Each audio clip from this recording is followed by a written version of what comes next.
Gregorio. Antonio. Good morning. I'm Christopher Lloyd, and I'm standing here in the studios of Sirius XM Satellite Radio. It's a weekly morning, approximately 6 a.m., and this is the Opie and Anthony Show. Never before has one radio show been so extreme.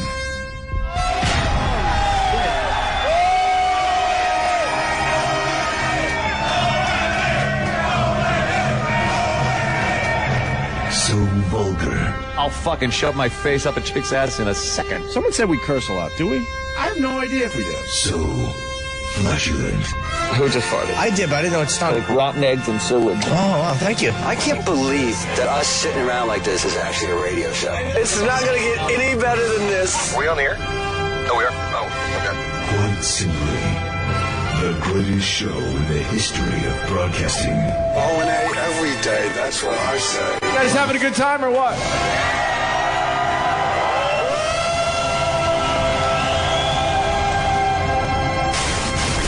Rules are destroyed and conventions burned to the ground. Would you like to make a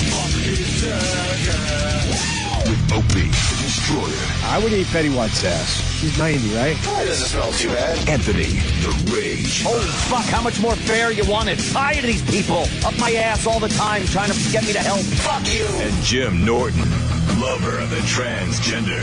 Every time a transsexual walks in the room, party horn should go off. Like, surprise! It's the Opie and Anthony Show. Strap in, dicks. This one's gonna hurt. Double guns, bitch. But enough of this palaver. Let's get the show on the road. Enough palaver. Stop it with the palavering and get on with the program. Hi, everybody. How's everyone? Aw, so good. I'm just looking for something on the Twitter from yesterday.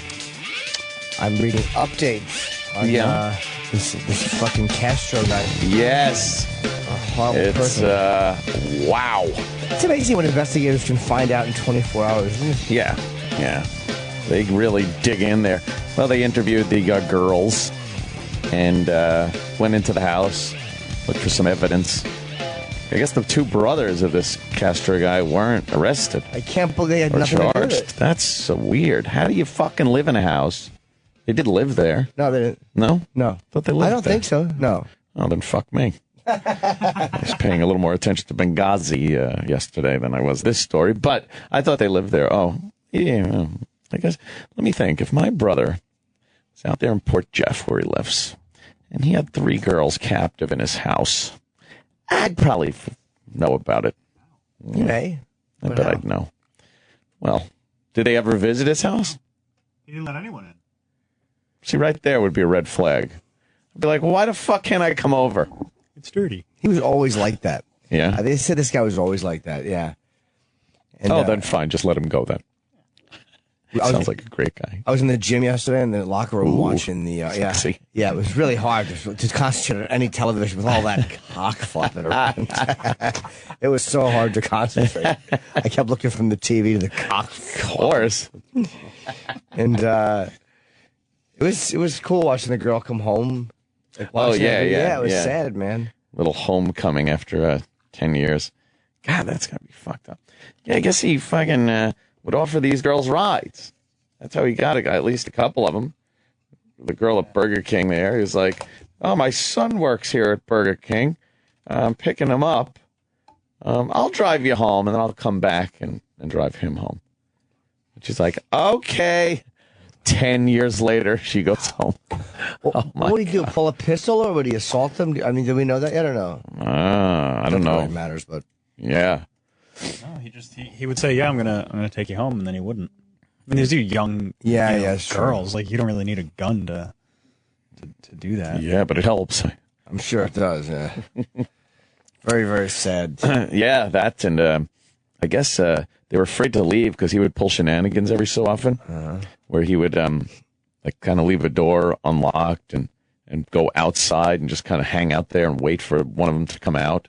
He'd be like, beat him up, get him back in the him house. and beat the shit out of him. Yeah, and that would keep them so on their guard about leaving. Yeah. That this Berry girl, Amanda Berry, she didn't know what the fuck. That door was kind of left kind of open, and she went to get out, but even then she was scared shitless. She was freaking out. That's why it was so ballsy what she did. Yeah. They said that's why she screamed instead of try to open the door, because she was afraid she was going to get beat again. So if you just scream. Yeah. That's fucking real. You know, I read about a kidnapping where a guy had raped this, he killed this guy and he kidnapped his wife. One of those home invasions. And he took her to his house. And I think he raped her. But what he would do is she said one time that she wanted to call 911, but he was leaving, and she just sensed that he was waiting to see if she tried to escape. Oh, really? Yeah. And she said she waited an hour and kept her eyes closed like she was sleeping, and then she sensed that he moved and left. Like then he really left. Oh, And he after watched an it for hour. Yeah, but that's probably common with guys like that. They watch to see what you do and they test you and Yeah. Oh, it's got to be very difficult to keep tabs, especially on 3 women, to keep them in one house for 10 fucking years. Yeah. It's crazy. I mean, how do you? But that gives me more faith in humanity that it wasn't the brothers too. Yeah. Like the fact that 3 people could keep this secret is much more upsetting than the fact that one fucking piece of shit. One lunatic. Yeah. Fuck. And they're saying he got the. He would make them celebrate their anniversaries of their kidnappings. Yeah. Give them cake, like a birthday cake. And, hey, happy fucking 3 years. 4, 5, 6, 7, 8, 9. It's like, that's a long fucking time. That's a big chunk. Just be somewhere you don't want to be. Yeah. And being treated terribly, raped and fucking beaten up. What? Sirius XM? I was just thinking that as I said it, someplace you don't want to be. All of a sudden, Brian walks in. Hello. Like fucking hello. DeJesus just told the reporter that her own missing persons flyers were in the basement cell, possibly to mock her. Oh, man. That's, he's a sadistic motherfucker. Yeah. It wasn't just like, hey, I like you. I'm going to keep you here and treat you nice. That's like, he was getting off on the sadistic aspect of the whole thing.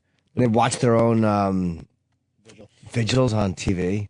Why would he give them access to TV like that? Like that's really. I mean, obviously it worked, but What Anthony just said. Yeah, sadistic. Yeah. He must have thought Here, like, look at what you have no control over. they must hate this. Oh, I love it. wouldn't that give you more? I mean, again, I don't know, but wouldn't that give you more hope if you thought there was people cared about you and there was vigils?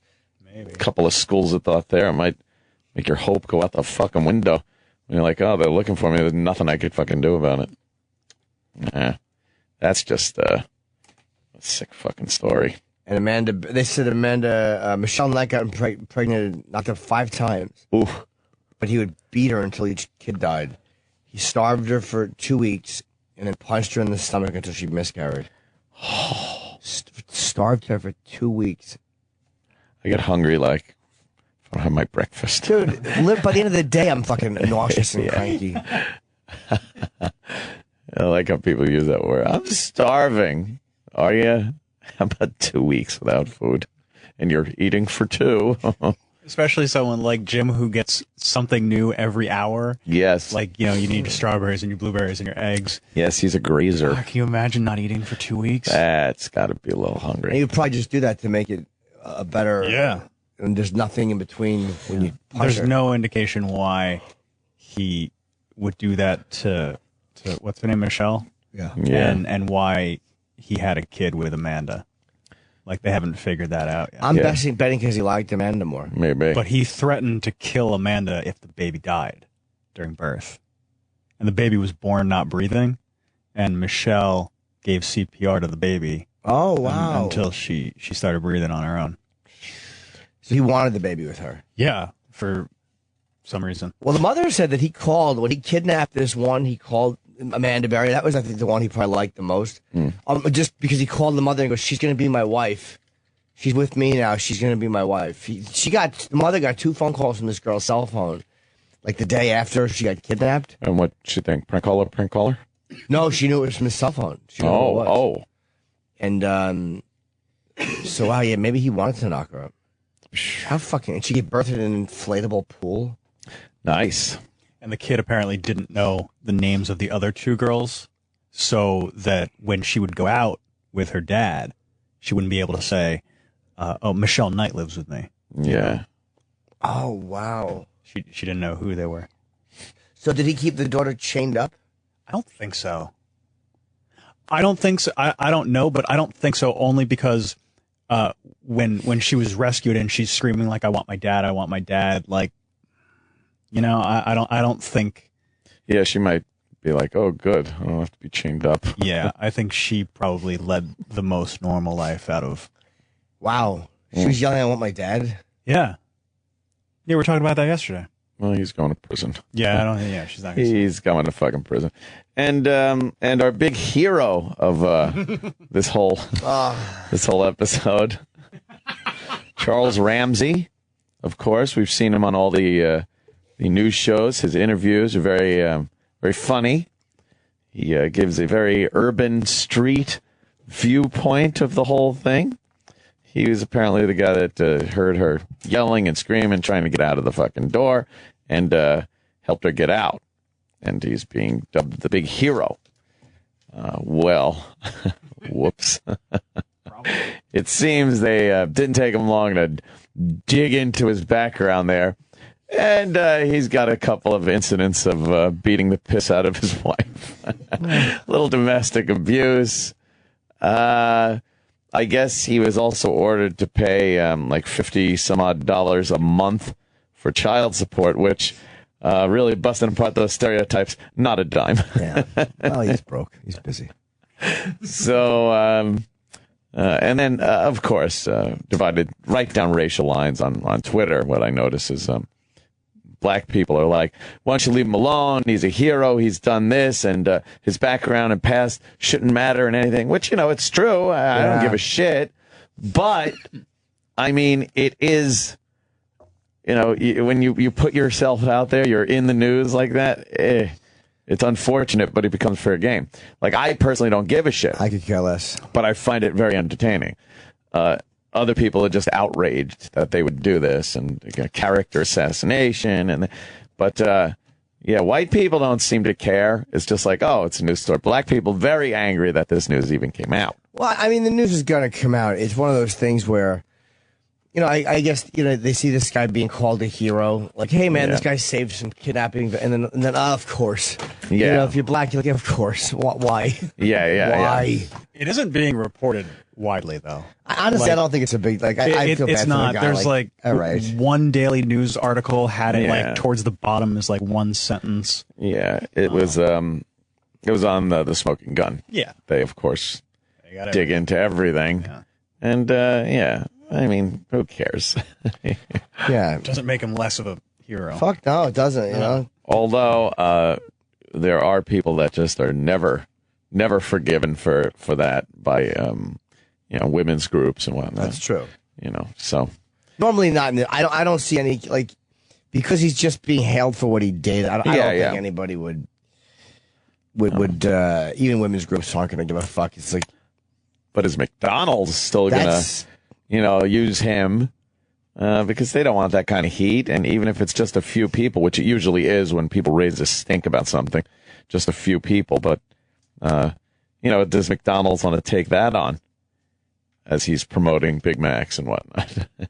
He should every fucking interview with the McDonald's. We get it. You'll love McDonald's. And that's where you bring these girls. That's one of the, like, they were just forced to eat McDonald's all the time. For years, that's all they had. How'd she not get fat? Like the Amanda's not fat. He probably didn't give them much food. I mean, they said they were very malnourished. Oh, right. McDonald's. Tell you one thing, what are they doing down there at McDonald's? Not drinking milkshakes, I assure you. We have audio of this. Was there audio of a guy who said that he was the hero and not this guy? Yes. The neighbor? A neighbor is saying that. Is there audio of him? I'm the hero. I read the story. I read the story too. I don't know if there's audio of him because he doesn't speak English. Oh, I thought there was in the. No, that's why he's being. He knows speaky. No. He's saying that. Hey, I'm the one that fucking got her out the door, and Charles didn't show up until she was already outside. What the fuck? So then why is this guy not getting any press? Because he don't speaky. Oh. And I'm sure he's not as colorful a gentleman as Charles Ramsey. Man, Okay, I'm sorry. I thought it was. is that him? Yeah. Does he have a translator? Let's hear this. Right. Live on Seymour Avenue. And Chris, you've been out there all day. You were actually an eyewitness to a lot of activity still going on there. Yeah, Danita, it's still buzzing here tonight on Cleveland's west side. You know, we're learning so much more about the neighbors who helped free the three ladies after a decade of captivity. News Channel 5's Stephanie Ramirez continues her live team coverage tonight. And Steph, one neighbor in particular is truly a hero. Chris, very interesting. Yesterday when we got on scene here on Seymour Avenue, a Cleveland police officer brought this gentleman to me saying that he helped Amanda Berry by kicking down the door. That gentleman we spoke to yesterday, he doesn't speak English, only Spanish, and we spoke to him again tonight. I asked Angel Cordero if he thought he was a hero. The 32-year-old simply said, with a smile on his face and in Spanish, La ayudé y fui el primero. I helped her, and I was first. You see, Monday afternoon, it wasn't just Charles Ramsey to the rescue. And going back, you hear it in his interview. We can't get in that way. The we Ramsey was referring to sounds like the same person a Cleveland police officer told News Channel 5 on Monday knocked down the door at 2207 Seymour Avenue. Boy. Ramsey arrived after she was outside with the girl. The girl, Amanda Berry's daughter. But the truth, who arrived here, who crossed the street, who broke the door, it was me. Winter Tejeda, who lives across the street from where the rescue happened, said Ramsey and others Where did is this overlook. fucking And neighborhood? when Amanda Berry came out, she was given a phone. She was able to call police from my house. But this is the interview making headwaves across the world. I knew something was wrong when a little pretty white girl ran into a black man's arms.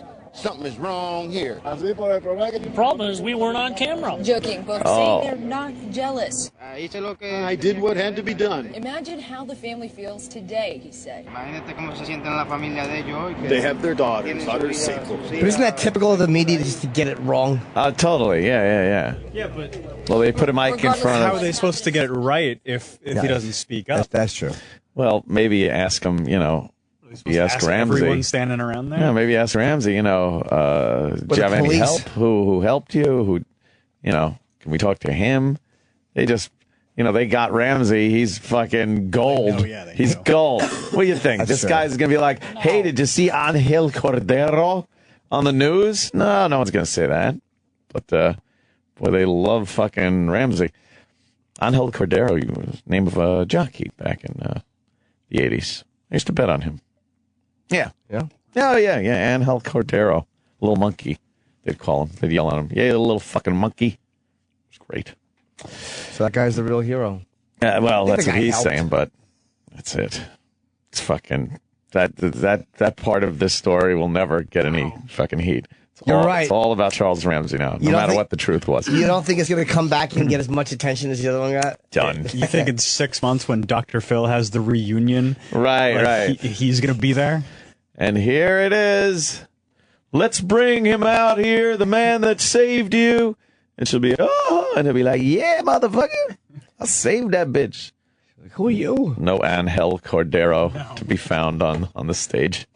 Yeah, that's funny. The guy came across and opened the door and did everything. This guy just showed up. He shows up. Yeah, I'm the hero, bitch. He hijacked this guy's hero He status. really did. So what do you think McDonald's was going to do for him? Yeah, they probably gonna give him like free shit, put out a little presser for about that. And depending on, his background, perhaps throw him in a spot real quick, a local fucking spot maybe. But I don't think anymore. I think they're backing off old Charles Ramsey. You don't think they'll use him in a spot considering he did time for beating his wife and he's not the original hero there? When we go out to McDonald's, my wife can't burn dinner. He only excuses why McDonald's is good for him not beating his wife. when you go to McDonald's, it's so easy to clean up. You ain't got to beat your wife's ass to have her wash no dishes. And you ain't got to make a fist to see onion rings around her eye. You can just order them. Oh, boy. Yeah, so that was one of the big stories. Here's my question, too. If this guy if this poor girl had 5 fucking miscarriages, how is he only charged with 3 counts of rape? 4 counts of kidnapping. The daughter. Oh, the daughter is considered kidnapped? Okay. Oh, interesting. I guess this is this is like their preliminary shit to hold him and... Yeah, from what I understand, he had to be charged within 36 hours. Yeah, so they throw that on there, and then they investigate everything and come up with more charges. And his note, he wrote a note, like, this is in 2004, but it was some kind of confessional, like, where he blamed... I mean, it was like, I know, I read part, he said, like, I'm a sexual predator, I need help. And then he detailed some of the shit about the kidnapping. Yeah, and he had like a fucked up childhood, and he blamed it all on his childhood. And oh boy! And he blamed the girls for getting in the car with him, right? Yeah, they got in the car.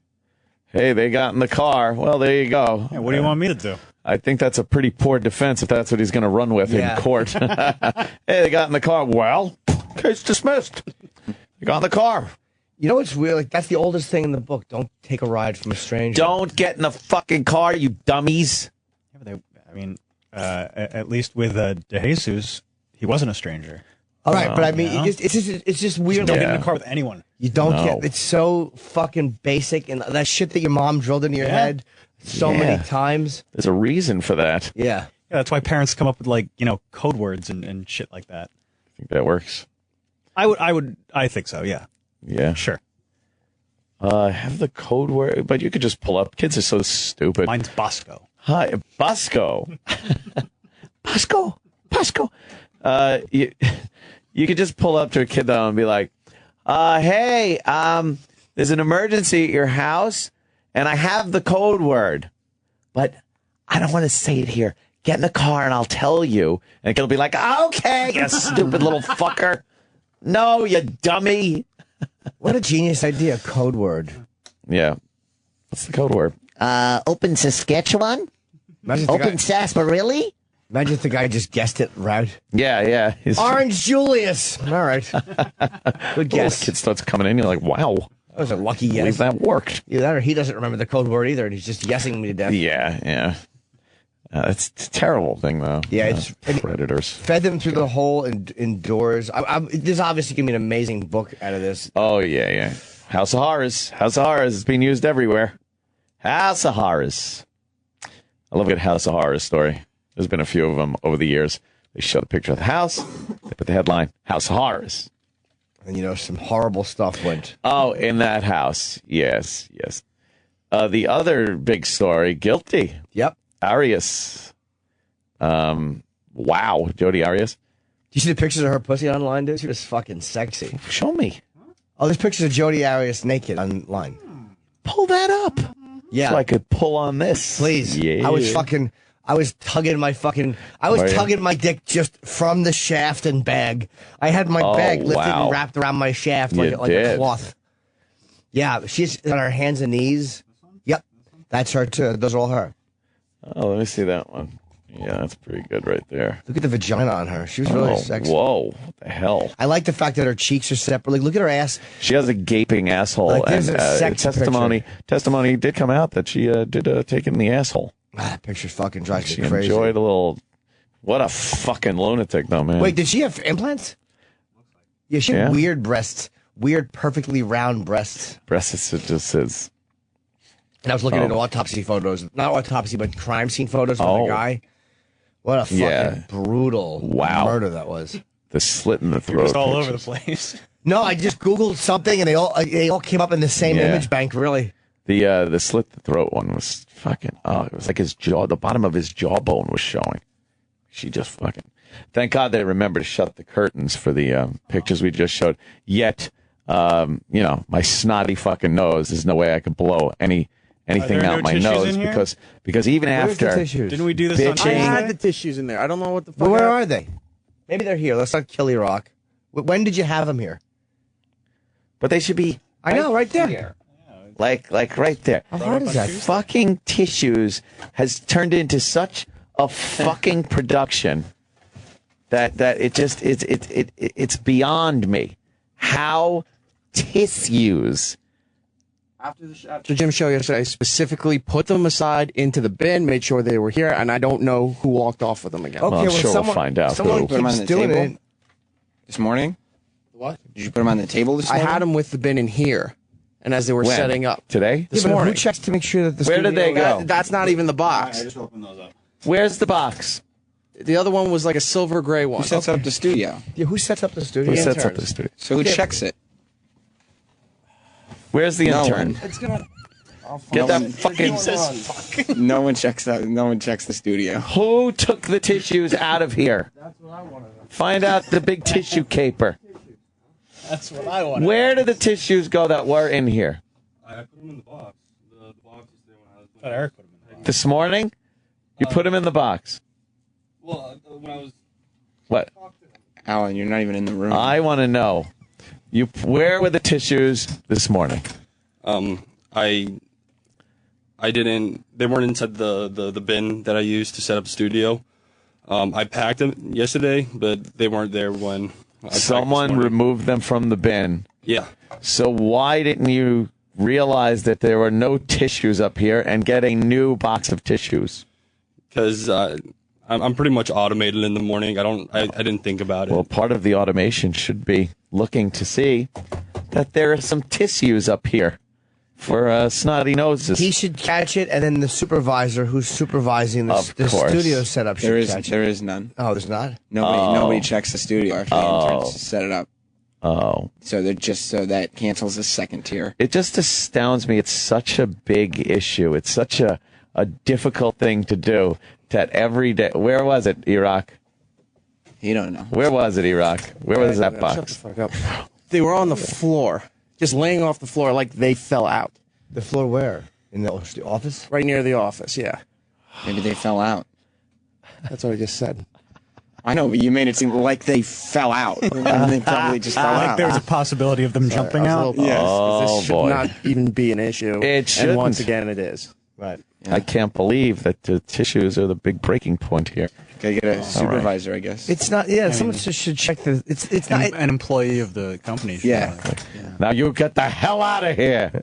It's not a major issue, but it's like. No, it's such a stupid issue that it shouldn't be an issue, It's is what it here. is. It's a small thing. It's just, it astounds me. Yeah. All right, where were we? Jody Arias. Let's get back to her. Jody Arias. A little bit of a controversy there on my Twitter, of course. It was when the verdict came in, of course, they say there's a verdict, and then there's like an hour before they announce it. So during that time, a lot of people were tweeting the fact that there was indeed a verdict in. So I tweeted, Jody Arias' verdict is in. And I put, fuckable. like the verdict on her is that she is indeed fuckable. And she is. Right. And fucking, of course she's fuckable. Well, I guess that upset tweet. What is it? Tweety? What is the fucking thing? That Twitter fucking police that goes around with that Michelle Melkin fucking. Wait, what is this? Tweety what? What is it called? Twitter? No. Fucking. Come on, somebody get on that fucking. I know I what can't you even mean. remember the. Twitchy. What is Twitchy? What is Twitchy? It's some fucking. They try to make news out of Twitter. And like, oh, look what's happening. Look, see, they say, what difference does it make? Eric Nordstrom fights back tears during Benghazi statement, and then they'll have Kristen Powers there talking about it. And then you keep going down. All right, yeah, find that one. And there it is. No, that's the Michaela Maroney. I make Twitchy a couple of times here on my wonderful. I just like the quote. Anthony Cumia, Twitchy, stop being tattletale pussies. Yeah, because they're little tattletales. Little tattletales. Twitchy. Ew. Oh, there it is. Let me see. Your Twitchy. first name is Pig? Pig, Anthony Cumia. It says Pig, Anthony Cumia. You like it, Jimmy? You bet I do, and I would too. I'd fuck her too. You know what bothers me so much about them getting self-righteous about Yes. it? And this is why that they should just fucking kill themselves. Is because what you're saying is really blunt and ugly and true. Right. The reason that we are so focused, her looks and the looks of Casey Anthony are absolutely a part of why people are fucking fascinated they're with even them. watching and paying attention to this case. Do you know how many murder cases are going on in this country right now with ugly people? Yep. Yeah, you never hear about it. This has that are that far worse than this. Right. This has that sexual thing. You know, she's very sexual. She's kinky. She took it in the ass, and she fucking, ravages her lover there with a butcher knife. But she's hot. And guys think, yeah, I'd fuck her. So I put there, the verdict is in. Fuckable. And then, of course, I had a hashtag Jodi Arias so it would get to people that wouldn't understand the joke, not just my followers, of course. And then Twitchy puts pig Anthony Cumia, quote, and then a little, quote, accused, and then it says convicted murderer Jodi Arias is fuckable. Twitchy is this. It's like, this is why people make me so sick when they get upset. Yeah. Because with the Menendez trial, these good-looking boys killed. Her looks are absolutely a part of why people are interested in her. Absolutely. Why? And then there was, because of that, I guess people get the word that that I'm on Twitchy, that something happened on the Twitchy. So this fucking guy, and where is this one? Oh, the Facebook guy? Yeah, the Facebook guy. What was he? Some conservative dickbag. Well, figures. What happened there? Facebook not coming up. Uh-oh. What happened to his page? Oh, maybe his page down. What? Some fans might have gotten him. He goes on this. Oh, here it is. Let me see if I can. See if we can find him. Yeah, it's what's his name? The Conservative Insurgent. The Conservative Insurgent. Ew. Read his profile. How embarrassing. I'm a political insurgent fighting against liberalism, tyranny, Islamification, multiculturalism, and socialism. Now, how come I can't agree with this guy? Is his face on there? No. No. Why would it be? 37,000 likes, though. Why would it be? And I guess he was a little upset by my Jodi Arias comments. Oh, was he? But he doesn't even do the slightest bit of research, like reading 5 of my tweets to see what I'm all about. Yeah, I think he deleted it.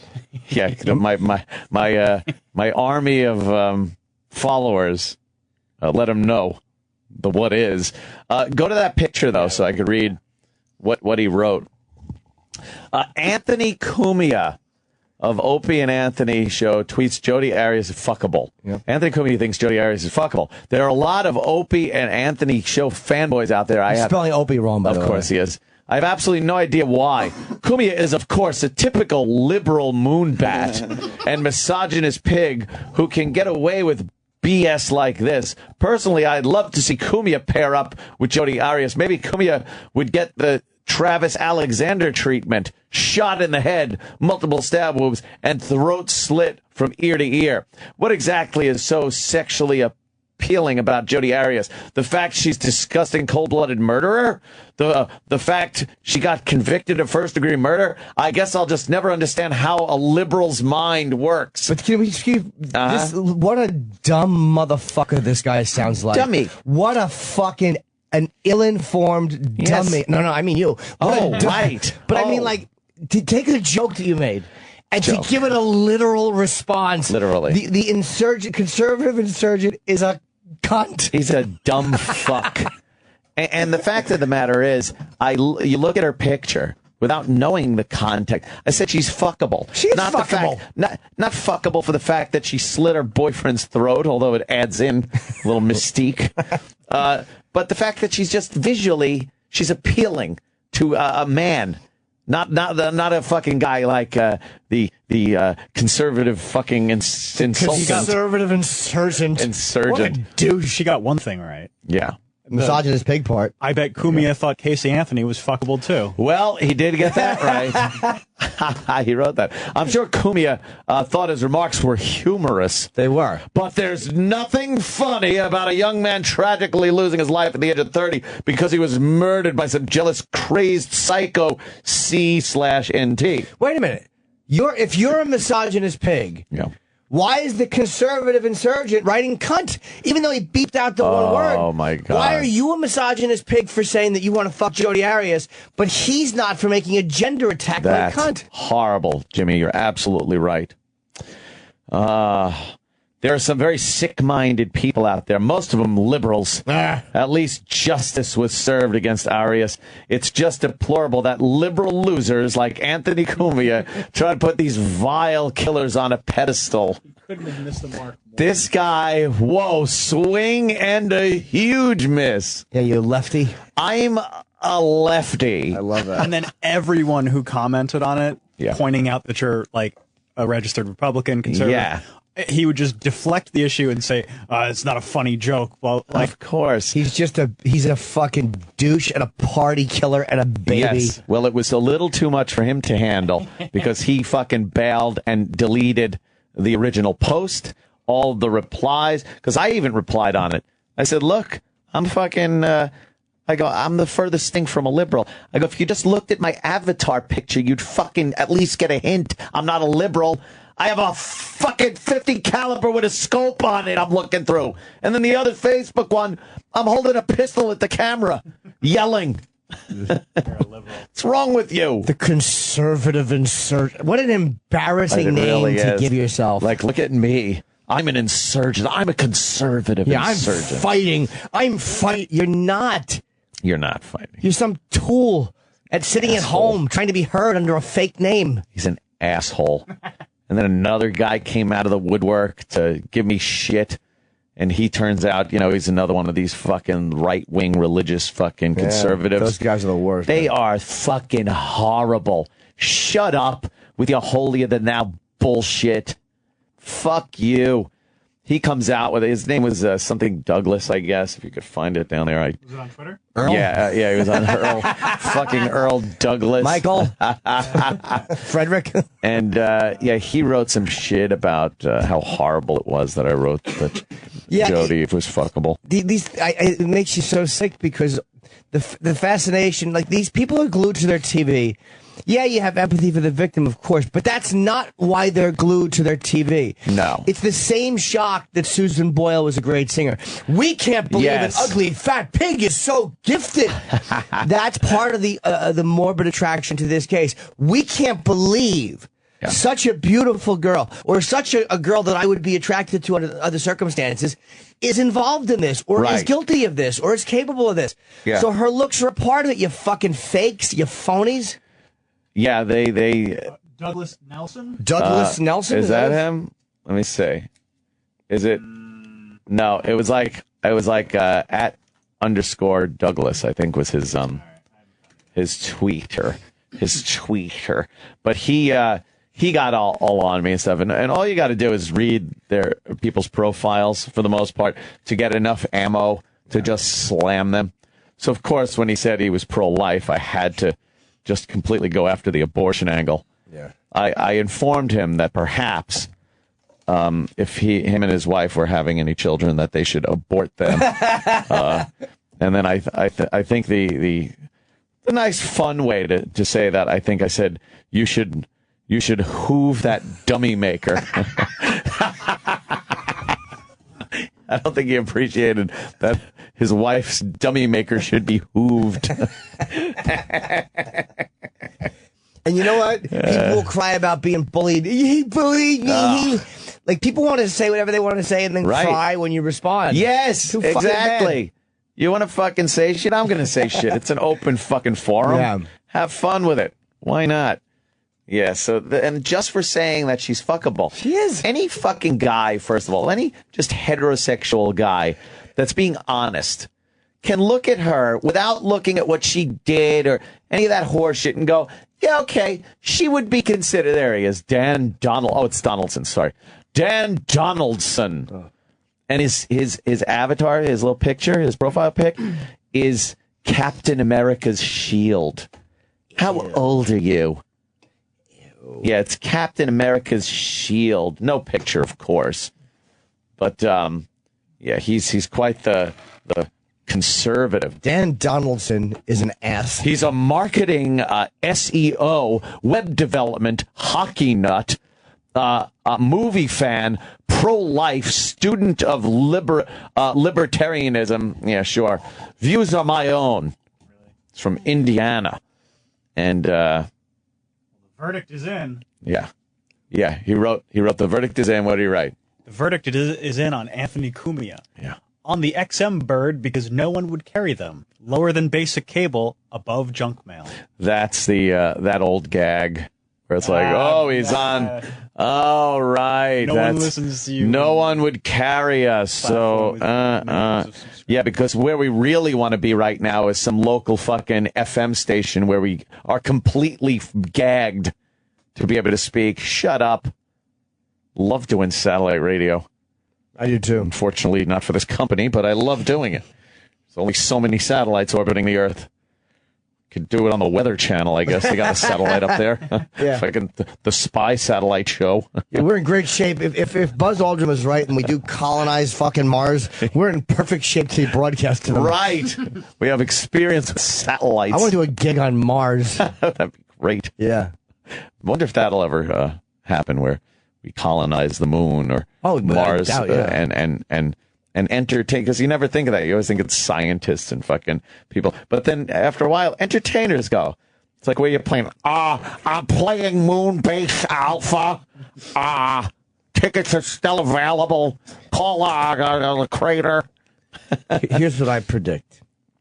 This is a future prediction. Oh, future Jimmy. Let's just say it's 500 years from now. And let's say Ray Kurzweil was right. Let's just say, for the sake of argument, human DNA has been 100% mapped and the brain has been mapped.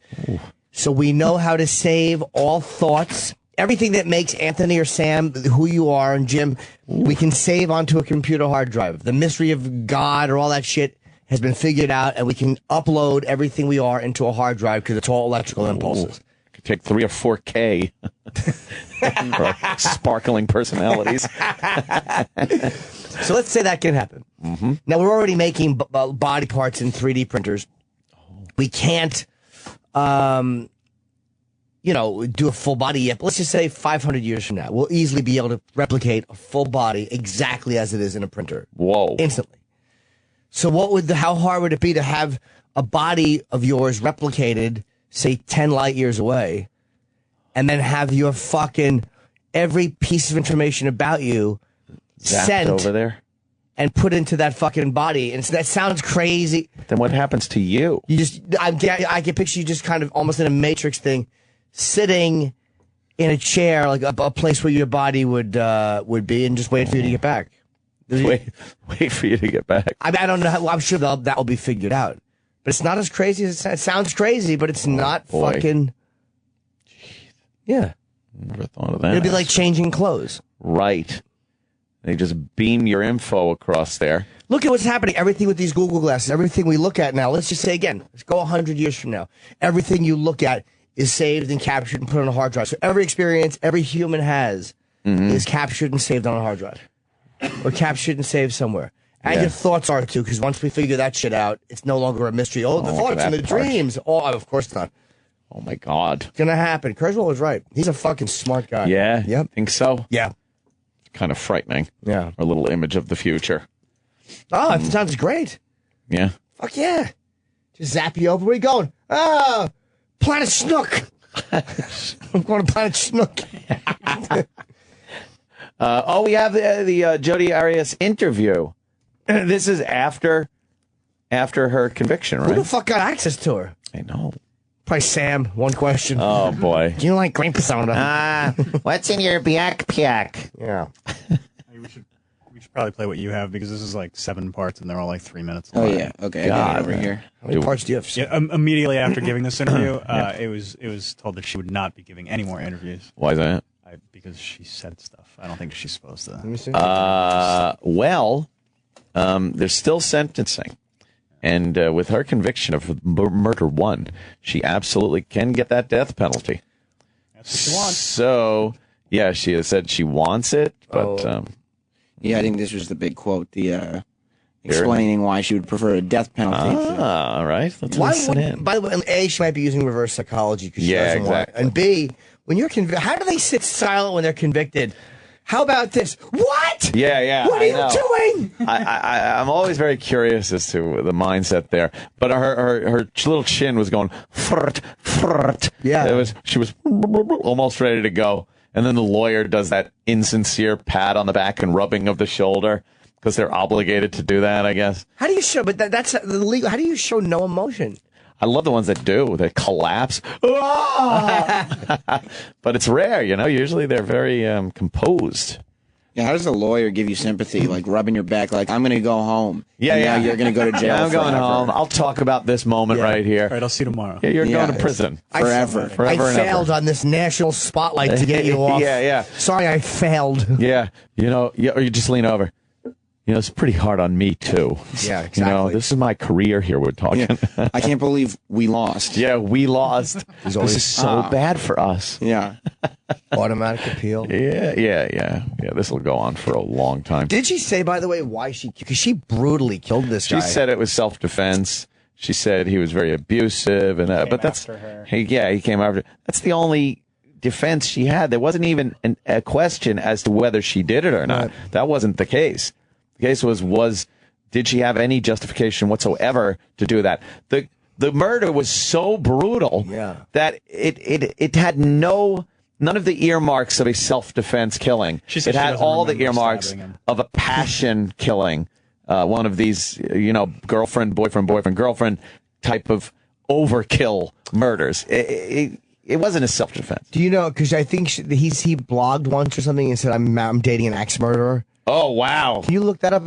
Shit. Travis had written that. What is it, Travis? No, Travis. not the Travis that should have been stabbed, but the one that unfortunately was. Travis Teff was stabbed by his dog. You want to hear the quote while he's looking for Sure. it? Are you focusing on the court, or are you focusing on what could be the worst outcome for you? Well, the worst outcome for me would be natural life.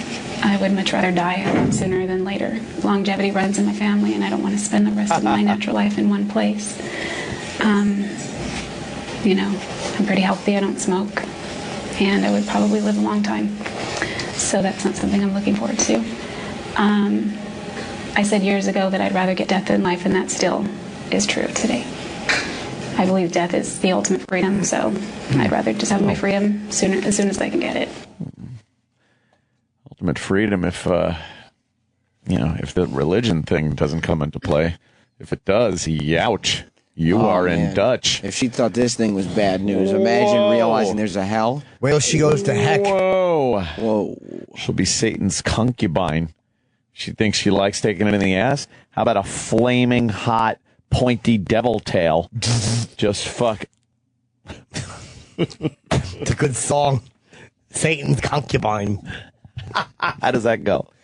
Satan's concubine. His songs are terrible. Horrible. They're all the same.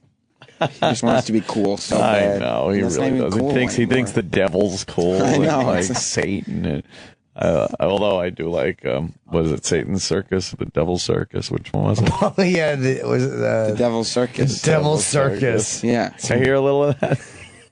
Fuck yeah.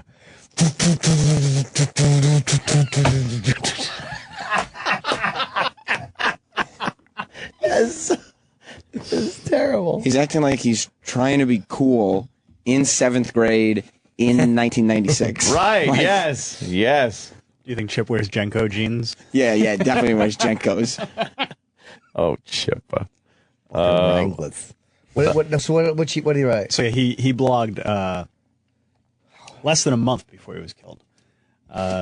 In a lengthy blog post titled "Why I Want to Marry a Gold Digger," he shared his thoughts about the perils of being single and his desire to change his priorities to date with marriage in mind. This is his quote. Desperately trying to find out if my date has an axe murderer penned up inside of her, and knowing that she's wondering the same thing about me. That's usually when I think myself into a panic and start acting weird in consequence to trying so hard to act normal. Oh, But wait, boy. is he saying, he said my date? Oh, no, that's yeah, not. That's not I don't think he's not saying. He was wow, speaking Jody figuratively. might be Oh, an okay, axe forget it. murderer. Yeah, I Figuratively speaking. I read the. Yeah, it was more of an ironic twist. It's like when you say, "Oh, she's a psychopath." Oh, this, it's like it's just anything. She's on her period. It's like assuming every girl you date is an axe murderer. Yeah. And then dating one. And then you date one. Right. I think that's in that song. Even a broken clock. Right. Do you think they had Twice a fought day. before? I wonder if they had fought. Because I told you I finally broke up with my girlfriend when I got so mad. I went out to the knife drawer. Oh, and Jimmy. fucking and handled a knife And buttered some toast for her. I certainly did. I'm like, here, have a bit of this is cheese bread like my grandmother used to make. It'll make you stop being a total cunt. But I just knew that's how these things end. What was the process going on in your head where you would even, like, you could think to yourself, fucking love to just thrust a knife into her throat or something like that. But the second you start walking towards, that is a giant leap between just thinking about anything and actually setting it in motion, regardless of how far you go. Yeah. You set it in motion. That's very scary. Yeah, I know. It really frightened me. What were you thinking? What were you going to do? No, I knew I wasn't going to, but I remember when she was yelling. It was like really late. It was like 3 a.m, and I was just, I'm so tired all the time. Oh, it always is, these dummies. And I wanted to go to sleep, and she just wouldn't stop this one night. And again, believe me, I was a shit boyfriend half the time, so it's... Was she yapping? Yeah, but this was one night where she wouldn't stop. And I remember as she was talking, I could feel my right arm. It was pitch black. I could feel the arc of it as I wanted to punch her. What it would be like to swing my arm. I could physically feel my arm itching to go, to drill her in the face. I'm like, I can't do that. And then I started just getting murderously angry. And I'm like, I want to fucking stick a knife in her. I want to stick a knife in her chest. And I went out to the fucking kitchen. And again, I didn't walk towards the bed. I more to also take a breath. Too. Okay, get out of there.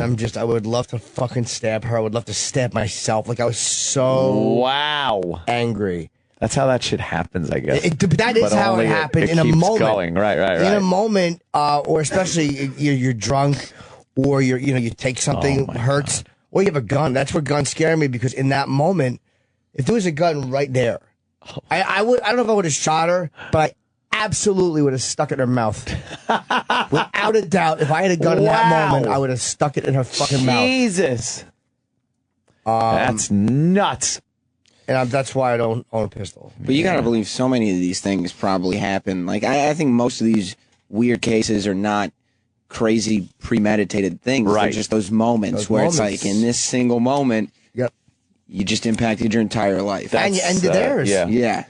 That's what happens. And in this case, though, they found premeditation. So she got the murder one.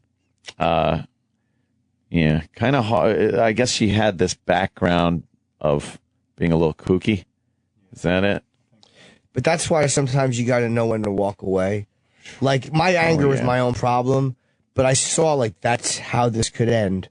With her, and even if it's not something dramatic, even just a physical altercation. I've never had one with a Was she woman. demeaning you? Was she? No, just, oh yeah, what the fuck? Like, she was fierce. And she would argue nasty, and I would argue, but she didn't know. I told her, I'm willing to stop talking right now. Yeah. Just. All right. Please. Let this go. Shut the fuck up. I'm asking you nicely to please stop talking, because you don't understand how angry I am. I remember this. And The it wasn't a ex-wife. tough thing. It wasn't it was like, I'm scared that I'm not going to be able to control. It's almost like I understand how people get run over with their cars. Like, I understand how people do that in that moment. And I was willing to stop. It wasn't like I wanted to bully her. I just was like, I'm done talking. I'll stop, you stop, please. She'd have no part of it. And she wouldn't go back to her apartment. Like, I was paying her rent because I didn't want us to fight like this. And I'm like, I know that I'm a motherfucker sometimes. And I'm like, I want her to be able to go home. And 20 blocks away she lived. Jeez. And she wouldn't leave. Like, she wouldn't go home that night to her. Like, and so she wouldn't leave my space. And it was like, whatever. I bet that happens, and some of these dummies get killed, and they don't realize you just fucking suck it up and leave. Just leave, you dunce. Yeah, just fucking stop. You're going to get killed. For the moment. Yeah. Just stop for the moment. But again, it's so weird. We break up and then we don't talk for a while, and now she's probably my best friend. Well, yeah, girls will like that. They can do that. Happy ending. Nah, yeah. Do we have any more of that Arias No, I just put the one. audio? That one? Yeah. Well, she's... You wonder what goes on, the though. sentencing will be. Like in your head when the rage wears off. Yeah. And you just look and you just... man. You just killed someone. That's when you got to go know? into survival mode and you start, you got to start cutting through some joints. Yeah. Get rid of that fucking body. Yeah. It is unretractable. It's unfixable. Right. You can't... Like, this is not fixable. You just... Somebody's going to ask about that person. Yeah. Oh, boy. And there's DNA all over the place. And you're connected with them. Like, that's your dude. And there's no way you can get out of it. No. You can try to make up excuses. The cops are so good at fucking foiling that, especially on these instant crimes of passion that happen right off without any planning. Because, everyone knows she was over your house. Yeah. You got evidence. What's the story? Where did she go? You were the last one to see her. There's got to be blood evidence somewhere. You start thinking of stories like, oh, it could have been this person, and you get like halfway through, and you're like, oh, fuck, it comes back to me. It comes back to it doesn't me. work. Maybe your hands are injured. How do you explain that? Yeah. It just never works. The cops know right away. They look at you. They'll give you the once over. His knuckles are a little beat up. His eyes are darting. He's sweating a little bit. Yeah, he did it. Now, we know he did it. Right. Now it's just putting all the pieces together and getting the info. Can I make it look like a dog attacked? Could I? Yeah, maybe a home invasion. I was as a kid, I used to cover up my crimes. I would cover up my crimes, but my crimes were pretty much I broke the clock in the living room, Mm-hmm. and what I would do is I would then take the clock and once I was bending the big hand on a clock, just bending it, and it went. It snapped off because it was bendable, and it went. Apparently not. It snapped off. I'm like, oh shit, I'm going to be in so much trouble for this. Yeah. So I laid out the clock on the floor, and I broke another piece off and threw it out over here and stuff. And of course, who did it? The dog. The dog fucking did it. No. How could the dog break the hands off the clock? Yeah, but I was saying it was the dog. It was the dog. I never gave in. But in your head, it sounded like the most plausible. Oh, yeah, as a kid. Yeah. It's like, yeah. Oh, yeah, the dog did it with his non-opposable thumb. Yeah.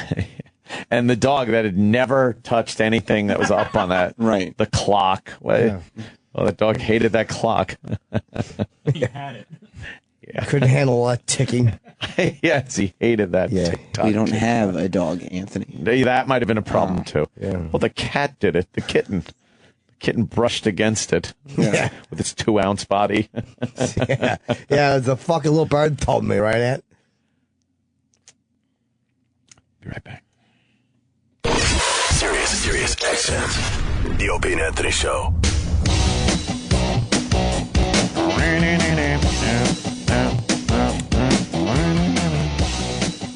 I think this song isn't this song from the Jerky Boys movie? Jerky Boys soundtrack? It sounds like one. I kind of remember that. Collective Soul. Remember the Jerky Boys movie? What the fuck was going on there? How awful that was. Hey, these guys made this bootleg tape of prank phone calls. Let's give them a movie. And it wasn't even when the first or second tapes hit where it was really hot. It was after the fourth and fifth, and they were about to break up anyway. It was in 95. That was 95, huh? And they got big. Jerky Boys. I remember them on that bootleg that went around before they edited out the names. Yeah. Just got a cassette tape. Play it over and over again. Real poor quality. When did they come up? 93. Oh, God, I heard them way before that. When the first album came out. Album, but the bootleg tape was around for quite a while before that. Look, Jerky. I think that was around before I did stand-up. That's got to be in the late 80s. They formed in 89. Oh, okay. Yeah, I do remember, like, at least late 80s. They sold maybe 8 early 90s. million CDs. Whew. 8 million. They probably didn't see shit out of that. You hope they made a good deal. I bet they fucking got fucked. That they rare. artists rarely make good deals with record companies. And in the it's not like 90s. they're going to tour. Yeah, they can't. Yeah, they can't. Yeah. Like that's where artists make so much of their money is touring and merchandise. Like they don't. Yeah, they're not Frank Rizzo T-shirts. Yeah. CDs. I listened to Jerky Boys 2, the album, like over and over and over again. It was very funny. Yeah. Just giggling in the back seat. Just My chuckling. mom drove me around. Then she found out what I was listening to. And she took the tape away from me, and she hid it for Pet years. Cobra, Saul's Warts. Like these are hysterical. Dirty. Yeah, What, she didn't like that. Is there a trailer for the Jerky Boys I'm movie? sure there is. Oh, let's see not the the trailer. movie. By the way, whoever writes the copy for this company, you fucking stink. Yes. Your fucking job. Yes. You stink. Okay. Let's Let me see. All right. The Jerky Boys movie trailer. This is from what year again? 95. 95. Do you want the extended minute 30 trailer? Or do you want the Okay. Minute 30's fine, right? Nice 90-second trailer. Yeah. Fucking years ago. Put it bigger, Trav. Just a limo pulling up to a movie theater.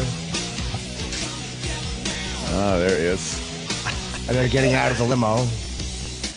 Look sharp there, Barreless.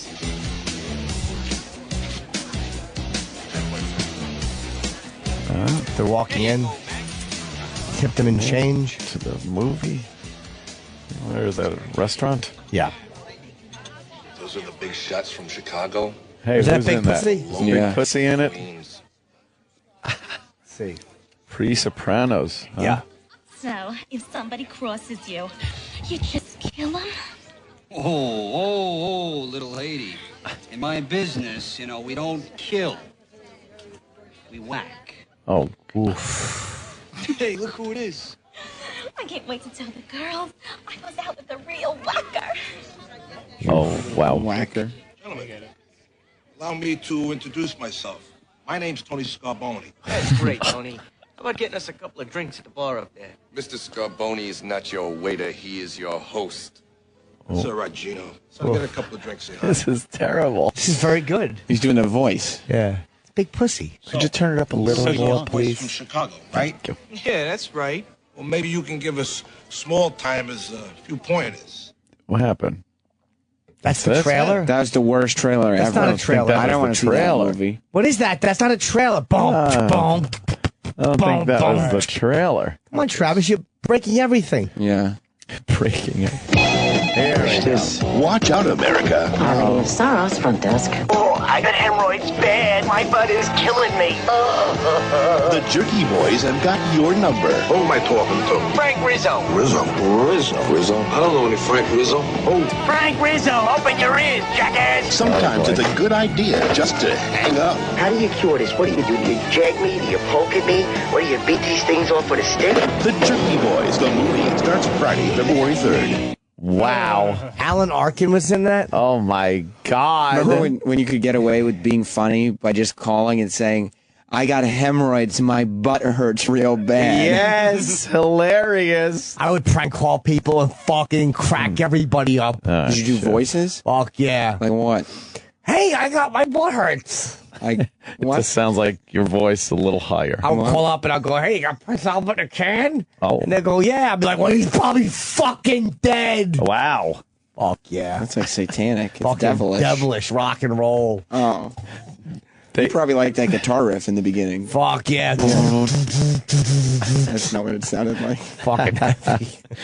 They use the same jokes from the records, They from clean the it up. tapes. Yeah. And they're like, Frank Rizzo, open your ears, jacket. It's like, we heard that. Somebody uploaded the movie in parts. Oh. And all the descriptions say, The Jerky Boys, a really funny movie with lots of swears. Oh, I wonder what 8-year-old uploaded that.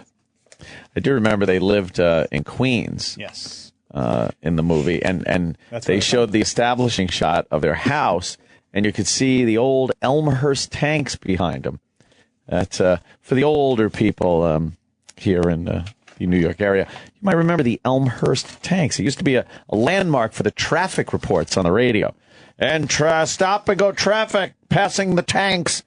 They're like red and white, big giant oil tanks. Yeah, they're gone. I don't even remember where they were.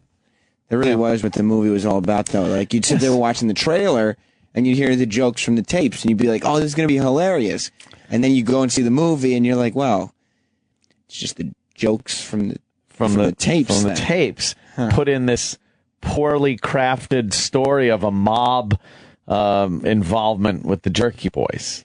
Do you think they would have made more money now because you can actually sell stuff on the internet? Like if YouTube and iTunes had been around when they were around? Oh, to release the tape? Yeah, you think like they could have that way? made more money than... I don't know. Maybe if they just released the, if they released on iTunes as themselves. Yeah. Yeah. And then like put up YouTube videos and get some of that money too. Oh, this just looks horrible.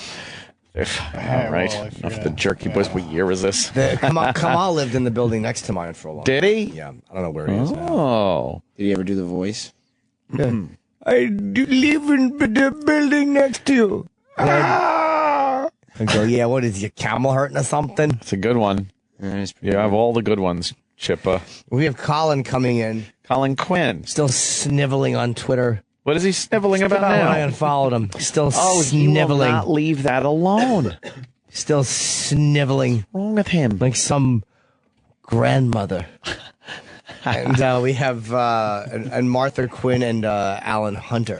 Yes, later on, of course, they got a new book out here. What is it? VJ. The Unplugged Adventures of MTV's First Wave. And we have Rick Shapiro. Pictures in this? Coming in. No pictures. No, what? I'm looking forward to seeing Rick. Wait. You should definitely ask the VJs about the last time they were in here. They thought they were doing the O&A show, except it was just Roland hosting the after show. Oh, boy. And it was the worst interview that's ever How many happened. of them were here? 4. Why was Roland it the had worst all of interview them ever? Because it was like 2 years ago, probably. Oh. And Roland wasn't prepared to interview him. So everybody left the studio except for him and the VJs because we wanted to see Roland just flounder in here. How'd that work? And he started the interview by saying, I don't want to be here. And they looked like, really? What? You don't? Do we have any of that? And then he told them to talk amongst yourselves. What? He goes, talk amongst yourselves. He insulted them. It's absolutely. And they thought they were doing O&A, and like Alan Hunter had his video camera out. He thought it was going to be like a big deal. And Roland was just in here floundering. Oh, wow. Did he bomb Roland? Yeah. It was really embarrassing. We've talked about this before. Have we? I don't remember that. I don't think I was in. There's you know? I wasn't here. I must have been out. Yeah, I was busy. Having my big Anthony, in cock fact, you sucked. say, yes, I heard. What happened? Oh, yeah? Bad. So bad. What's the show called after us? After O&A Live? Yes. Usually Sam kind of takes that on. But this week we're having guest hosts. Yeah, I don't know why. You're spinning this fake wheel, and then like it lands on a name that you already decided on. And what a surprise, it was Roland. And it was Roland. You did guess that before the show ended. I sure did, Jimmy. I sure did. It was easier guess yesterday because there's already 2 names. I don't remember this. Yeah, he hosted it, and it was the worst interview that's ever been on the channel for sure.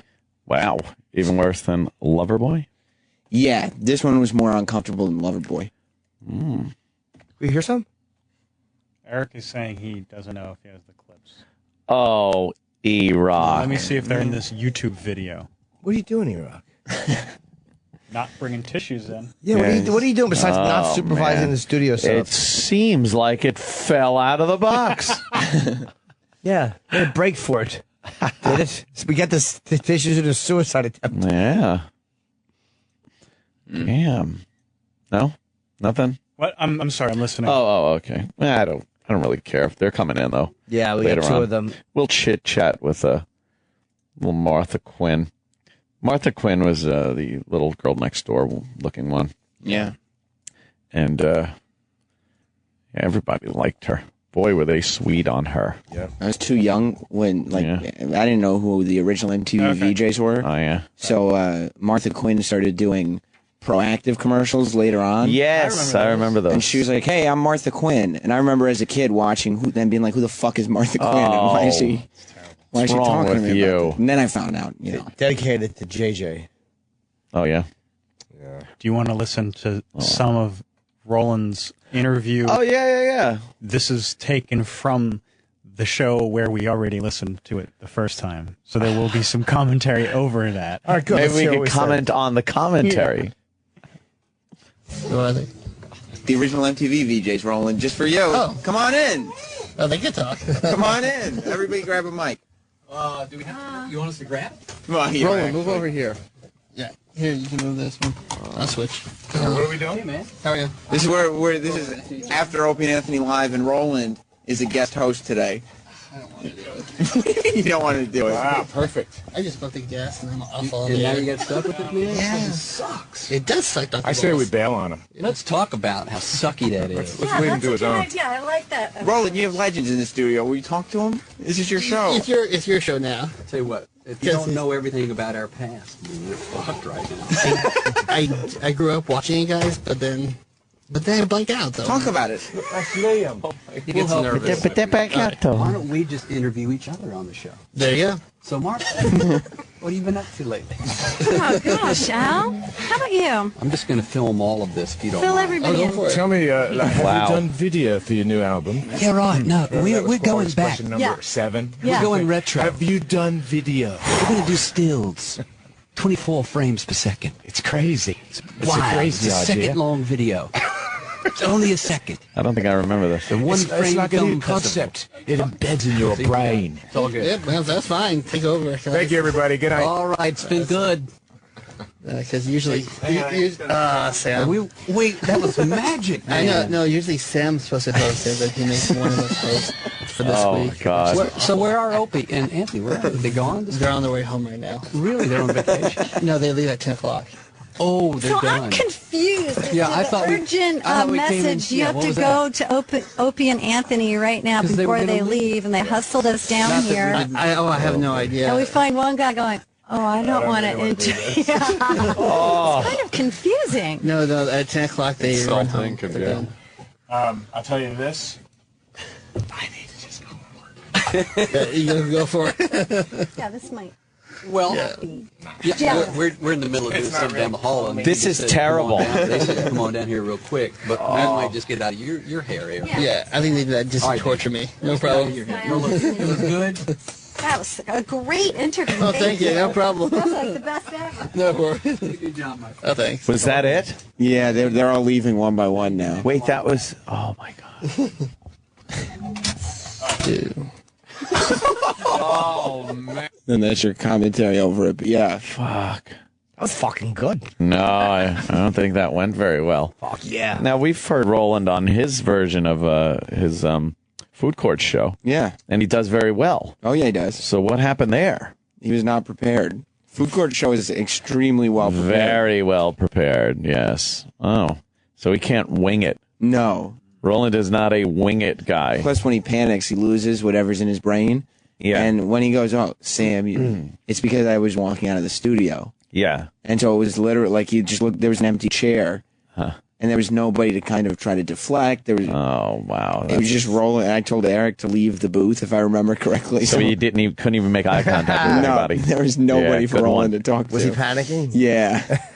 Roland does this thing when he gets a little jumpy where every word he says flows into the next word. Yeah. It is amazing. And a lot of times I really can't, I just can't understand. Yeah, it was funny when you texted me the other day and you were listening. Yeah. And you're like, I don't know what he's saying right now. I don't know what he's saying. One word goes into another. He's coming up the hallway right now. He looks very embarrassed that we played the interview again. Oh, Roland. Because they walked out he's one sulking. at a time. Yeah, they did. That's I think Alan embarrassing. Hunter was the last to leave, if I remember, because he just felt bad Roland. Yeah, I shit the bed. Were you nervous when they all came in? I started sweating, and then Mark Goodman just looked at me like, Oh, really? He wasn't happy. "Yeah, if I won't be here, he goes, should I leave?" I'm like, You hung us. "They're wavy. I know why." You hung us out to dry too. No, actually, I think it was the one who brought in those big trash cans. Told him, "Come on down. The Opie and Anthony's still there." Who bought I think the trash Ladder. Because they go down there. One's still down there. And then there was me. But we weren't. I know. Jesus Christ! But you're like, yeah, they left. You could have said, yeah, they're on vacation. I got scared. And then they were like, I got scared. And then they asked, they were like, "Are they on vacation?" You And Ron could've goes, just said, no, yeah, no, yeah. they ran home. No, they just left at 10. They heard it was you guys coming in. Because that sounds like they weren't important enough for us to hang out. Plus, they had just heard from Roland, "Hey, man, I don't want to be here." Yeah. I didn't want to be there. I was like, "You son of a bitch left." Because Sam just tapped me like this, like everything will be okay, and then usually I'll see him walk back, and then he just walked right out. Were you embarrassed? Yeah, because I just had them all staring at me, going, like, come on, conduct an interview. And then that's why I said, talk amongst yourselves. Yeah. I was scared. Oh, God. He threw me under the bus. I was like, You think they're going to remember when they come in? I think Mark Goodman still remembers that because every time he goes, I like you now. He held the grudge for a little while. Oh, yeah. Yeah. He wanted to squeeze my head. They didn't like you, really, for a while? I think so, yeah. I think they were humiliated. Because they're all excited. They walk in, and then I was like, hey. What were they promoting at that time? That they were on Sirius Radio. Oh. Yeah. Yeah, there's a big 80s on 8 deal. I have been guilty. I have been guilty of tuning that 80s on 8 in. That's a good channel. I've been guilty of that. Just that and the Bruce channel I listen to. Oh, Bruce. Well, Bruce? That I don't listen to. Oh? I don't even listen to Bruce when it comes on the 80s channel. I'm just kind of like, oh, time to go to the 70s or the 90s. Time to make the donuts, right, Ed? Or that. Rolling. We got planned for tomorrow's Friday, right? Yeah. Anything? If you want something. We had Taco Day last week. Hard Rock Johnny wants to bring in food. If you want. It's Hard Rock food. So bad. I don't mean like bad, tasting. Like Michael Jackson bad? It's whatever it is, but. You get Joni Arias bad. Yeah. Get that grilled cheese truck back? Oh, yeah. I can get another truck back. It's really good. It's a different type of food. What kind of Do you food? like Asian? Or sometimes. Not in the morning. Yeah, not a morning roll. Not off a truck. Yeah. That might be the one food I don't want in the morning. Oh, I love it. Yeah, Chinese. Yeah. It's delicious. Chinese food in the Open morning. the fridge, eat it. Then you do one great shit. Do you heat it up? Yeah, I put like medium heat. And I eat the noodles and then take a massive shit because it cleans you out. Some people are. It It's like amazes a me. diuretic. Some people can just eat that shit out of the fridge without heating it up, like Chinese food. I think the only thing you could really eat that's been in the fridge that isn't heated up is like turkey. When you have a turkey, you could just grab some fucking turkey and do that, or chicken sometimes. Roast beef. Pizza. Roast beef. Well, if it's depends. Sliced. Even pizza now, it's so much better heated up. Some things are just it's better, but it's fucking disgusting not heated. Chinese food is this coagulated mess of goo and gelatinous. Ugh. You gotta heat up Chinese that's food. the caca thing that makes and me the caca. rice too. It's Stop fucking talking about hard. shitting. So you can't do that. Spaghetti is another thing. That's gotta be Rice heated isn't up. even good when it's heated up. You don't like rice? Not when it's like reheated. Oh yeah. Because it stays like Rice really is a pain in the ass. You don't like cold spaghetti? Cold spaghetti's awful. Awful. I'm not a spaghetti guy, but I've heard good things. I used to eat cold macaroni as a kid. No. And I would sing a song when I was going to eat it. What? Oh, no. Okay, please, if we could recreate the little song you would sing. You open up the fridge. I would open up the fridge and I would see. You're turning red, by the way. Yeah, I know. Yeah. Oh my God. Yeah. I would How open old up, of a lad were you at this point? Between 5 and 9, I would say. Oh wow. I guess. I can't remember like a specific. This dribble on for years. Yeah, so I'd see the Tupperware of little macaroni elbows. Oh. I would say cold macaroni, cold macaroni. Yeah. Wow. Wow. That was really difficult. It sure does. And then you said, where are you going?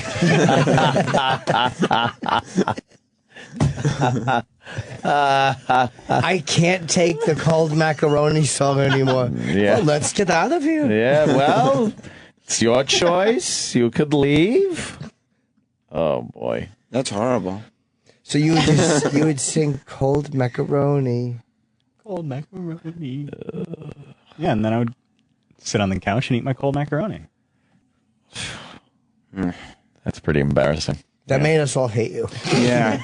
I thought it was going to be like clever, maybe. No. Yeah. Creative. Maybe like one word in the song that wasn't either cold Or macaroni. Right, Yeah. right.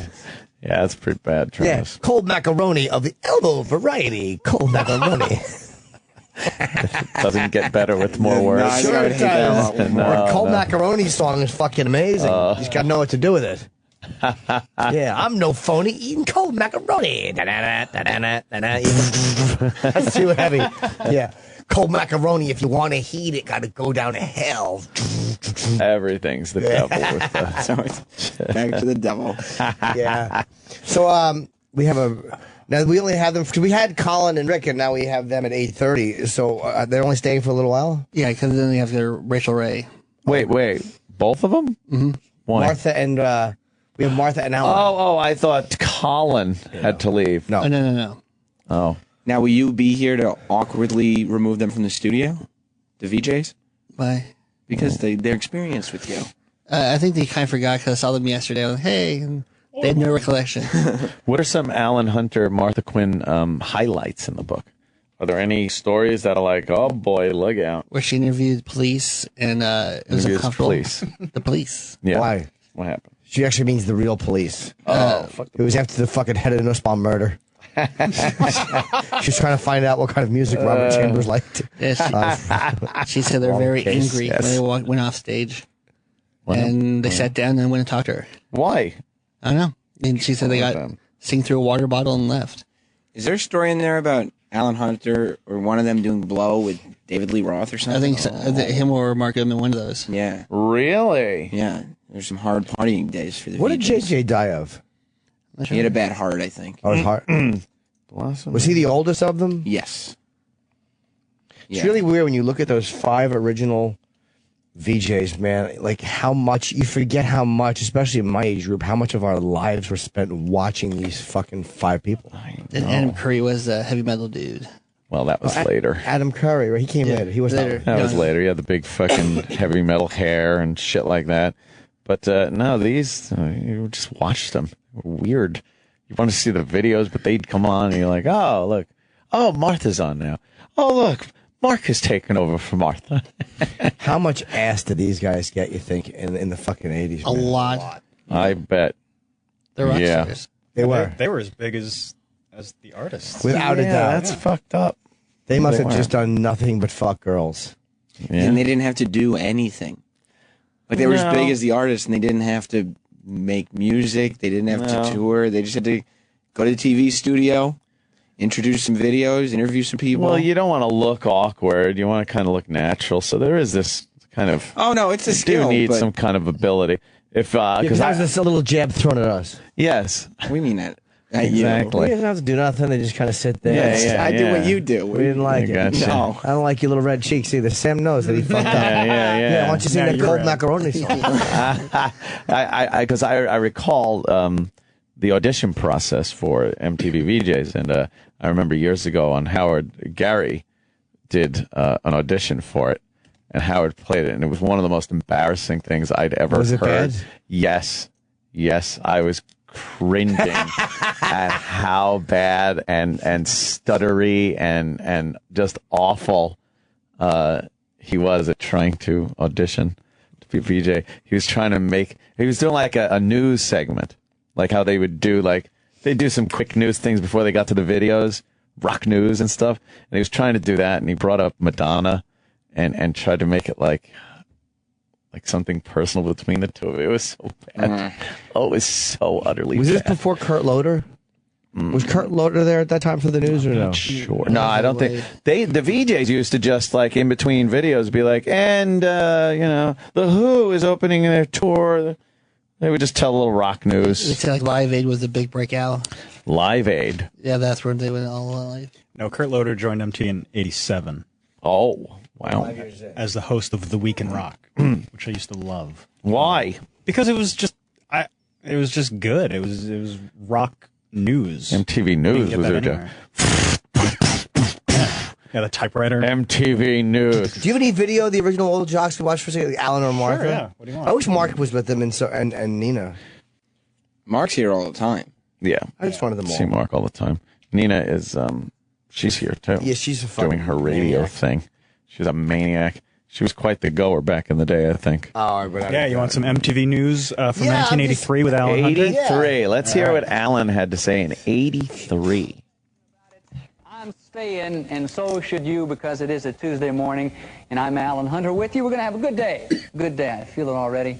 I've got a little music news to sort of start things out here. How'd you like to get your hands on clothing that once belonged to Jimi Hendrix, John Cougar, or Hart's Wilson Sisters? Well, if you're anywhere near Seattle during the month of June, you could at one of the biggest rock auctions ever planned. That is ever planned, once again, ever planned. 3 weeks from June the 3rd until June, wait a minute, 3 weeks, June, the 24th. He's got a script in his hand. Edition here. Now, Hendrix, you got one Play of his video. long Shut green up and play the scarves, music. John Cougar's black leather jacket, and Nancy's black satin hooded cape.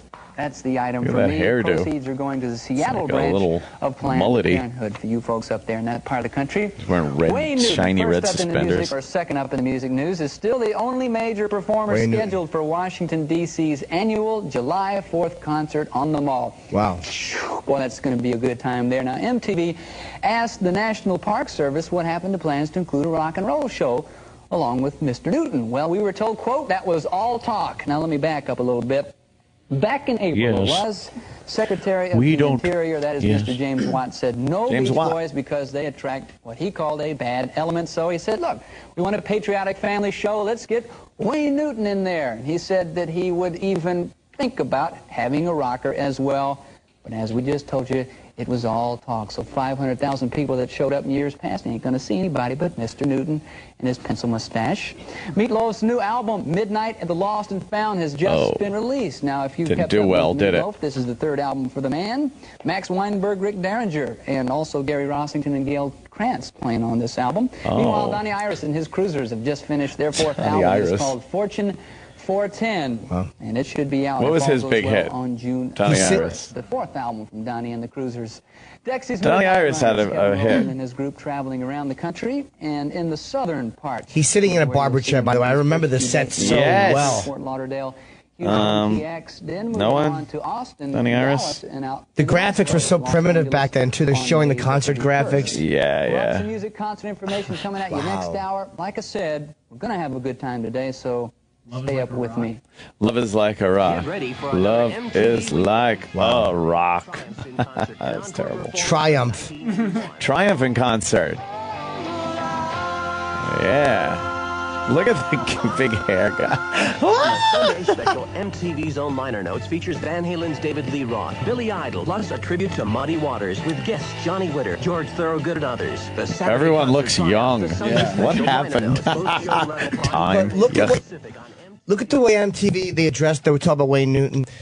He mentioned the Secretary of the Interior, and there's a tribute to Muddy Waters. Like, they dealt with, it seems like real music, like not real music, but they dealt with all kinds of music. They weren't so obsessed with talking to someone who's 15 years old. Yeah, true. But that's the way music in general is now.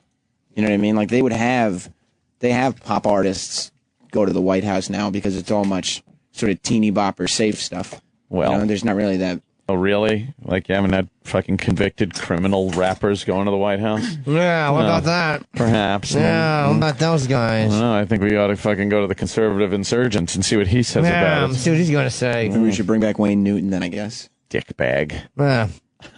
Yeah. Let's see what he's going to say. Yeah. Just trying to have a show, and all these guys are coming in and mucking up the works. Oh, no. God. I didn't give that 1 ounce of thought after we left the studio yesterday. Oh, what is Martha? Let's hear a little bit of Martha Quinn. What year is this? Pink Floyd, The Wall. It's an incredible movie. Bob Geldof, lead singer for the Boomtown Rats, is turning into, I think he's going to be having quite an acting career. He was unbelievable. And one lucky winner and a guest will win airfare to London on MTV, spending 3 days in a hotel. I mean, you can go outside. She had of a boyfriends hotel back then? but we'll put you up 3 days in a hotel. I'm going to have to ask her And when tickets she to comes see in Pink here. Floyd for She had Wall boyfriends. On July 14th. And if they got all Includes jealous $300 for spending fame money, and the fact that every guy wanted to fucking have sex with her. Look at the little cleavage she's showing. On Columbia Records, She knows what she's doing. Sexy. The Wall book. And it's a lot of great stuff. You must be over 18 to enter. I think Mark Goodman had a problem with her initially because she wasn't a seasoned like broadcaster or something. Like a radio DJ? Yeah, because he was a radio guy and JJ was a radio guy, and of course Nina was very good at that. But like he felt like, why the fuck is, He probably also didn't like that she was a cute girl, so she was getting all the attention. You think? Yeah. You know, that always happens. I don't know. He got attention with his big afro. It works. Yeah. Oh my God. Look at Pat Benatar. What a fucking prominent jaw on her. Like a goddamn viper.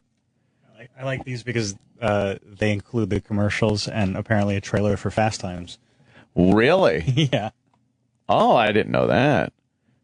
Should we break real quick? Can we get Colin coming soon? Oh, okay. Yeah, we'll take a break and be back. Colin Quinn, the inimitable Colin Quinn. Yeah, Colin's gonna come in, do some whinging. What is this? A fucking 80s commercial for what is it for? Up to Defender to save them. Atari? A great Atari game. Have you played Defender? It's almost as bad as a Colt Macaroni video song. games that just keep coming. Only from Atari. She's better than me. Have you played Atari today? Wow, I remember that jingle. Yep, me too. Jeff Spicoli is one of a kind. That was my skull. He's best dressed, safest driver, best speaker. Gnarly. And he's got a message for the youth of America. Hey, bud, let's party. So come to school with Jeff Spicoli. He's barely in the movie. I know. This is For some fast times at Ridgemont High, where only the rules get busted. Rated R. You know what's so See funny? Fast Times at All Ridgemont the High. drug jokes in that. Yeah. You couldn't do them now in a movie. No. No drugs. They get very upset.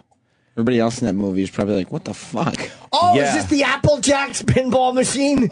remember the cereal Apple Jacks? They're playing the Apple Jacks pinball machine. Apple Jacks. Did you have an Apple Jacks song? You fucking fruit. Well, yeah, yeah. No, I wasn't allowed to eat Apple Jacks. Why? My mom was like health kosher? nut, so we didn't. Exactly. Yeah, I had like Product 19 and Product 19. What are you on? Fucking some military base? Your welfare food stamps? No. Product 19? Yeah. What the fuck is that? No Apple Jacks for little Trav. No Apple Jacks. You know how no, good no. Apple Jacks are? Do you even fucking know growing up? A is for Apple, J is for Jew. Oh. Oh, no. Oh, you poor fucker. Yeah, we had Apple Jacks, Puffs. Yeah. You know, like generic. Just puffs. Yeah, the ones that came in the bag. And they weren't sweetened or anything, right? No. They were just puffed rice or something. Just puff rice. That's Not like Honey Smacks. Yeah. Oh, they like little puff daddies and something, Sammy? Good one. No. Fruit Loops? No. Didn't have that? No. Yeah. Powdered Called them milk. Travis Loops. Yeah. So what happens when Travis runs in a circle? All right, let's take a break. I got a Cialis rod. Do you? Yeah. Did you take a Cialis last night? No. Save it for tomorrow. How long ago? 2 days. And you still get a rod? Oh, God, yeah. Why'd you take the Cialis? Sometimes you just want to feel like a man. You didn't have company? No. Why would you do that? I jerked off. You took Cialis to masturbate? Well, I thought I might be having company. Holy shit. I didn't. Did you feel silly once you realized you weren't having company? And you Yeah, You got him walking around with a rod. Me and my rod just laughed at each other. Like, oh, you. What have you done look this at us. time? It's just me and you again tonight, kid. Yeah. All right. We'll be right back with the wonderful, lovely, and talented Colin Quinn. Cold macaroni, cold macaroni. The Opie Anthony Show on Sirius XM. Thanks for calling the Opie and Anthony FU line. Here's the latest batch of FUs. This is a preemptive fuck you to all you motherfuckers that are going to call in here saying fuck you to Jim for the making out song. You motherfuckers are so goddamn predictable, it isn't even funny. Oh, fuck you, Jim. Got a fucking song stuck in my head. Fucking making out. Fuck you. Fuck you. Making out. Making out. God damn it, Jimmy. Fuck you. I want to give a big F you to Anthony for getting me to say 1,000 times a day, it's a difficult situation. Fuck you, Anthony. Fuck you. Yeah, I want to give a big fuck you to the local Phoenix radio station, KDKB, trying to be Opie and Anthony. They've had Bob Kelly and Rich Voss on. They have a character named E-Rock, and they also have What Have I Learned Today. Stop trying to be Opie and Anthony and be your own station. fuck you. This is Stone Cold Steve Austin, and I want to give a big hell yeah to saying fuck you to that fat Slavo E-Rock. And that's the bottom line, because Stone Cold said so. Yeah, I just want to give a big fuck you to my girlfriend, who is jealous at every fucking thing I do. I can't even look a waitress in the eye without her giving me a cunty fucking attitude. Fucking 7 days a week, makes me fucking miserable. And worst of all, she's a fucking dancer. Go fuck yourself. Hi, I just want to give a big F you to Entertainment Weekly Radio for not hiring the masterful primetime Sam Roberts. Hey buddy, I think your voice is beautiful. Fuck you, Entertainment Radio. Call the Opie and Anthony FU line. 866-FU line 1. That's 866-FU line 1. And now, True Confessions. From O&A talent booker, Roland. Bring me a good cock and I'll suck it right now. This has been True Confessions. From O&A talent booker, Roland.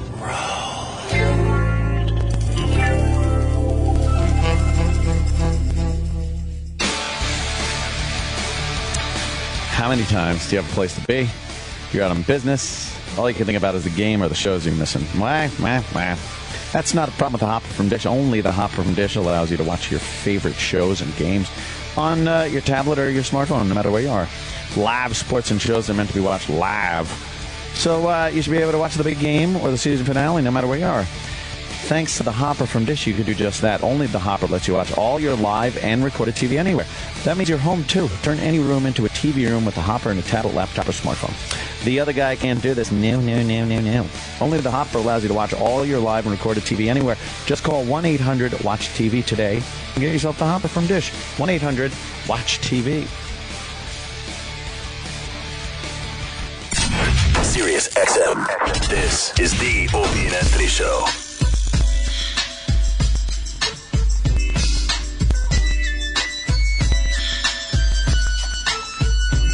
Oh, boy. 1, 2, bring it to the folks. Snoop Doggy Dogg and Dr. Dre is at the door. Ready to make an entrance, so back on up. He's done. Sellout. He lost all street cred when he did his Hot Pocket commercial. I will tell you, his fucking country song is great. You like that one? Love it. That's just because it's odd because he's doing country. Yeah, exactly. Yeah. Colin Quinn is here in studio. Good morning, guys. Hi, Carl. Hi. Look at that mic. It's like all limp in front of you. I'll fix the mic. Well, help Colin. Exactly. And then you can pull it closer to his closer face to the table, instead of... Yeah, there you go. You're sitting back in the middle of the room. What are you doing, Carl? I hear you're hitting up Rachel Ray after this. Yeah, I got to head over to Rachel Ray after this and do some promos and promoting stuff. the new Unconstitutional. The new, yes. Now you've got a whole new gig going for yourself. Yeah. And what's this one based This one's on? the one that based on what you saw, Anthony, early on. I did. I saw it over there. Anthony came early, almost a year ago. Yeah, wow, that was that long ago. Yeah. Holy fuck. Took you that long to put a Constitution show together? I would have had this together 2-3 weeks. Yeah, right. Tell me about it. Yeah, it was very funny. Nice. And that was early on. You'll like it now. Yeah? Where can I see this, Carl? Oh, the Barrow Street Theater. Yeah? Theater.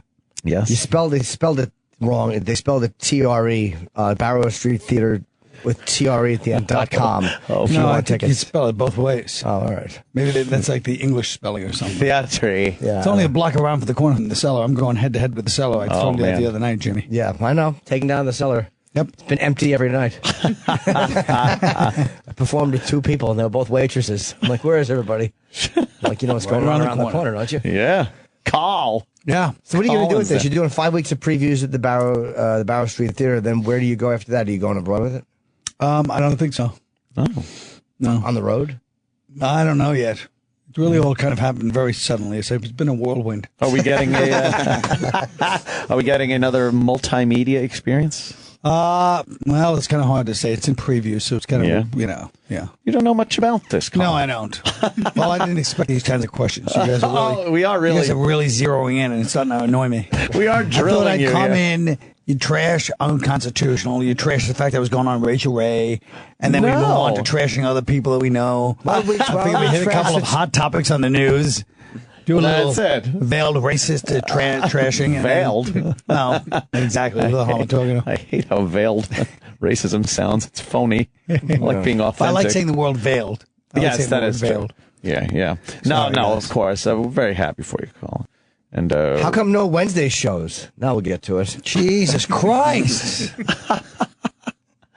No Wednesday. Is that like the theater day off or something? No, that's what you do too. I don't know. It's actually not a bad question. That's what's so annoying about it. You're supposed to do matinees on Wednesday. Oh, that's right.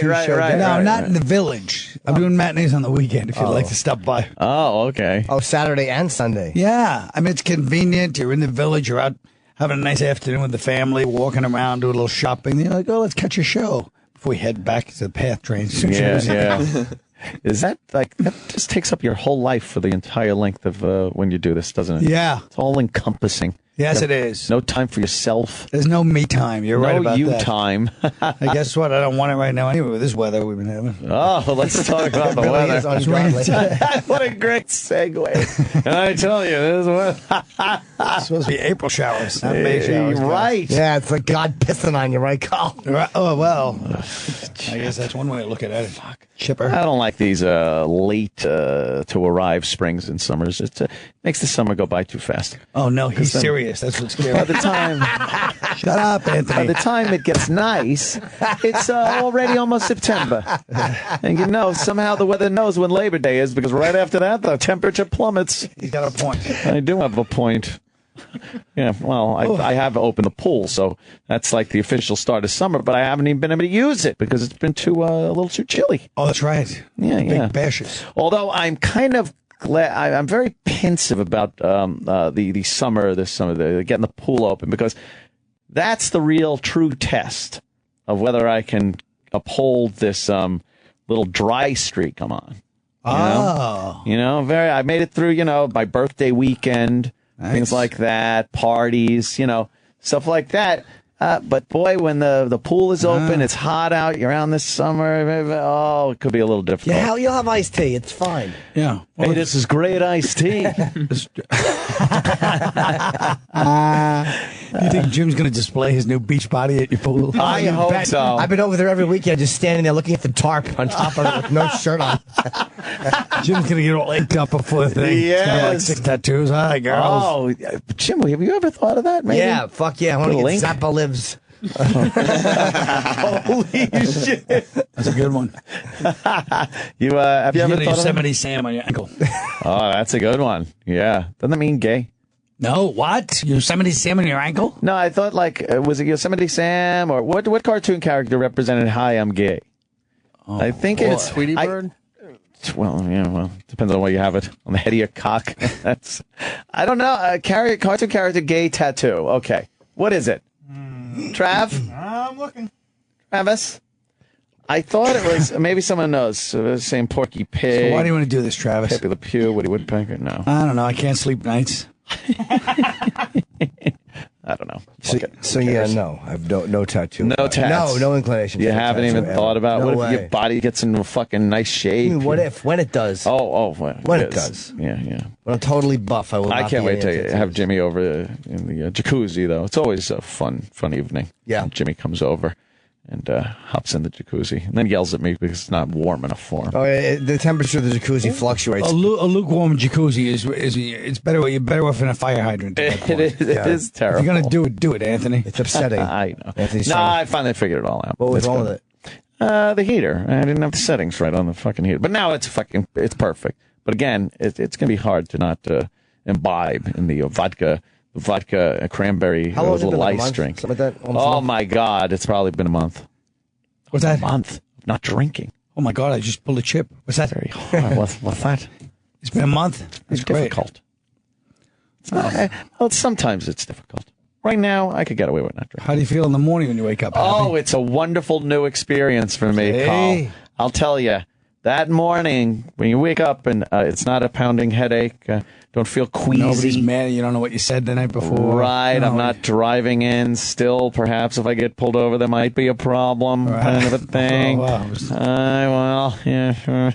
Anthony's not a bad drunk. He's not a violent drunk, or he's No, just I'm the most fun drunk ever. slightly repetitive. Yeah, well, that's The important thing is you're doing it on your own with your own willpower. Anyway, I can't believe you didn't have a jacuzzi. That's such a Long Island move to get that jacuzzi. You know, when I was 19, Yes. my friend hooked me up with this girl. She had a TR7. She was very, very Oh. pretty. And she had a TR7. You know, I didn't have a car. I was like, oh, my God. She was like she was rich. She lived in Lloyd Harbor. Oh, yeah, that's nice. Nice. Money. Nobody even knows where that is in Long Island. Billy Joel lived there. Ah, exactly. Everyone knows that. And we actually fooled around in her family's jacuzzi. Wow. And then I was a drunken idiot. Like I just abused her afterwards and walked her. You know, just It's like an 80s party treated movie. her like And then I saw my friend. Like I just was like, "Hey, get out of here!" Meanwhile, she was like the best thing that could have happened in my life. And then my friend, I just go up to him and go, "Hey, man!" And the next time I saw him, I'm like, "Sorry," and he just walked away and would never talk to me again as long as I lived. He never spoke to you? Just because, not even out of feelings for the girl, just out of how could you How blow you the most fucked it up. amazing shot I gave you? You fucked it up. Yeah. Was she pretty? Oh, really pretty. You fuck her? Whoa! It was the 80s, of course. That's what people did. Yeah, It that's wasn't it. like that then, Jimmy. You banged her in the jacuzzi or no? No, I would never do that. That's grotesque. I couldn't. I wouldn't. I don't like jacuzzi water on my dick. Who wants any water on their cock? I can't keep a fucking rod in the pool. You got to get out of. You got to kind of hang out. It's good if they're bent over the edge of the jacuzzi. Oh, jeez, this conversation is getting crazy. Yeah. It's getting a little blue. Yeah, this is what we call Morning Edge. We're changing the name of the show to the Morning Edge. It really is. Yeah, we're bringing it edgy. Pools are not really too conducive to sex. No. Like it sounds like a good idea. It plays well in movies, but truth of the matter is, the lubricant gets all fucked up. Pool Put water. lubricant in the pool. I'm not coming No, to the no, I'm jacuzzi. talking about pussy natural, juice. Oh, natural lubricant, natural lubricant. Yeah. You know how it is when it gets all sloppy down there. Oh, boy. But this won't be like this on Rachel Ray. Oh, you better believe it. Oh, I want to talk about that. Yeah, She's really sexy, actually. I only met You her like once. her? I was really sexually attracted to her. Yeah? I could not believe how sexy her vibe was. She's got kind of a motherly thing. Dude, she's fucking. Yeah. She's probably such a dirty bang. She's, You know Veronica Mosey? Yeah. She's funny. So she goes, one time, Rachel Ray, she goes, she, of course, like any good comedian, hates everything she talks about. She goes, Rachel Ray, she goes, she's the kind of girl looks like she just banged the whole frat and now she's cooking breakfast for them the next morning. And she starts acting it out. Wow, you know what? Those girls never got respect, even for cooking. If they would bang a bunch of guys, and then they would be nice enough to want to do something. Yeah, no good deed goes unpunished. in this Right, world. right. Yeah. I do The remember the ideal person, and everyone's like, yeah, we right. I do recall a girl up in I believe we were in SUNY Oneonta. Well, you know what? You're close because it was Kingston, New York. Oh yeah, I know Kingston. We were yeah. playing the wonderful Augie's Checkered Flag Lounge. Oh, where is Kingston? How far is it? Kingston's 2 hours. a couple as hours. the crow flies. It's nothing. Yes, we were playing the Straight wonderful shot right up 17. Augie's Checkered Flag Lounge. We were staying at the Costello Motor Court, which was nearby. No pool, of course. Easy. No pool, no.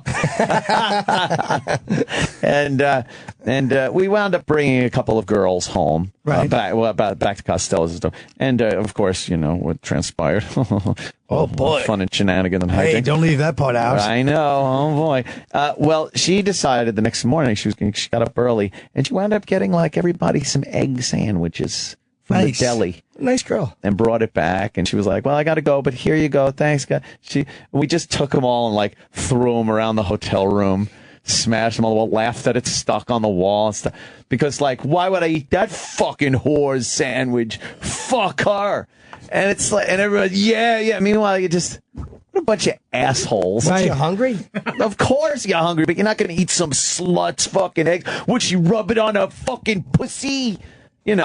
This is fucking, you don't do that. You're just such an asshole Did you ever at that see her age. again? No. Did you ever see her again?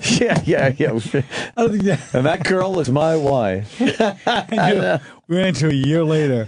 Yes, how was that sandwich? Yes. I'd like to apologize to you. Yes. What happened to the egg whore? Threw him around like an egg sandwich slut. The general double standard in our sexual society. Yeah, guys are stupid in front of their friends, I'm sure if it was just a one-on-one experience, you'd be like, thank you so much. You're so sweet. Right. But, one other guy in the room and you got to act like, like the Castro brothers. Right. Like the Castro brothers. Yeah, we were just talking about that before. Well, how they act like those brothers didn't know what was going on? They had to. I don't know, Stop. man. They just... How are Puerto Rican brothers? They're tight, right? Yeah. Yeah. But the girls said that they had never seen them there. They did. The girls, Really? The girls didn't see anybody. How about the cops? How about the cops walking into a house that literally looked like Silence of the Lambs, just upstairs, and they're like, "Okay, what's in the basement? The boiler. You don't want to see? All right, I'll see." Yeah, all right, fuck it. Yeah, well, I got a card right here, Miss Littman. Fucking unbelievable. They walk in there. Unbelievable. Unbelievable. Were they in the house at all? The cops? Yeah, they were called like 20 times to the house. They didn't go in though. Over 10 years. They did. They went in a couple of times. Yeah. I read a report on the internet. So they went in a couple of times. It's got to be authentic. Yeah, they, You should have heard some of the comments. They were teed off at the. Were they? Oh. Teed off, yes. Yeah, how they walked in there and just got disturbance calls, and I guess somebody called because a girl holding a child knocked on a window once, and the cops said, "Oh, it was a prank." Right. All this shit. Somebody else had a leash and a chain in the yard. Yeah, naked in the yard. But then they came back. But in that neighborhood, too, first of all, the cops did a lousy job. But you know how many fucking dumb calls they probably get in the neighborhood every day? Yeah, but if this is the neighborhood that fucking 3 girls disappeared from, perhaps. Right. Well, it wasn't from that neighborhood, be a little was it? more attentive. Yeah, it was like 5 miles away. Yeah, it wasn't all that far. You should know, Jimmy, you're the king of Cleveland. Yeah. Cleveland does adore me. Yeah. Yeah. I liked going to Cleveland for the gigs. Yeah. The city itself leaves a little. And the women. I do like the women in Cleveland. Oh, lovely. They're good girls. Boston girls, too. Philly girls can fucking go jump in the lake. You don't like the Philly girl? No. They can kick rocks, in your opinion. Yeah, they really can. Yeah. Fucking beat it.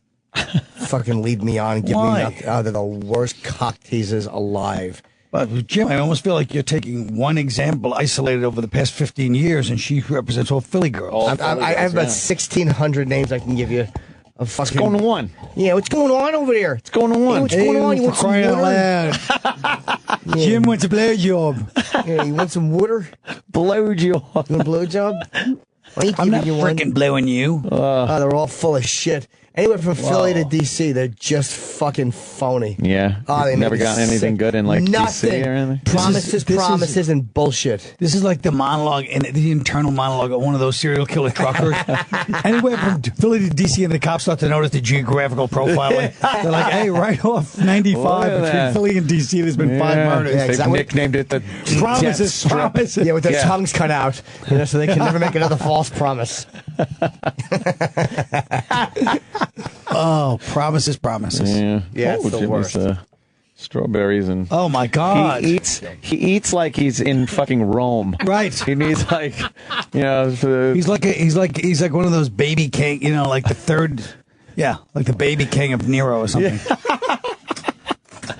Yeah, he's very healthy though. I heard his advice show yesterday. I was driving home. Guys, without diet, it's all BS. That's exactly what he did say. So annoying. Someone was calling saying that they do exercise and whatnot, but they're not losing as much weight as they wanted to. And Jimmy said it's not about the exercise; it's about the diet. That's most of it. Ooh, yeah, that's a breakthrough thought anyway. But it really is. Well, Carl, I didn't have to be original. I just had to give this young man some advice. He said to me, I want to know how you do it. How do you do it, Rube? Jerry, a lot of people say, well, you're living proof that you're human. In fact, more so. More so.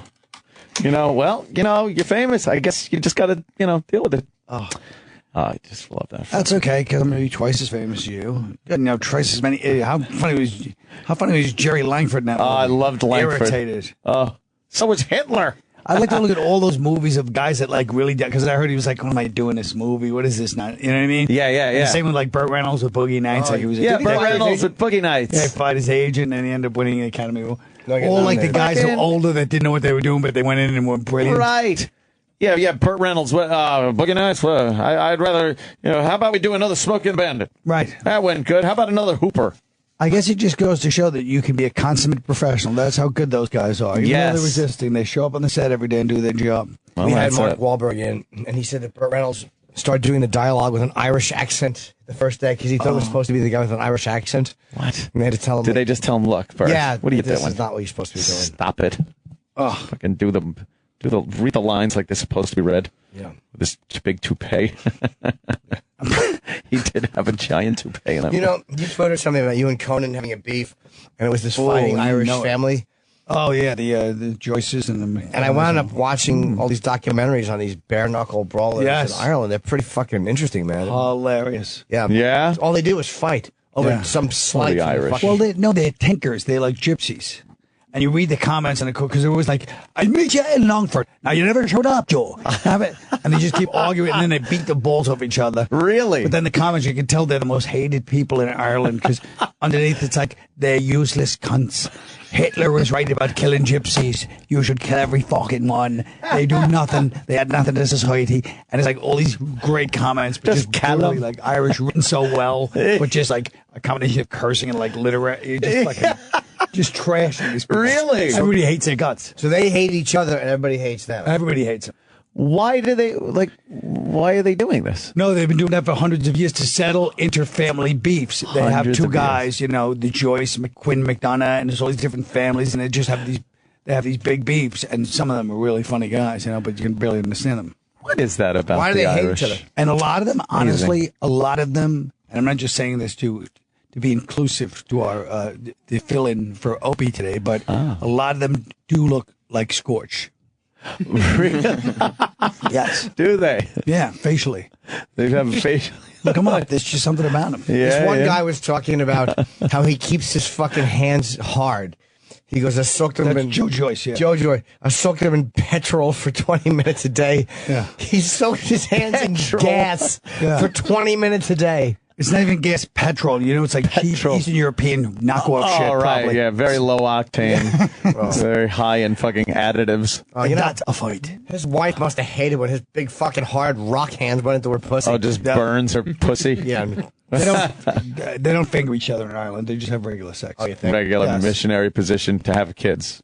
Yeah, I remember a friend of mine as a little kid went to Ireland, and he was like 10 to visit his relatives, and he came back and told us how he had to have these fights with all these little kids from this trailer, and he started describing tinkers, but we didn't know what it was. You know what I mean? Oh shit! It's like one of those things that they're like, "Hey, Yank, come on, Yank," and they made him fight every day.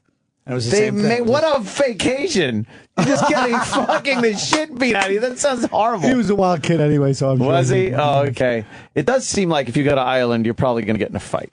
Like they like to mix it up. Well, if you're in the bar the whole time, obviously something's going to happen. Like the Donnybrook. I always see every piece of footage of Ireland. I see it's fucking dismal out. The weather is cloudy. I have zero desire to go. Like today. Yeah, here in our own home. Oh, yes. Well, I'm surprised that Jim is like a sunny day enthusiast. He's like, I don't want to go to that dismal weather. Jim is. He smiles when he sees sunshine. He's a goddamn. I didn't realize he was a fucking Brazilian supermodel that liked to lay in South Beach all day. I get the doldrums from some of that weather. What the fuck is this? Well, you don't go out before it's dark, do you? Like a respectable comedian. I just don't care for. I just don't care for overcast weather. It really dampens my mood. I don't blame you. Yeah, people they put those fucking lights on themselves. They look into a fucking light all winter long because they get seasonal depression. I have said so they have to look into a light. I think our own Troy Kwan right there, he has one. Yeah, and it's so your body and your eyes can see some type of what would be sunlight simulated. I'm worried about all the other shit. You worried about this? What about pesticides? I'll pour water on my strawberries. Poured his water all over your strawberries. Only because I knew if I reached for your coffee, which I wanted to do, and smashed it, you would have caught me too early. Yes, I had to go with what was available to my hands. Now Jim's moving his items away from me. Well, I told you, this creep started it. Many years ago, I was trying to have a lovely cup of tea at the Comedy Cellar, as I like to have, and so I go upstairs and I was like, they gave me mint tea instead of regular tea. I don't like mint tea. Turns out to be they gave me regular tea. It was not the Staff Swallow. I want to emphasize that. Oh, no. This asshole was chewing gum and stuck his gum in my fucking tea. I was drinking his goddamn gum, his gum juice. Holy shit! You thought it was mint tea. I was like, oh, mint tea. I don't like this. Minty He's sitting there fresh. smoking at the table. So ever since then, I anytime got he's him at the twice. table, I got you twice. Yeah, and that was tw- 10 years ago. Yeah, and ever since then, literally, if he's at the table, even all these years later, you think somebody was a mature adult, I carry my tea, any beverage I have, I carry him down with me. Well, you Like I go should. pee or Yes, whatever. he's gonna fucking pervert it in ridiculous. some fashion. Wow. Were you grossed out with the thought? You know, No, just one of those things. It was just infuriating. it's in his mouth, and you know. No, Anthony, you know what That's it is. You just you like certain comforts. That's all I'm saying. That's all you're saying. What can we look forward to in your? Well, you're the only one who really unconstitutional- understands what I'm trying to achieve. I love it. Oh, I know what you're trying to achieve. I love No, you don't, it. Jim. Maybe you meant me. What's that? Maybe you meant that. I'm the only one who understands. No, I meant Anthony's the only Of one. course. What do you think he's trying to achieve? Let's do a test. What is he What do you trying to think Colin's achieve? trying to achieve? He is trying to rid the world of this ignorance and revisionist history that is going on, and using humor to get these points across instead of the doldrums of C-SPAN. Thanks. Thank you, of course. What do you think, Jim? It's very interesting. Trying to do some fucking fun jokes. Oh, That's I told you about that idiot Voss that time. Back in the early 90s. I know I've said this before, I'll say it again until the whole country understands. Voss just hated me. Because all these guys knew I was funny and Voss didn't get. And he would get. So one time I was on stage at Caroline's and I did something, but it was like almost like, I go, this is like a poem, but it was like a comedy, but it wasn't a poem, you know. It was jokes. Yeah. But it didn't work. He comes up right after me. It's 1994 and goes, I don't, we didn't know each other barely, just a little bit. Hey, I don't do poems. I do fucking jokes, folks. Oh, shit. Oh, shit. Just sold me out. Ew, did Threw me you under- fucking hate him right then and there? I was like, who is this goddamn Who's this asshole? fucking mullet fat bastard? No, Rat Tail. He had a rat tail. Yeah, at the time. rat tail. Well, rat tails were big in 94. Yeah. Well, maybe not big, but they were. Yeah. What the fuck? Why would he say that? Son of a Especially bitch. not knowing you. Yeah, I mean, he knew me a little bit, but, you know. Not that just not to that be- well. Just because he was feeling as though he was in Caroline's. You know, it was like Voss is the one that broke it open in many ways for Norton and the rest of the Jersey hacks to actually work in New York. So Jersey hacks. in that sense, That's you a have to funny give him credit. compliment. You know what I mean? Yeah, bringing the Jersey hacks. Yeah, I think Voss got there first. We went around the same time, though. Yeah. No, I remember it very vividly. It was Voss. Lewis loved Voss. He did. Voss probably got you in. But I used to go to the comic strip, and me, you, Franchese, Florentine, and Eric McMahon would go out to eat at that place across the street from the strip. So that's fucking like 1995. Jeez. Million years ago, right? Million years ago, guys. You used to call me Naughty Norton. Oh. Hello, Naughty. Yeah. That was you and Because you Franchese. were naughty. I was a naughty boy. He I was a naughty boy. Yeah. And you lived with Jim at the time? I think that's before I lived with Jim. I spoke to battling Bob Lee. I'm walking on 46. Here's the problem with the world. I'm walking on 46th Street yesterday, going to an important publicity lunch at Joe Allen, top trendy restaurant with the AP. And I passed this theater on 46th Street. You know, they had a bunch of shows over there. And I look, and it says, appearing only tonight in one of the theater shows, the Reverend Bob Levy. Wow. So I took a picture and sent it out. The public knew what was going on the Broadway stage. For one night on only. the Great White Way. Bob Levy. He's like Yeah. a Broadway name now. Yeah, right? Wow, for one night only.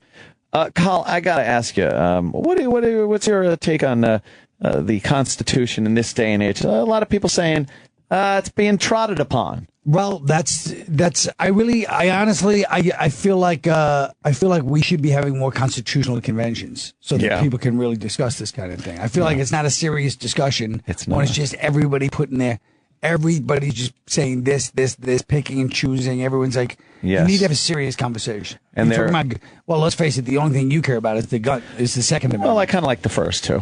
No, you care about the second. I like the second, but Why do you care about the first?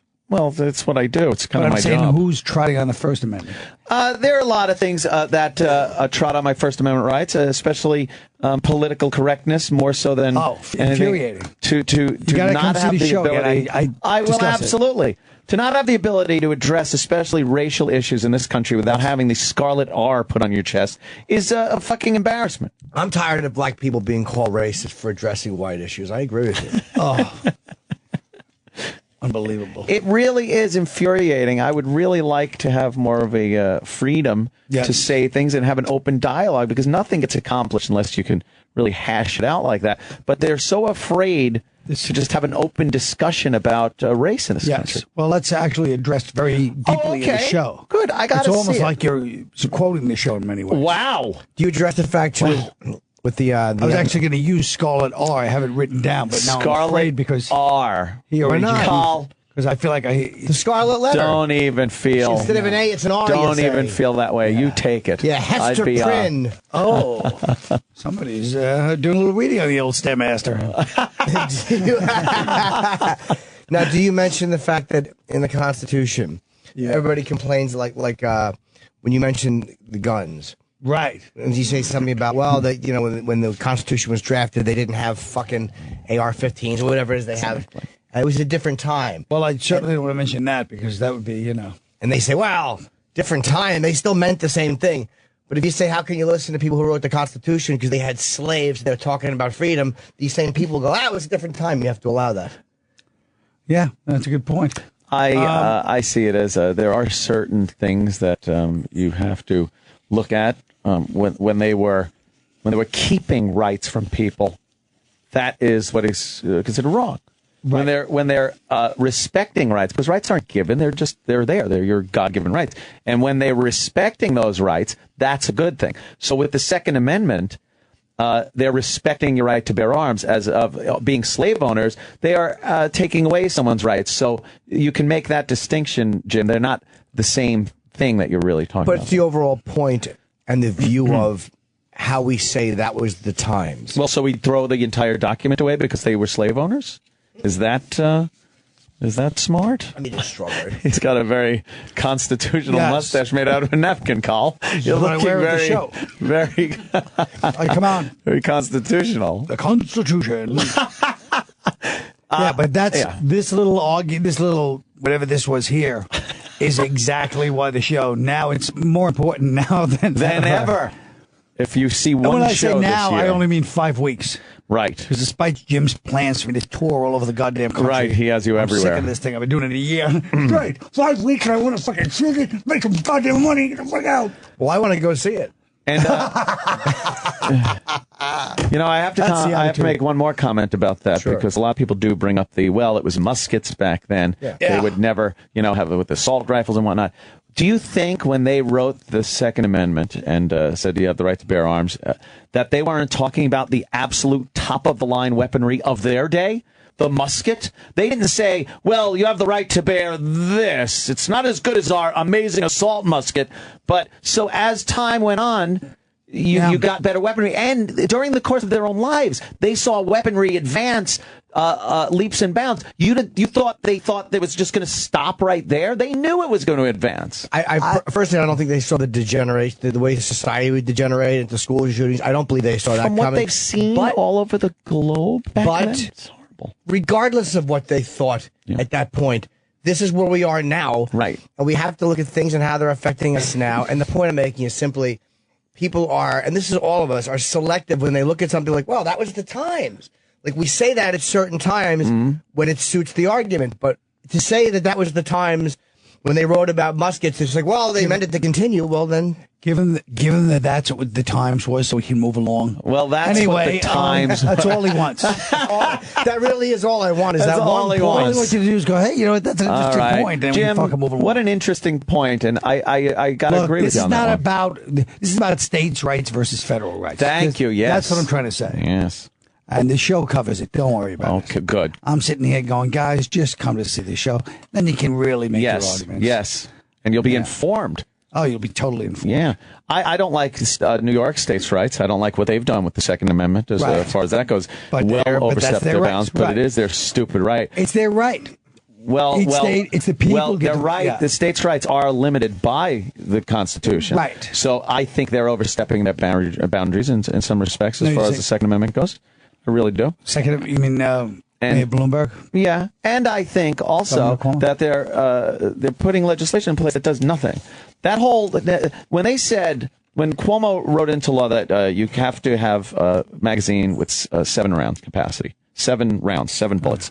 Didn't he do enough research to know that they don't make 7-round mags for AR-15s and for a lot of handguns and stuff, that there's only a 5 and then a 10-round magazine?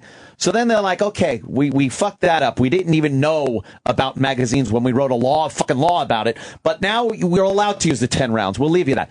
But you can only put in 7 bullets. What is that doing to protect anybody? Because obviously, if somebody wants to do bodily harm to someone and adhere to the 10-round magazine, they're certainly not going to adhere to the 7-round limit in the 10-round magazine. Meanwhile, I'm there loading 7 rounds into a 10-round mag because I want to, adhere to the rules. Oh, now hopefully you're preparing lunch. But it really does go, because now I'm guaranteed to be outgunned in at least the number of rounds I have available to protect do you know myself. for sure that muskets were the most powerful weapon back then? I was always wondering. I feel like everybody just says muskets because we're too lazy to Google it. Well, there were cannons. No, but I mean handguns. I think hand. Yeah, there were handguns. They were like flintlock handguns, but nothing that really overstepped the musket to the point where it's like, well, we certainly don't want people having that. What year was the Gatling gun invented? That was the 1800s, early 1800s. Those are fun. Yeah, we'll take a break, and we got, of course... is Martha here or no? Is Martha here we're yet? Still waiting. Okay. Well, we got Alan Hunter and Martha Quinn will be joining us. Carl, excuse me. Let's take a break? Yeah, yes.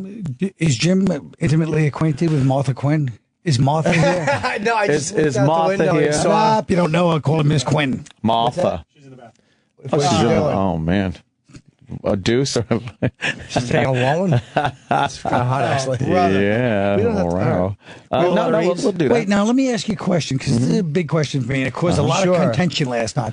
Where the fuck do you guys expect me to sit when all these other people are coming in? Right where you are. I'm leaving. No! Stay where you are. Don't leave. Stay there. Every time I try to move to the other thing, and that caused a lot of problems last week. You were here with Opie, Bill Burr, and Mark Cuban. So don't move. You don't move. I don't want to be rude to the new guests. No, I want you to stay right there. I want you to stay right there. They can sit over there. Fine. I like Colin right there. Sam, get up. This whole thing has a synergy to it.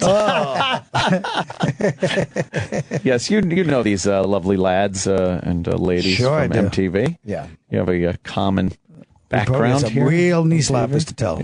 Yeah. All right, so I'll tell you a good Martha Quinn one, too. Oh, yeah? Yeah, Mom, when she comes when she gets in. Okay, nice. Don't go anywhere.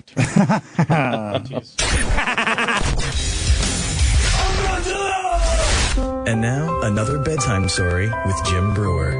He used to rape Will Ferrell just to make him break character, because he dressed up as a character for like 2 straight weeks. It was so annoying. It was so annoying. He's like, Will. He's like, I'm not Will. I'm Ron Burgundy. I'm like, all right, well, Ron, can we talk? He's like, I'm busy this week with art. And so this went on for weeks and weeks. And Tracy could never pronounce his name right. He called him Pharrell. Will Ferrell. Hey, Will Ferrell. He'd be like, let's play characters and break Will Ferrell. Let's rape him. Me, Colin Quinn, and Tracy repeatedly fake raped him for hours. Wow, we leave him in a dumpster, take his clothes off, and he would never break character. It was so obnoxious. Tracy would be in the doorway as we're fake rape, as we're literally pulling his pants down. Tracy would be in the doorway with an unlit cigarette going, hurry up and save me some of that. Stay tuned for more bedtime stories with Jim Brewer. SiriusXM. Yeah, this is the Opie and Anthony Show.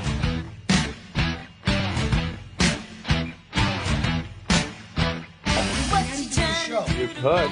Yes. Put the other chair back over there. I got it. I feel like I know you.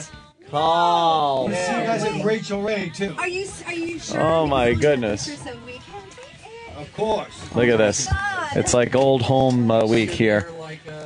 Hi, Martha. I told you that I got him his job. Is that what happened? He was. All right, everybody sit down. He said there was a little. He said there was a little story he had with Martha. Colin, you did say. Sit over there. Just leave it there. Sit over there. Run the board, Carl. Run the board, Carl. There you go. Take a seat. Yeah. Get Are the. we actually on? Oh, yes. I can't believe I kicked Colin out of his chair. No, he's got the helm now. He's got the Kirk chair right now. He's a god He's in to me, charge, as you guys are. Oh Forget my it. goodness! Please. I'm telling you. We took pictures here yesterday. And Yes, I we thought- did. I was a little nervous. I had sweaty palms. taking a picture with Please, you. I'm freaking thrilled to have you guys tweeted it here. out. Of course, Alan and Martha. Alan Hunter and Martha What a great. This is great. I've wanted to talk to you guys for so long, 30 years. I come up here every so often. Goodman's here all the time, and I come and wander the halls looking for a show to get on. This is I it. work here, and I look through the curtains and I wave. We have an Anybody open. want a VJ? Yeah. Anybody want one? We have an I open just door want you to know policy. that we're gonna. Since I feel I can say this here. Yeah.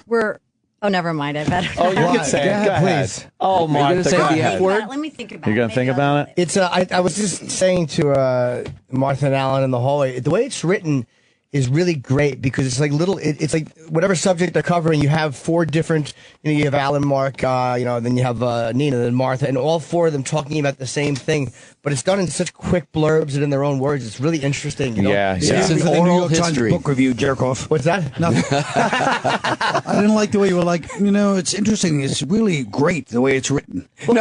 He says, I really like the style of the fonts. Yeah, as an author, I felt qualified to comment on the way something was written. I do think it was very well done because it's tough to pull this off, as I've said on many occasions. Basically, what I think you're saying is we are so fascinating just in our own words. Yes, you are. We did not need any embellishment. Well, I got to tell you, that was not my approach initially. I mean, I wanted the writer to write narrative. We would interview long sessions into the night with a glass of Pinot Noir, and then he would translate it into poetry. Right. Instead, it's like, no, we're just going to translate and transcribe what you say. It's going to be like oral court history. documents. Like, oh, yeah. Just one after and another. then I said, hello, Dave, can I have some more Coke? No, man. Who are you asking Coke Dave from? Kendall. Oh no, that's not what we're talking about. Not Dave. He's doing a travel show in Taiwan or something. What? Yes, I saw it online. He's like, all right, now an amazing little junket we're going to take to the worm farms of Thailand. That sounds fascinating. Yeah, it is Thailand. I would Anyway, watch that. David Lee Roth, of course. Yes, we got yes. stories. What other Dave? You're Dave. a pal. Oh my God, you guys, were you so stoked? We had Dave here. Yeah, he was great. He's was just awesome. really funny. Always has been. I remember there's a picture in the book actually of you and David Lee Roth, Yes, Martha. there is. Yeah. I guess you must have spoken with him a few times back in. Spoken with him. Yes, spoken. I'm pretty sure. No, look at the picture and what do you notice? Like, can you? Oh, and for the folks at wearing home, not just a Boy Scout shirt, but not like a Boy Scout shirt like jauntily open. Right. Boy Scout shirt, button to the top, Buttoned right. with a tie. With a tie. I literally looked like a Boy Scout. we call that a chastity belt. Yeah. Oh, there you are. Wow. I thought that was cute. Well, Martha, if you want to, we can get into that was cute. the many different personalities of each VJ, which made it so unique and fun to watch back then. But you definitely were the cute girl next door, but very proper. It didn't delve into anything the slightest bit dirty, as Well, I went on to be a Brady. Yes. So it all works out. That is true. She was setting her career up at MTV, and it had to be clean. Yeah. Squeaky Nice and clean. Martha would come on. Yeah, because I remember all the clothes that you wear, very But let me tell you, traditional. look, so that was a period of time when Preppy was happening, and it did make me feel better to see a People magazine cover from the 80s of Jodie Foster, and it said hot. And she was wearing mom jeans, a button-up shirt, and an ascot or something. And I was ascot. see, it wasn't just me. That's what was happening. And they said hot. But it worked, yeah. I'm sorry. The most disastrous interview. And there's a photo of Mark talking to Bowie. Was he was really bad? Well, it was a good interview, but Bowie decided to bring up the black issue of, why aren't there any black artists on MTV? Oh, okay. And Mark sort of got blindsided as well as he handled the response. Yeah. It was right before Jackson came on, before Beat It, before Billie Jean came on. Right. Wasn't it? Because we were playing black artists, but Mark's description was accurate. We were an AOR station, basically playing rock and roll. Right. We didn't play pop. And when Michael came along, it was a real chin scratcher for the higher ups, but it totally made sense that was a great song, and it was time to widen the musical parameters of MTV and bring on Billie Jean. Yeah, You guys had plenty of solo artists. What about the Thompson Twins?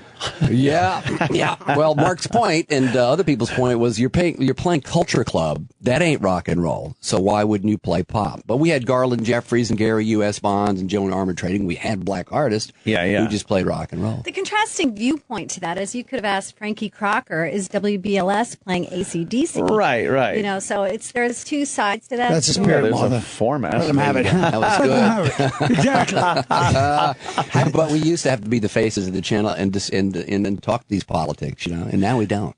Yeah, that's true. We were watching some earlier clips. I guess you were doing a news segment, music news before videos and stuff.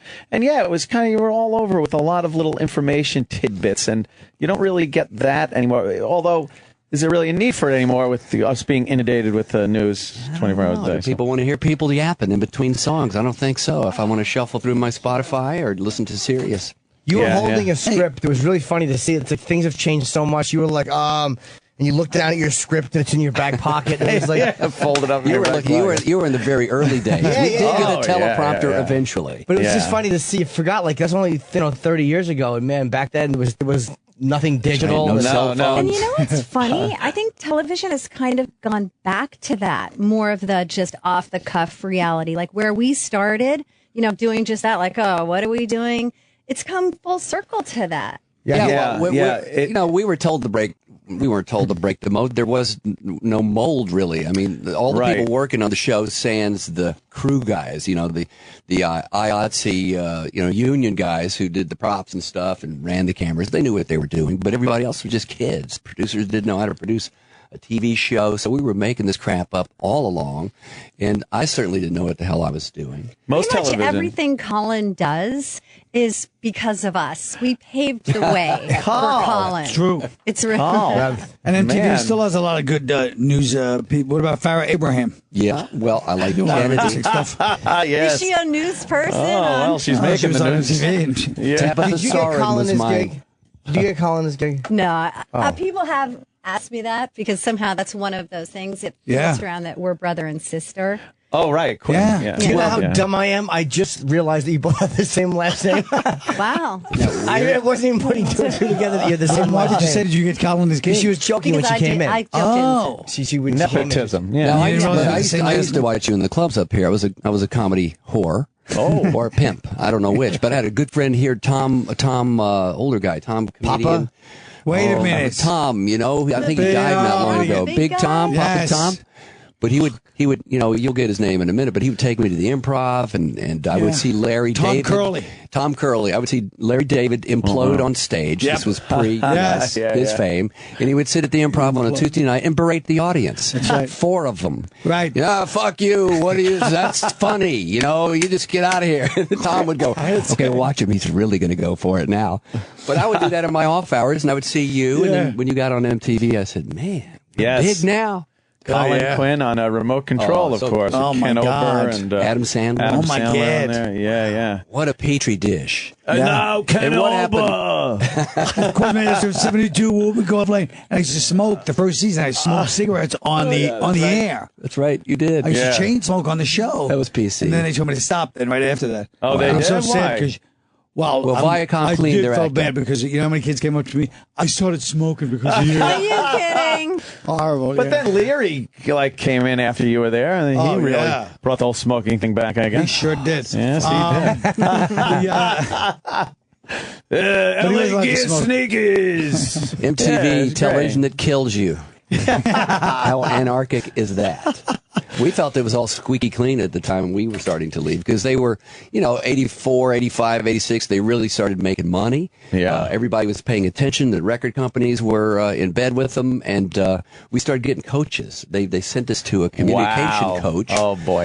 About 85, was it? I mean, we started feeling the pressure from the corporate guys. Great. We started getting the kind of more official But memo. this was a coach who also coached like George Bush. George Bush, Dan Rather. Yes, So we like, go to this the is Upper cutting East edge. Side. And I get here's a new one from Kajagoogoo. Oh my God. Wait a minute, what? Well, we bring in an air check and plop it in front of the lady, and she would stare at it. She's like 60 years old. Great gal, good communicator. God. And I would go, all right. That was, it was Kajagoogoo. Dig it. All right. No sentences. I didn't complete a sentence. She says, what were you trying to communicate there? I don't know. I dug the song. She goes, you need to complete your sentence. No, I don't, by the way. So then, I don't know. What years were you guys there from? 81 was the beginning, and we all left kind of within a year period. So 6 years for me, 5.5 for you. I kind of had two incarnations. I had my first incarnation and my second incarnation, which is when I came in contact with you and Ken. And so I kind of had two generations there. Yeah, they knew they made a mistake with you, and then they wanted you back. Me, it was okay if I said, I'm out here. Oh, boy. I had a couple of years left in my contract. Goodman and I looked at each other after Martha went. We said, oh, my God, Martha's gone. We better leave now while the leaving is good, while we're leaving with our own walkers. And we said, we can't be VJ forever. And we took off to L.A., to stand in the unemployment line, basically. What happened when you left? Did you think like, okay, I'm going to do this and this, Yes. and then at what point did you go like, oh man, maybe I shouldn't have left? Well, so I fast? had a job with Disney to do a new video show. I had that before I left MTV, and we were all stoked. I was going to do something called Videopolis. It was a little embarrassing, I'll say, to come from MTV, which was kind of, a little cutting edge and irreverent. I'm sitting there at Disneyland doing my kind of audition, but it was like a pre-thing.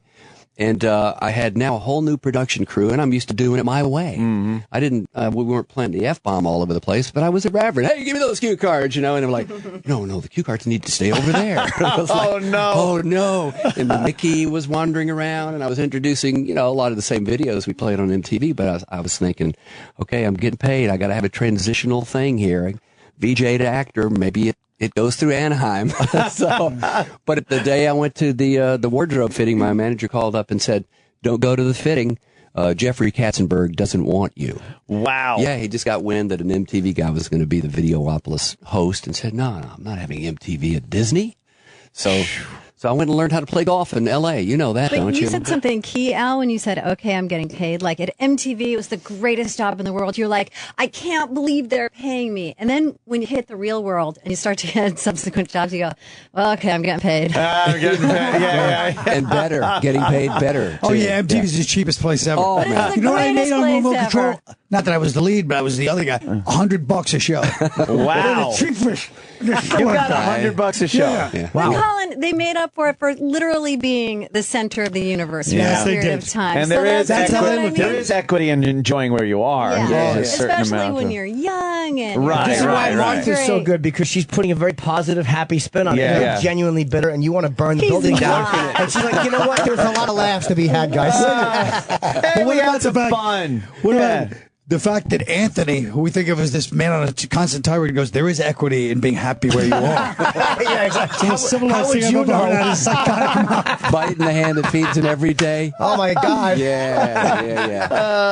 There's equity in being happy where you are. I think he's in love with Martha, and he's just flirting with her. Yeah. Who isn't? This is not Anthony. We don't know who this person who showed up right now is. I've never met him. Oh, you people. No, We're I mean, going to say some affirmations in a minute. yeah. Yeah. Why did you leave, by the way? Well, the first time I left, because the weirdest thing happened, the script stopped showing up at my house. And I was like, wow, I think is I this, Julie should. Brown? I used to have nightmares shit. that, I would go to an MTV party and I would see JJ and Mark and Al over with lights and producers, and there's lots of people around, but nobody was talking to me and I couldn't get to them. And I'd be like, oh my God. And I'd wake up and I go, oh shit, it really did happen. I did get let go from MTV. But, so the first time, they just didn't pick up my contract. And then like a year and a half later, they invited me back, which is great. It's like having your ex-boyfriend go, hey, you know what, baby? I do want you back. And that felt really good. yeah. But that time around, And it was I for knew, the money the okay, second the sun is is temporary. The first time around, I thought I would be there forever. Yeah, But the yeah. second time around, I was like, yeah, we'll see how long. I'll milk How this long was as long this? as we can. Well, yeah. that's when I met Ken and Colin and the whole And remote control. Who knew, Steve when we were doing, Treakus. who knew when we were doing that show? That Iron Maiden shirt reminds me. There's a lonely boy under a house in New Jersey with a Dokken t-shirt playing Monster Rain. Little Jimmy. Yes. Jimmy was the prototypical MTV watcher, I bet. Yeah.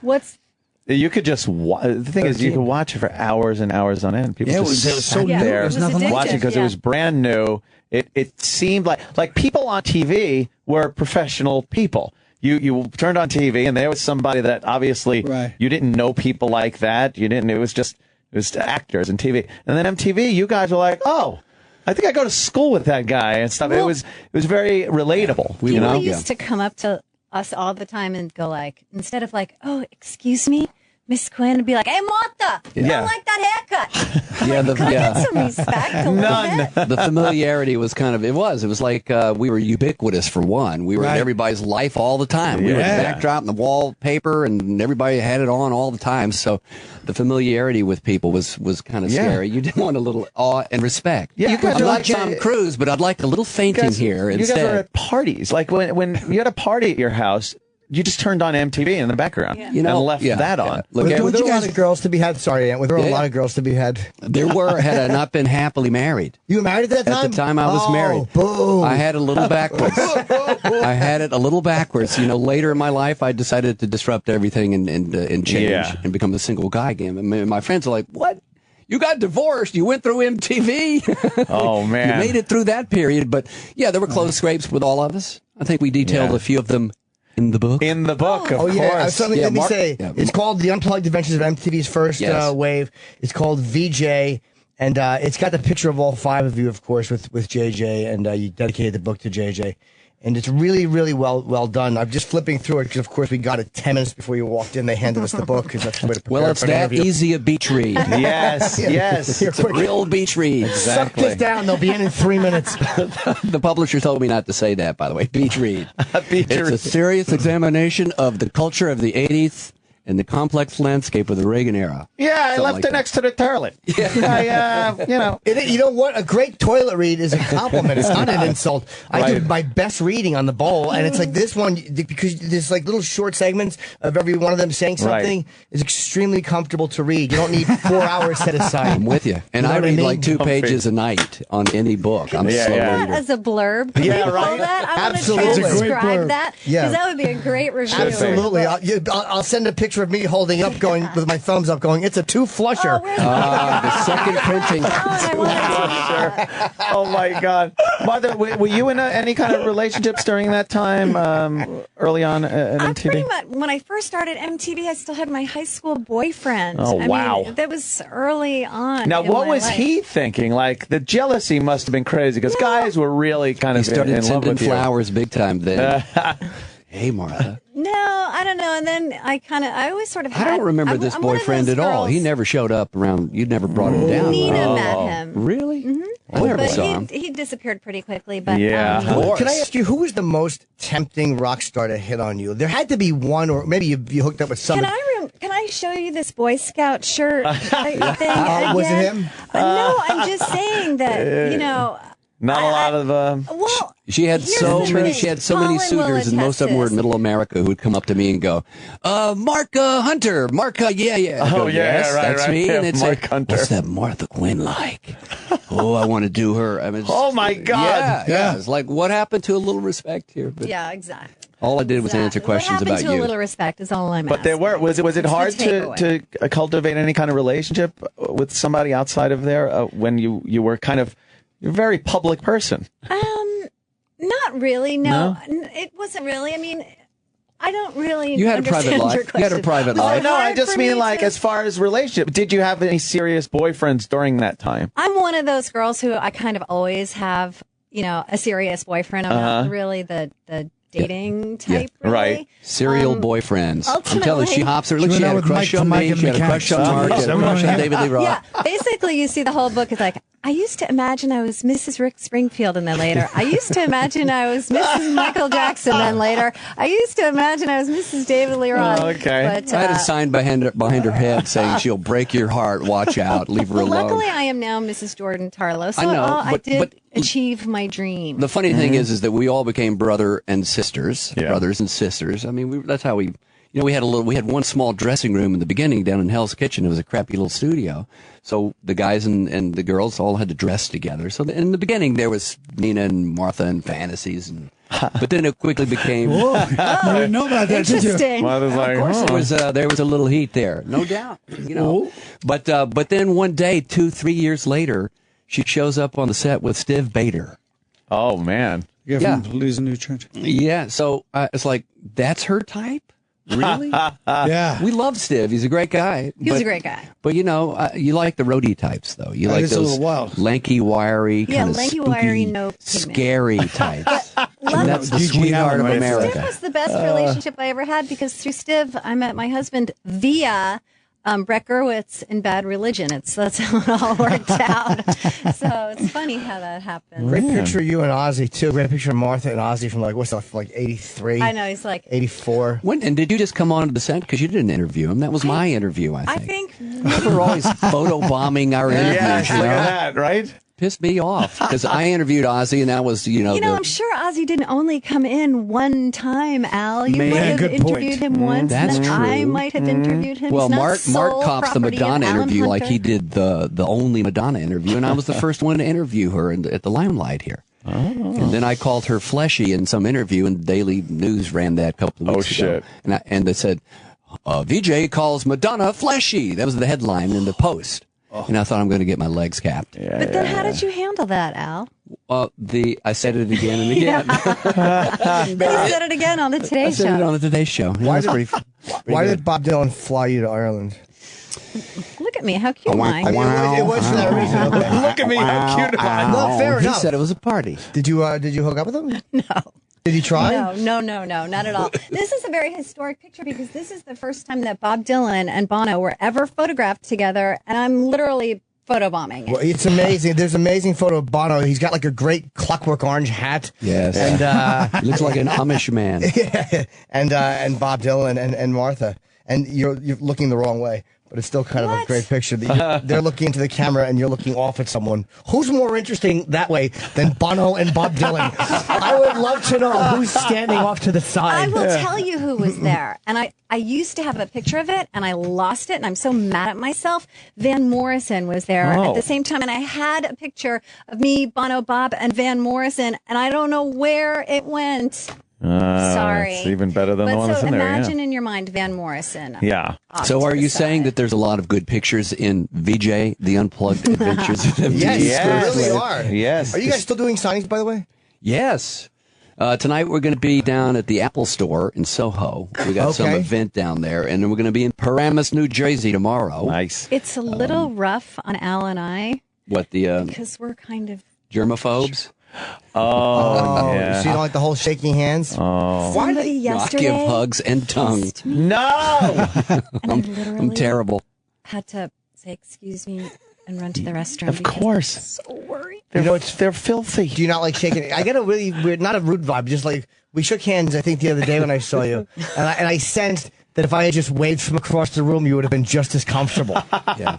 You didn't see her squeegee her fingers with that hand No, it's okay. motion. I understand. Don't take Kid it Kelly's personal. got the best move. He comes up and he like elbow bumps That's you, and horrendous. he says, "No," and he says, "I have a cold, so I don't want to get you See, sick." that's But see, perfect. what I think is he doesn't have a cold. No, he Right. doesn't. He just doesn't want to Who's shake that? hands. Kid Kelly. He's Yeah. here on Sirius XM. Yeah. Exactly. Tell him Yes. to fucking relax. He's going to use so much Purell that he's going to start to get warts on his fingers because the Purell erodes your natural ability to fight. I don't like a whole lot of germs. Shut up. Yeah. I'm just trying to talk about germs. I think it Calm. moves the germs around. Yeah. Did, Martha, did you have a problem with I just wanted to get back to Al talking about the book signings, which I Sure. did rudely interrupt. I'm done. Paramus, Apple Store tonight, and then after this book tour, who knows where else we'll go? As you guys know, who've written books, you got to sell some more books. Then maybe we'll hit L.A. Yeah. Oh, that'd be nice. Or I don't know, but you know, publishing is a tight business. The margins are low. And we went out to eat the other night, and the publishers are like, "Hey, it's a food and beverage while you guys are here is on us." And I'm thinking, is it like the record business where they take it out of your royalties? Or your profits? You think that's happening? I don't know. No, I think we went to the sushi joint for like $5 million the other night. It's all the publishers. Yeah, I'm sure I'm doing the same trap that musicians have done since time began. Yeah, it's on the record company, man. Yeah. Well, that's a big vial of Coke. They bought it. They bought it. And our studio session was $500 million. So we're going lean and mean. Yeah. You did bring us breakfast. Your nice intro and got us breakfast. Yeah. Oh, good. So is that on you guys?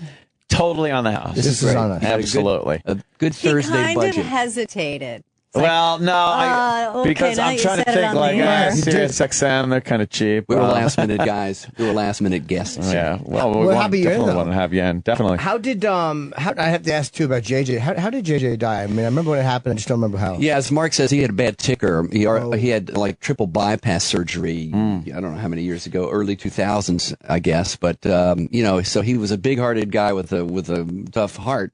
He died of a heart attack, basically on the highway, pulled over in Ventura in the valley, I guess. No, he was in Hollywood. How know, wrong you can I always get the think that. story? I said He's in he died of a Hollywood. heart attack on the 405 and ran into 50 people, but that's not the story. He pulled over on the side of the road in his Corvette so that he wouldn't run into anybody else, and he died on the side of the road. Wow. Yeah. So that was 2004. That was a shocker for sure, and we were talking about his funeral the other day in some cheesy place on La Brea. Big funeral, tacky funeral home, and it was packed with all of these eccentric people. JJ had a closet full of life. I mean, there's so much we didn't know about him, and every day he'd have a different tale about Iwo Jima and going to the club last night.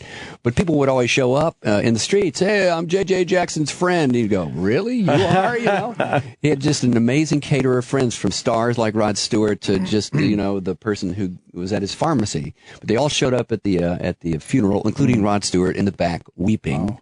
Wow. And it was a pretty phenomenal moment. Like, our friend was well loved. And the last time I saw Colin was at Ken's funeral. Yeah. That was the saddest situation. There was a minute there when it was coming out, oh, it's a hoax. And I called Ken's cell phone. And I said, you better call me back, you bastard. You better call me back. Yes, I remember that. Oh, that was so shocking. Why did you think it was a hoax? What happened? Because People you saw know on the how internet. it just on the internet it started to come out Ken Ober's dead, and then it came out kind of right after, oh, it's a hoax, and I was like, oh, okay, because that happens. You're not familiar with that. No. I mean, I know that the lies happen. Yeah. So that's what it came out. about you this it morning. seemed like it was. Yeah, right, So I was like, you better call me back, you bastard, call me back right now. And then of course it turned out to be true, and it was really, super shocking. Yeah. It was very shocking. I didn't talk to Colin though, because he was up on stage surrounded by superstars, so I just snuck out the back. Oh, call. Yeah, exactly. Man about Posse. town. The 80s rock stars, have you guys met Simply Red Son? Sam. Speaking of the 80s, I have to go prep for the VJ Big 40 Countdown. Yes. And Friday night, 9 o'clock East, 6 o'clock West. Don't got to Channel tell 8. me. I listen. We get humbled every day, don't we? I mean, the story of our lives at MTV was humility. Again, it was the MTV thing. It was the big corporate MTV thing. But you have to. Can I just say one thing? Do you guys agree with this? Even though people looked at at that time being on MTV, and even when I was there, people would almost make no differential between Bruce Springsteen and you, like because there weren't that many stars. So people would be like, you were like as big, you know what I mean, in a certain way. Even though people were familiar, when I was there, people would treat you like you were like as famous as the people in videos. God, if only God we bless had you for Twitter saying back that. then, we would have so many Oh, followers. man. We'd have millions, right? Yeah. We'd be there. It's hard for me to concur because I'll lose my humility if I do. But there was a certain sort of parody there. It made it easier to interview these people when they'd come into the studios. Hey, Martha, how you doing? And it was like, whoa. I remember coming in to see Robert Plant after JJ interviewed him. And there was a large entourage. The whole office came down to the studio, of course, when there was somebody big, and shoved us out of the way. But Robert was there, and I decided to go in and just make this funny little bowing motion on my knees. And I bowed down to Sir Robert Plant, and he goes, "Arise, Sir Alan." And I was like, "Oh, the guy knows my name. Holy but shit!" These guys were watching, in their hotel rooms on tour. Yes, exactly. Even Springsteen, because this phenomenon Everyone was amazing. So they knew it was all. It was crazy. Man, Martha's got to go. Obviously, we want to give the book a big We have plug. to break though. anyway, and we have VJ, the coming. Unplugged Adventures of MTV's First Wave. It's out there in what you call your bookstores. Yeah, or online somewhere. online, you can of probably order course. it online. You can download it. Oh, you can download the Kindle version. Nook, go for it. It's crazy, the future. Well, I appreciate you guys having this Yes, on. thank you. I love Absolutely. this show. Love having you guys you on. guys, Colin. I'll see you guys over at Rachel Ray. Yes, going to Rachel Ray. All And right, look at Drive you down guys. with us. I'm going to whip up some nice recipes. Some free sayings. Yeah. And Some moose. the signing is tonight At We the have an Apple Store. appearance Store. tonight. Soho. In Soho. Apple Store, Soho. Tomorrow, Paramus, New Jersey, Barnes & Noble. Okay. Around 6 o'clock. Great, Alan, Martha, thanks so much for Oh, coming thank in. you. you. Man, We'll be right so back. great. Fun. Love it. I know you say that we're some sick motherfuckers. Cause we're as cold as the ice road truckers. And when we come to your town, the shit goes down. We're sick, fucking puppies. We're sick, fucking puppies. We're sick, fucking puppies. We're sick, fucking puppies. We're sick, fucking puppies. We're sick, fucking puppies. We're sick, fucking puppies. We're sick, fucking puppies. Bucket up, you old tree.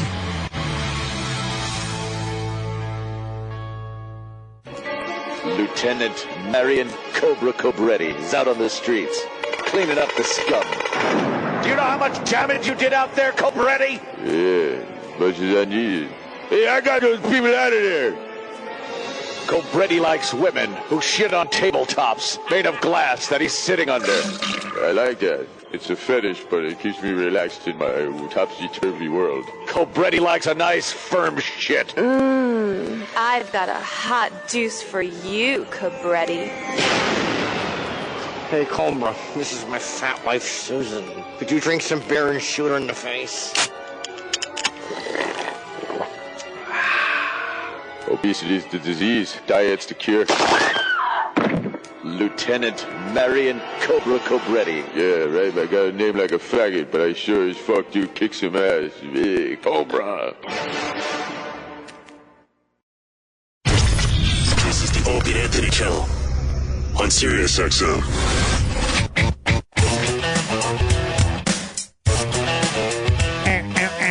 You gotta do the Run DMC version. Yeah. Like no mother, I'm in the cover. Bang. You know, Run Nothing. DMC didn't even know the lyrics to that song? No, I saw the thing, the little biography Yeah. thing on that. It's pretty cool. Yeah, like both sides didn't want to do it. Even Aerosmith's like, what? Fuck that shit. They're gonna fuck our song up, and they're like, what?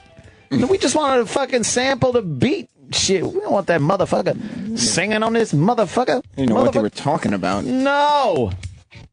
That was a great start to Son of. Start breaking through the wall like, oh my God, they're coming together. And if you heard the beginning, and then this kicked in, you're like, oh fuck, man, I want to hear Aerosmith. Not these guys. Even back then, huh? Oh yeah, always. Yeah. I've been flaming racist for my entire life. Good. My entire life. Not even adult life. If you recall, I told a story about when Beauty's Hill, me and my brother lit it on fire in the ELs, in the Elwood development. It was Beauty's Hill. There was a horse named Beauty and lived up there on the hill. So we would light fires down there. My brother would stomp it out before it got too big, but then it got too big, and it burnt the entire Beauty's Hill down. The fire department showed up, put the fire out, and then we were standing there, and they asked us what happened. I said, 2 Negroes lit the fire on Beauty's Hill. It was a lie. And it was a lie. I blamed black people. Just And because. I was in kindergarten. So that's how. Kindergarten? I was in kindergarten. So that's how deep my racism And you goes. knew. Sup, yo? I won't shake hands. I know you guys are into Purell. We don't give a shit. That was so funny. Pull up a chair. Pull up a mic. We'll hang out. Absolutely. I was just talking about lighting a fire when I was in kindergarten in the neighborhood I lived in, and it got out of control, and the fire department showed up, and my brother, who was about a year and a half older than me at the time, we told the the firemen that black people started it. Oh, really? So I'm just like, yeah, my racism was fucking I never thought of set that. way back when. 'Cause I used to set hotel men's rooms on fire just to piss my father off. Yeah, how'd that work out? Well, it was a hollow victory. But the waiters running back and forth, like my man would be like, "See how good I treat you?" Then he'd be like, "Well, what's happening?" Because all the waiters were running around, "There's a fire! There's a fire! There's a fire!" And they see them tiptoe back and forth to not let the. And I was just like, "It's just me getting back at you, Dad." It never amounted to. Could have blamed it on black people. Could have blamed it on the black people. Now I'm building different fires. Oh, is that it? Who'd have known I could have blamed it on the Jews? Jews. You could blame it on any really other ethnic. No, group. the Jews. Oh, okay. Them too. Somebody from years ago when I was a kid Facebooked me recently and said that when we were kids we lit a fire. He goes, "You remember we lit that fire and blamed it on black kids?" I'm like, "No, Must I be a don't rite of remember." passage for white kids. Yeah. Totally unconnected. Believe me, 30 years apart. And I 30 years, you fuck. Yeah, move up a little bit. You guys were connected in the quantum leap kind of thing. Yes, Are you yes. on? We're always I had on. no idea. See, the Parkinson goes away when I act gay. It's a hetero closet case disease. No, I found out. Really? When I talk gay, a certain kind phenomenal showman gay, I have no Parkinson's. But when I'm hetero, I'm like, how old am I and why do I act like my Aunt Eddie? Holy shit. How did you find out you had it? Because that's like a new thing. I mean, I have no idea. I went to the hospital for 3 months because these medications collided, or I OD'd or I had appendicitis. One or the other, huh? Yeah. And we went to the Mayo Clinic because I don't know. Iraq loves that place. The story. It's all blank in my head. And when you go to the hospital for 3 months, you end up talking. That's all you talk about. When you get out, you're like, I was in the hospital for 3 months. I was in the hospital for 3 months. You know what happened to me? And other people are like, I was in the hospital too. What'd you have? Your whole paradigm shifts. Fuck that, though. Well, you don't want to make that your entire fucking existence, right? I know. No, you don't. Yeah, That's why I'm going to cheat on Tracy like crazy. I will be an animal again. Oh, we are in there. I can hear myself. Yeah, there we are. You know what I'm going to do? When I'm not funny, I'm going to talk trendy. That's like a trendy the new talk. New York, the new Williamsburg, of no importance whatsoever and vacuous. That is... like the name Rachel Ray sounds fun to say. Well, that's where Colin just went. Colin's going to make Colin cupcakes. just went over there to Rachel Ray. I don't know what he's going to do. What is he going to do over Rachel Ray? Colin's good. He can Colin's blend a fucking in. But aging queen. He'll be fine on Rachel Ray. Queen. Talking An about aging queen. talking about Irish recipes. And, yeah, it's corned beef and cabbage, Rachel. Yeah, he'll do ironic fucking references about stuff. Yeah, back in the old country. Yeah. How about some potatoes? We'll do a whole blight thing. You know, you can make these chocolate darlings in Hell's Kitchen when no one's looking, and then he'll run his pinky across the ice and go, that is good. Yeah. Yeah.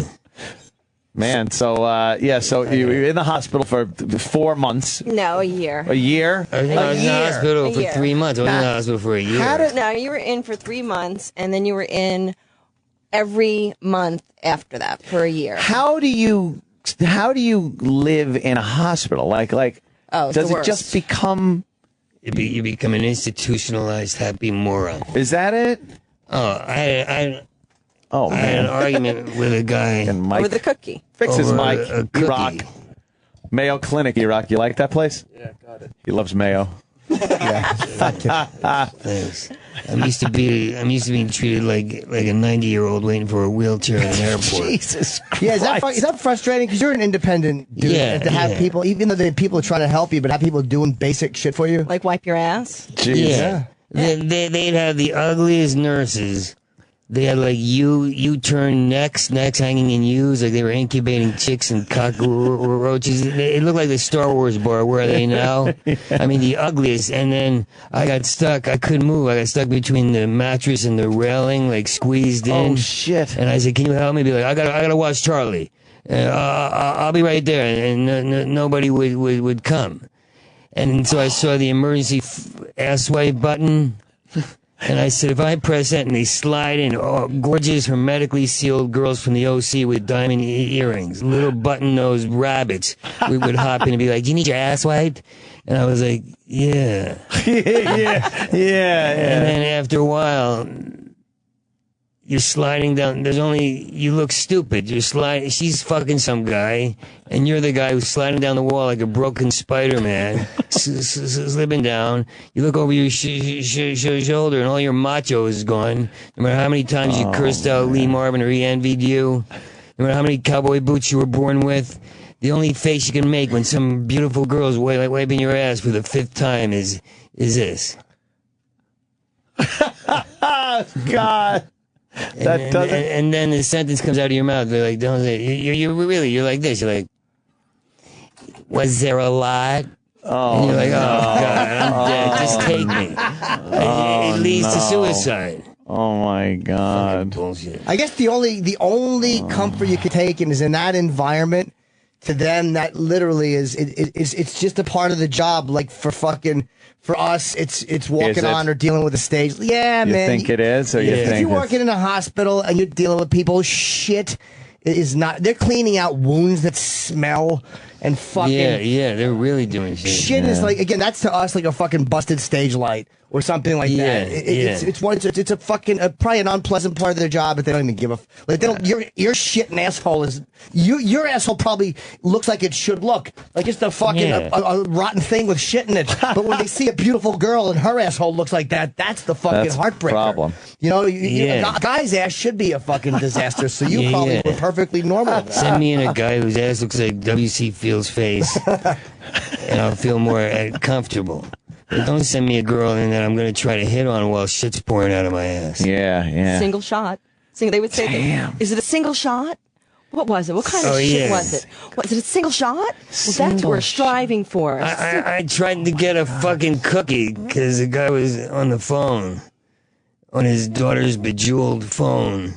And I said, we miss Brett. I said, can you hand me that cookie? And he says, can't have no cookies. You missed cookie call. And that's when I started to feel like a moron. And I said, no, just give me the cookie. And he goes, you missed cookie call. And I had to use the word humanity on him. And like Martin Luther King, I had to be like, you will feel the vibrations of a visionary writhe and undulate from deep within. You will feel the course of humanity run through your veins. If you hand me the cookie, you'll be like Martin Luther King, because I missed breakfast because you're on your daughter's phone talking to some guy about a deal. Just hand me the cookie. And that would feel good to have these arguments about nothing. Like to cause some kind of heated discourse. Right, something. And I'm angry. Like my hitting hand is a hand that shakes, and I punch people in L.A. Guys walked into a restaurant. I don't know when to stop anymore because I've been in a hospital. So you'll tell me it's time to stop, Mr. Shapiro. I have to wheel you to your room. But I forgot what I was saying. You're talking about cookie time. A guy at the 101 was pulling girls' hairs, running up and down the restaurant. He was like a UCB type guy. He had a bow tie on, but he was tall. So I took a chance. And I told my friend, I said, why is nobody stopping this guy from, they're on dates, and the dates aren't stopping the guy. He was in it. And they go, it's LA, man. They'll chill out. So he plops down the booth next to me, and I said, I got this new stutter, too. It happens between 9 and 9. And he goes, it's LA, they'll chill out. And he plops down the booth next to me, and my hand, I said, you're a fucking retard. Like in New York, I don't even know how to get angry anymore. I've been in LA so long. Yeah. But back then I could. You're a fucking retard. And he goes, but I was thinking, Brett, aren't we all retarded? Isn't everyone retarded? Yeah, I was thinking that too. Isn't everyone retarded? Aren't we all retarded? And I went, no, you are. My hand went up his nose, and I hit him. And the guy gives me a speech. My new friend with his H&M haircut and his little henna tattoo. What's bothering you? What's bothering you? And there's more to that story, but I'll chime in later. But he had me at that moment like, oh, you're right, these hands. What am I capable of? These hands. And then these two guys walked out and go like, we stuck up for you because we're fans of yours. You were doing just what you do on stage. You were raging against the plasticity of society. And I went, so I said, I'm a hero. Where's my snakeskin horse guitar named Elvis? I just threw in guitar notes. yeah. What do you? What am I on? No. What do they have you? Are we on? No. I said, what do they have you taking, and what's the prognosis? The prognosis is good. How is it? The prognosis is really yeah. good. When they told us at the Mayo that he has Parkinson's, he goes, "But you got the good kind." He goes, "It's good news." I said, "You have a nice tie." Like, what was the good news? I don't have it. But it's not the kind that deteriorates. It's a kind that 20 years from now will start deteriorating. Yeah, well, but they can get rid of the symptoms. They say you're lucky because we can get rid of the symptoms. What kind is Ali and Mike? Because most people don't have a like. They have Ali, the severe kind. They have the severe Ali kind. There's and stage, Michael J. Fox. They break it down towards stages, and Ricky's in a stage, but because his was environmentally induced. Through head injury and bad medications for many years. Environmentally induced, because I was living with you. I'm an abusive boyfriend. I gave him Parkinson's. Jesus. Just for the publicity. Come on, when you're being controlled, your hand tends to shake. No, so she's actually great. She fucking saved my ass. Yeah, so with all the damage that was done with head injury and medication, it's not that they can fix it, or not that they can make it go away, but they can increase his dopamine levels, get the shake and the stiffness gone, and resume a normal life. He said up to 90% of normal life. You know, so 90%? That sounds like a casualty in me. I'm making it 100%. Now, what was the head injuries? It's a car. Well, that was 07, a car accident. He was hit in the head with a 2x4 before that. I hit him in the head a couple times with an encyclopedia. Okay. Who hit you with a 2x4? I was raised to protect my brothers, so my brother got into a yelling match. So I jumped in, went to hit the guy. And I'm not a good hitter or anything, but I just was taught to jump in. And some guy comes around with a 2x4 from behind and knocks me out. And I was gone for a day. Wow. How long was this? This is years ago. I live in the past, so I don't have to concentrate on your career.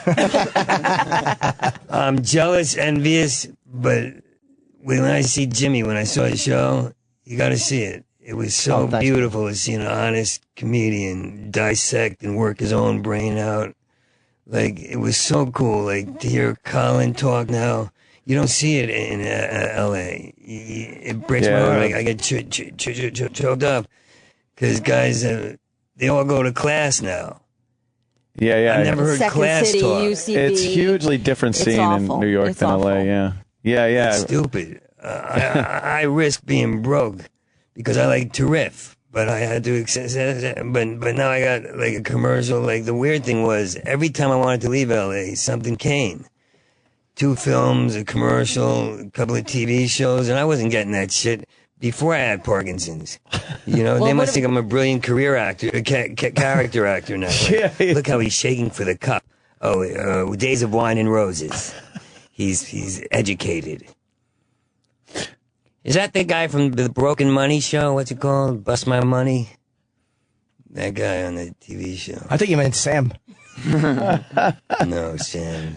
No, so what, they got you on dopamine. What happened? What's the process with that? Like, does it take a while, or yeah? what is it? It's called levodopa-carbidopa, and it's supposed to.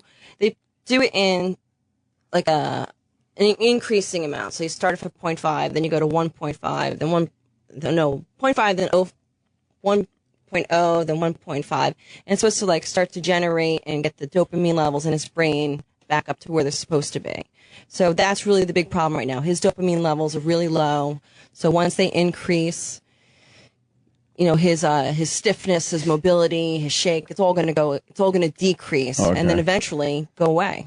And that's the stuff of the dope I heard of. It was when in Awakenings. That was the stuff that they gave to all those patients that were fucking out for so long. Yeah. And then it woke them up, and then it didn't, you know.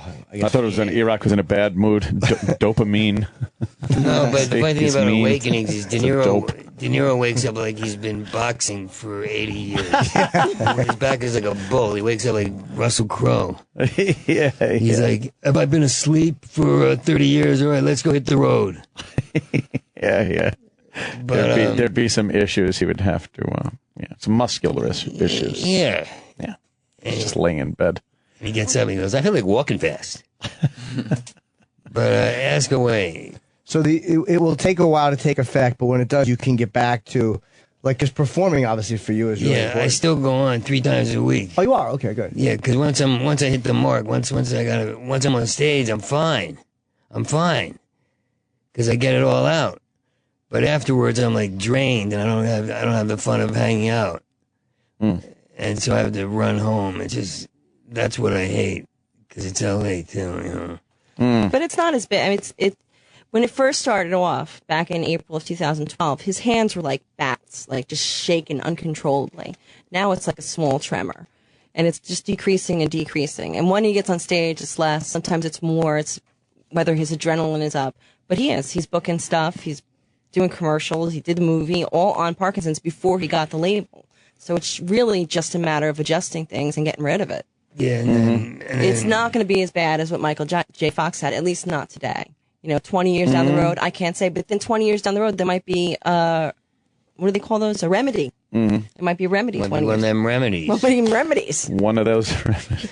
But before the show, before the diagnosis, I had a radio show, and I was busy as hell and running around. Now I barely read the newspaper. But that's me concentrating on the negative. Like in LA, all they do is talk about, they don't have opinions, but they're positive or negative. Yeah. But now everyone's telling me, you gotta be positive, you gotta know.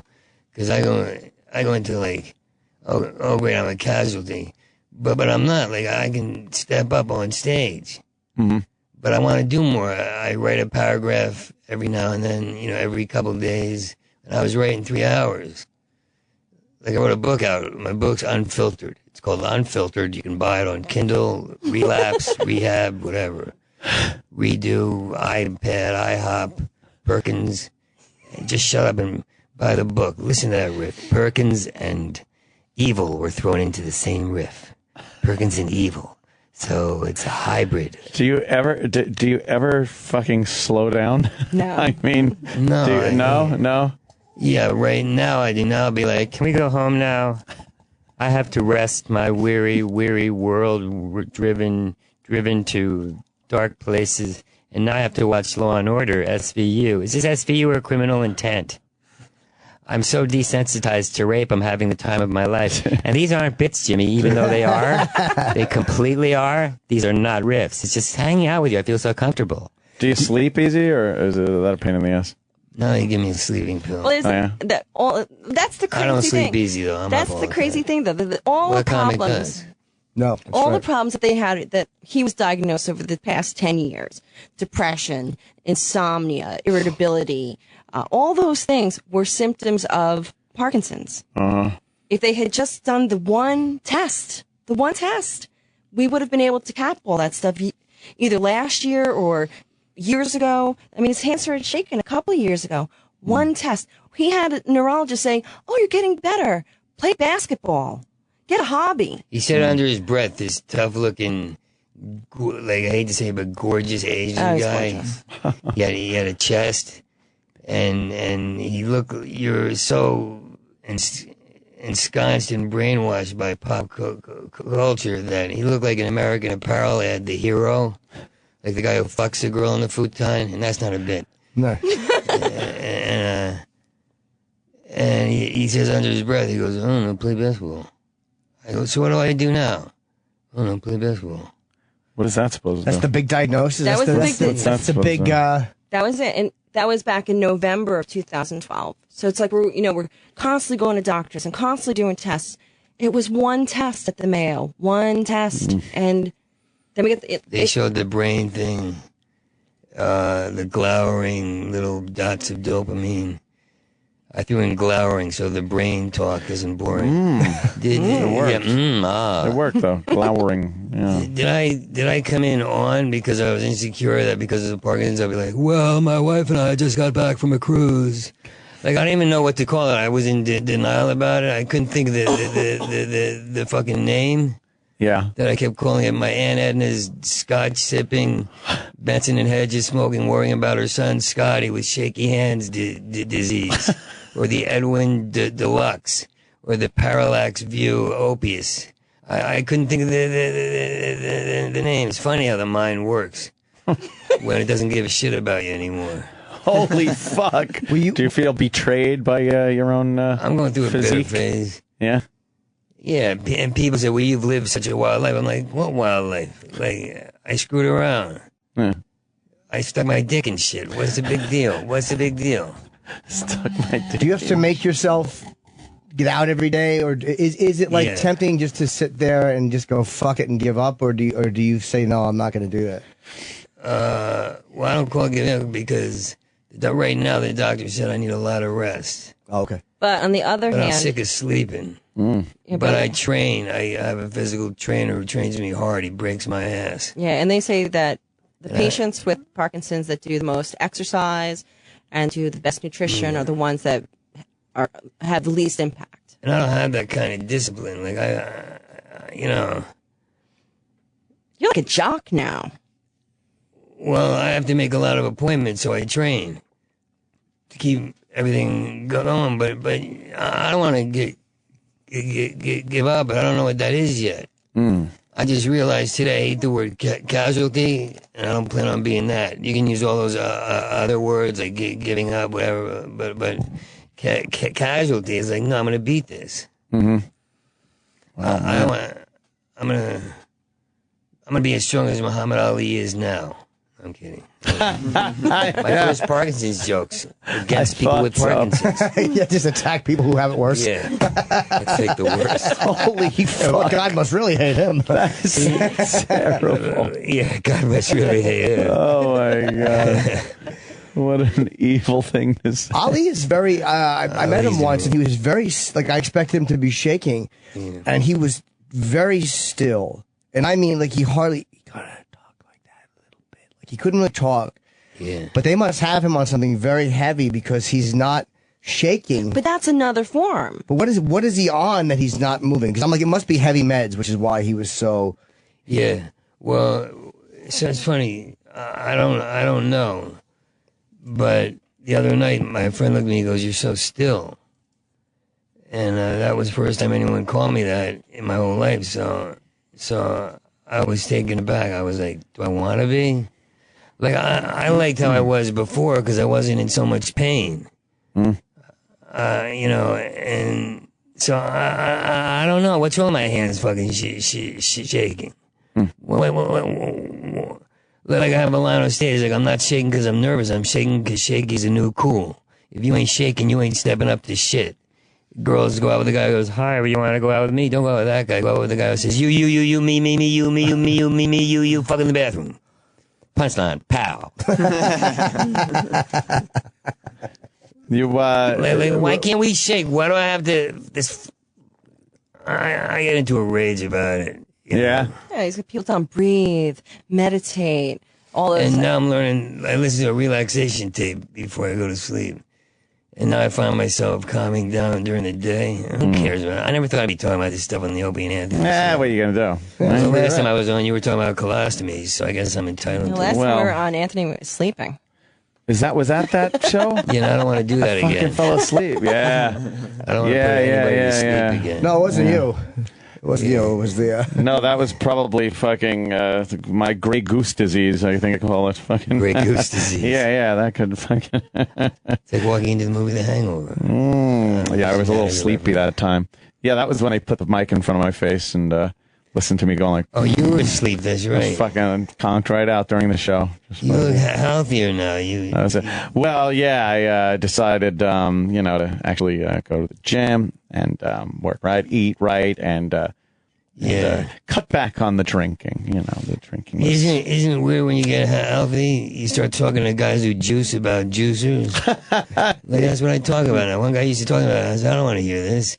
And now I'm like, because of my health, I'm like, I'm juicing. I found out about the juicer. And the bartender goes, you want to try my special concoction of what I've juiced from the house? I'm like, I'd love to. And I love this conversation. And I want to slash my throat. I know. Yeah, but you can find plenty thing. of women out there with slashed throats these days. Yeah, well, they just put one away, I guess. Yeah.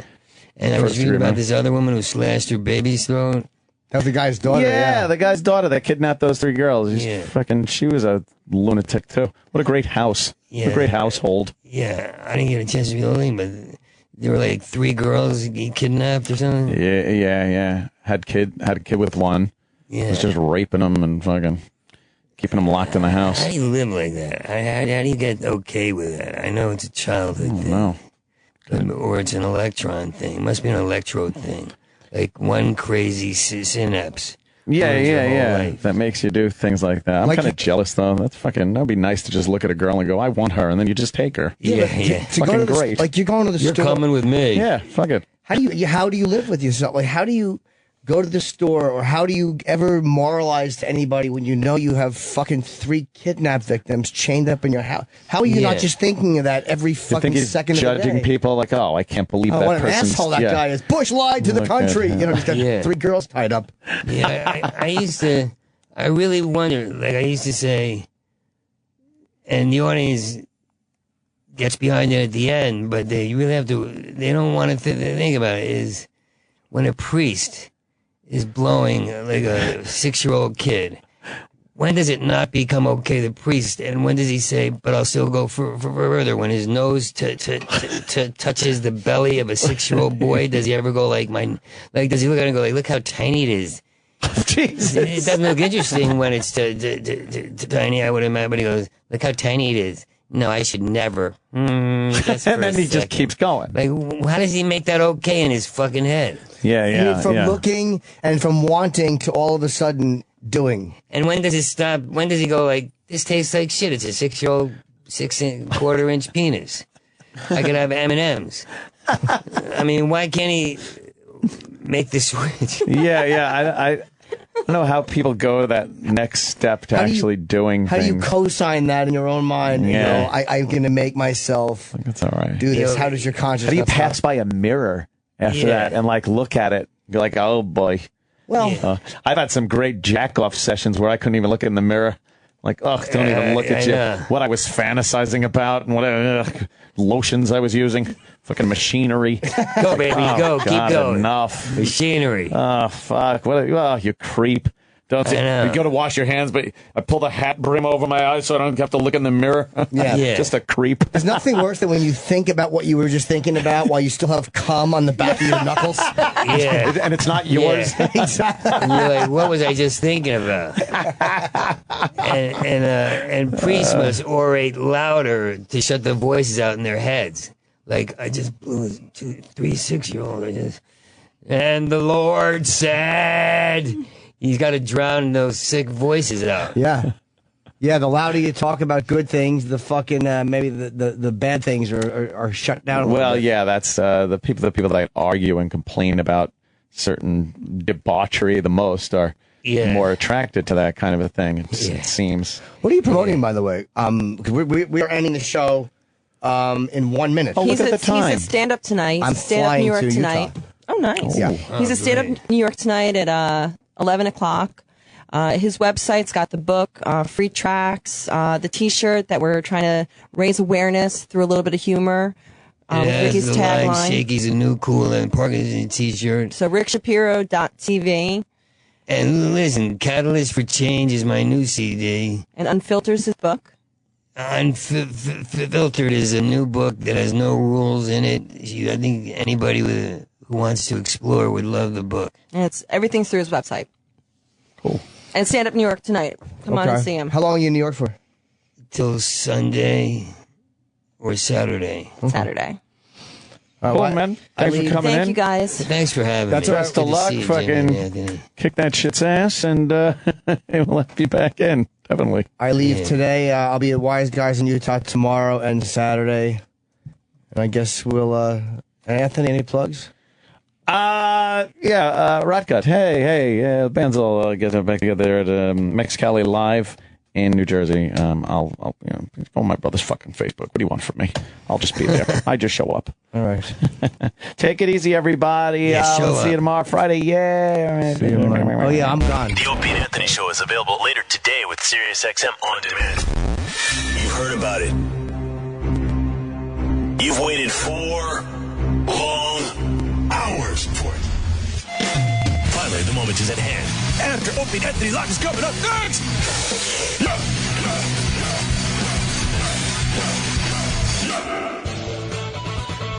Wait. Was that an intro for Opie and Anthony Live? No, for after Opie and Anthony Live. That's what I mean. That was an intro for after Opie and Anthony Live? It's how your show ends and goes. So why the fuck am I doing this read? It's now Sam's show. I don't do live reads on Sam's show. Well, the technically right? yours. You still got 2 more. All right, I'll wing it. Steven Singer. Look what you did there. Oh, you switched it up. No, I didn't. Yeah. Take it easy. See you later, man. Take care, man. Absolutely, man. Kick-ace. Kick-ace. What were we talking about? Oh, Steven Singer. Steven Singer. Yeah. Take this advice from your good pals here at After Opie and Anthony Live. Not yet. Well, E-Rock played the fucking intro. Well, he did the wrong thing. Yeah, apparently so. It's just not a huge stretch. He got all fucking excited when he heard the Mayo Clinic. All right, Anthony, how many times? That did show your crutch. I know. Whenever you get uncomfortable, you have to start making E-Rock jokes. Oh, God, it's so uncomfortable. I'm not the kind of guy. I can't. What is it? I'm not like look face to face with adversity guy. I don't know how to handle things like that. You know, I don't know what to do. No. I get queasy when people talk about certain things. I get, I'm a hypochondriac, so I'm like, I got it. I want to catch. I'm going to catch something. Yeah. You even made the crack at E-Rock about dopamine, and everybody was just like, well, dopamine, see? I don't know what to do. Hey, that's not where we were going. We were just trying to talk to a guy. I know. Goddamn lucky Opie today. Lucky Opie took the day off for his little boy's birthday party. Hi, Jimmy. Oh, you're wearing a Captain America thing. I was goofing on the guys.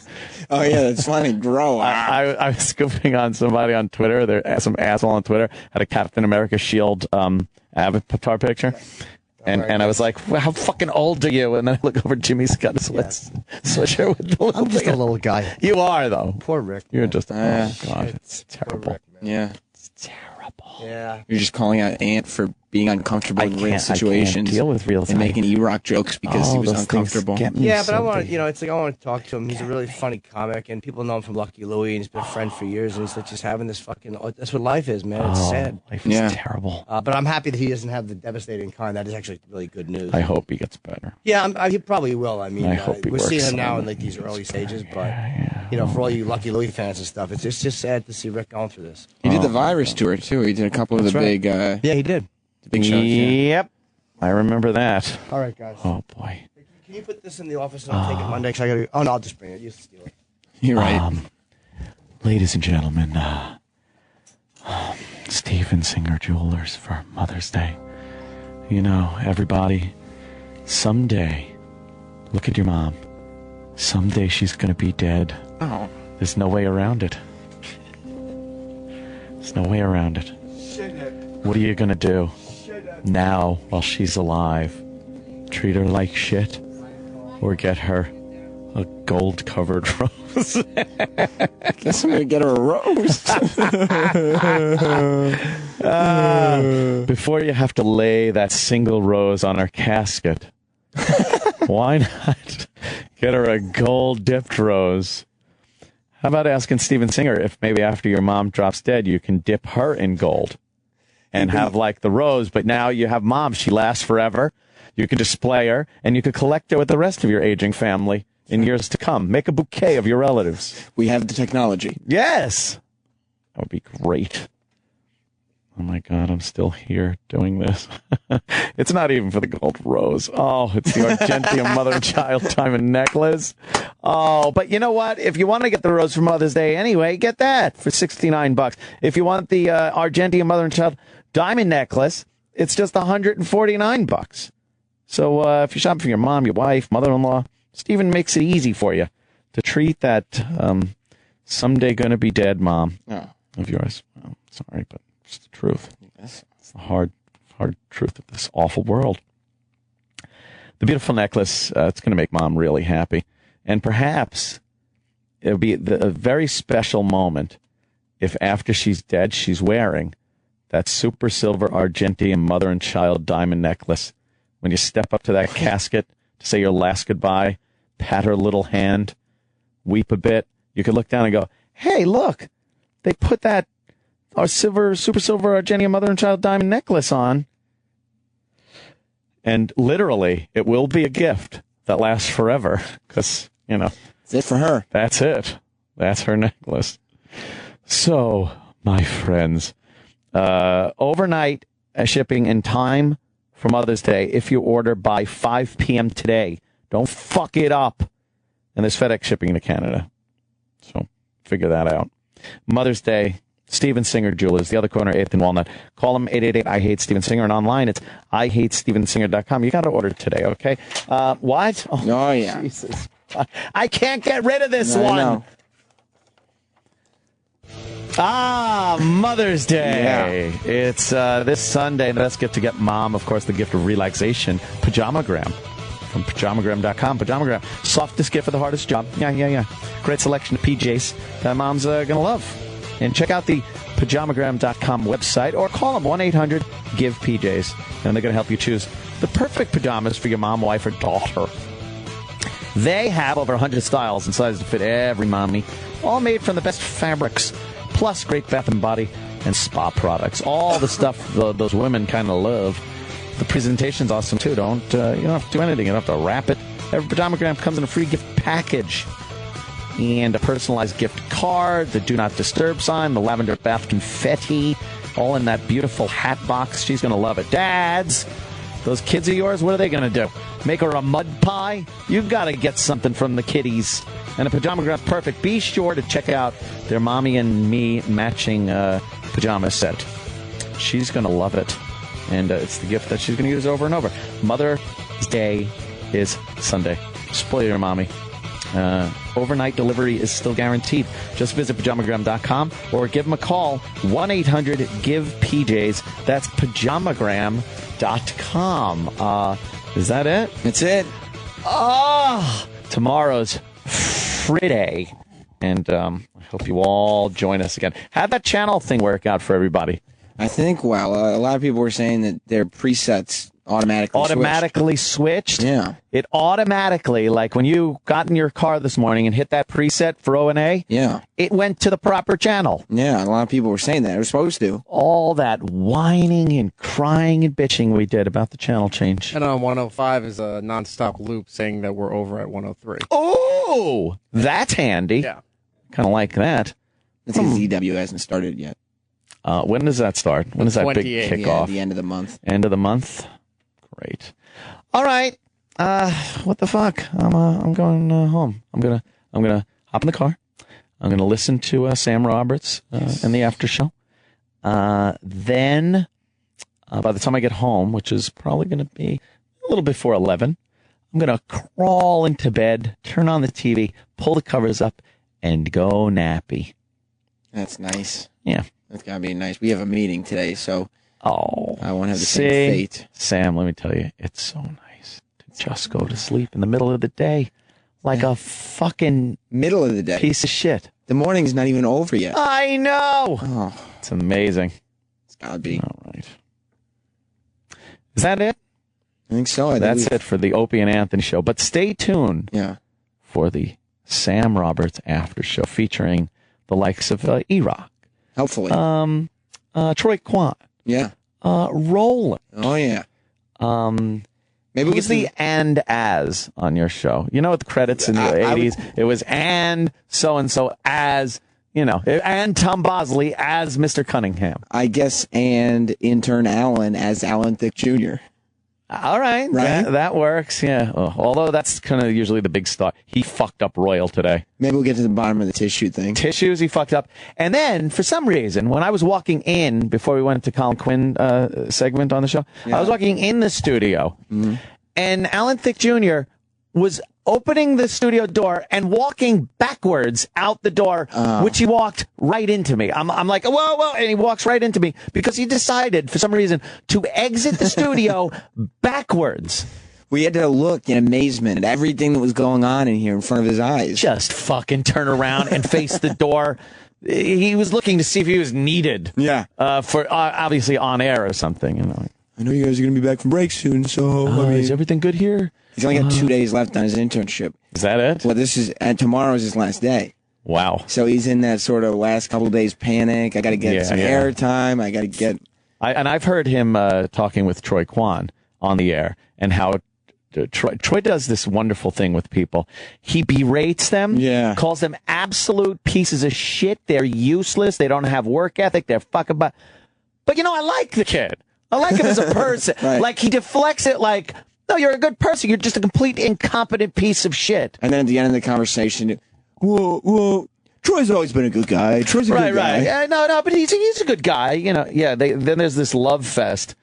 Let's go, please. I got a plane to catch. Thanks. Oh, I'm sorry, Kenny. Look at me. I forgot. Okay. Kenny, if you could hear me on the radio, Kenny, I'm coming down right now. All right. Over and out. All right. You can't talk back. Sam Roberts next. Okay. Feel like telling someone to fuck off? Fuck you. Hey, fuck you. Call the Opie and Anthony FU line. Yeah, fuck you too. 866-FU line 1. What's your name? Fuck you. That's my name. That's 866-FU line 1. Fuck you. Fuck you. Fuck you. Yeah, it's the Opie and Anthony FU line. Fuck you, Hey, I want to say fuck you to my pancreas. And if your call doesn't suck, then just let it make it on the air. Fuck you. You're cool. Fuck you. And now, the Opie and Anthony Show continues. This is After O&A Live. Here's your host, Sam Roberts. All right. You have to bear with me today. Why are you scowling, you rock? No, it's just my headphone. I must have levels up too loud here. Yeah. You just sound like you pop. No, I don't think so. It's After Opie and Anthony Live. Only thing I pop is bottles. You know how I do. In the club? That's right. In the club. That was a good Opie and Anthony show today. Good to hear from Ray. You have to bear with me a little bit. Obviously, my body's falling apart this week. I was out on Tuesday. You had to miss the wonderful After Opie and Anthony Live radio show on Tuesday because on Monday night my body decided that nothing should be inside of it, that anything that is ingested should be repelled immediately, like to the point where I was sucking an ice cube at one point. I started throwing up at in the evening at 6:30, just in time for Jess to get home, so she could see me in a vulnerable state. It's not a very manly or masculine position for your woman to see you hugging a porcelain throne, just kneeling beside it, and hoping that your body finally expels what you feel like it should have been expelling for the last hour and a half. And then I thought everything was out of me. I threw up everything that was in my body. And then I started trying to rehydrate a little bit, but every 20 minutes I had to run back to the toilet bowl, to the point where, okay, I just threw up a whole bunch again. So what am I going to do? Have a little bit of Gatorade. Rehydrate, electrolytes, blah, blah, blah. Have a little sip of Gatorade, back in the bowl. A sip, not a chug. A quick sip. It got so bad. It got so bad that I was sucking on an ice cube. Because I guess my mother-in-law said to my wife, one thing that's good for sickness like that is sucking on an ice cube, because it's nice cold water, rehydrating, and also the act of sucking on an ice cube. I said, if you believe that, I got something for you to suck on. I didn't say that. But she said the act of sucking on an ice cube. So I was sucking on an ice cube. I threw up an ice cube. Iraq, have you ever thrown up an ice cube? No.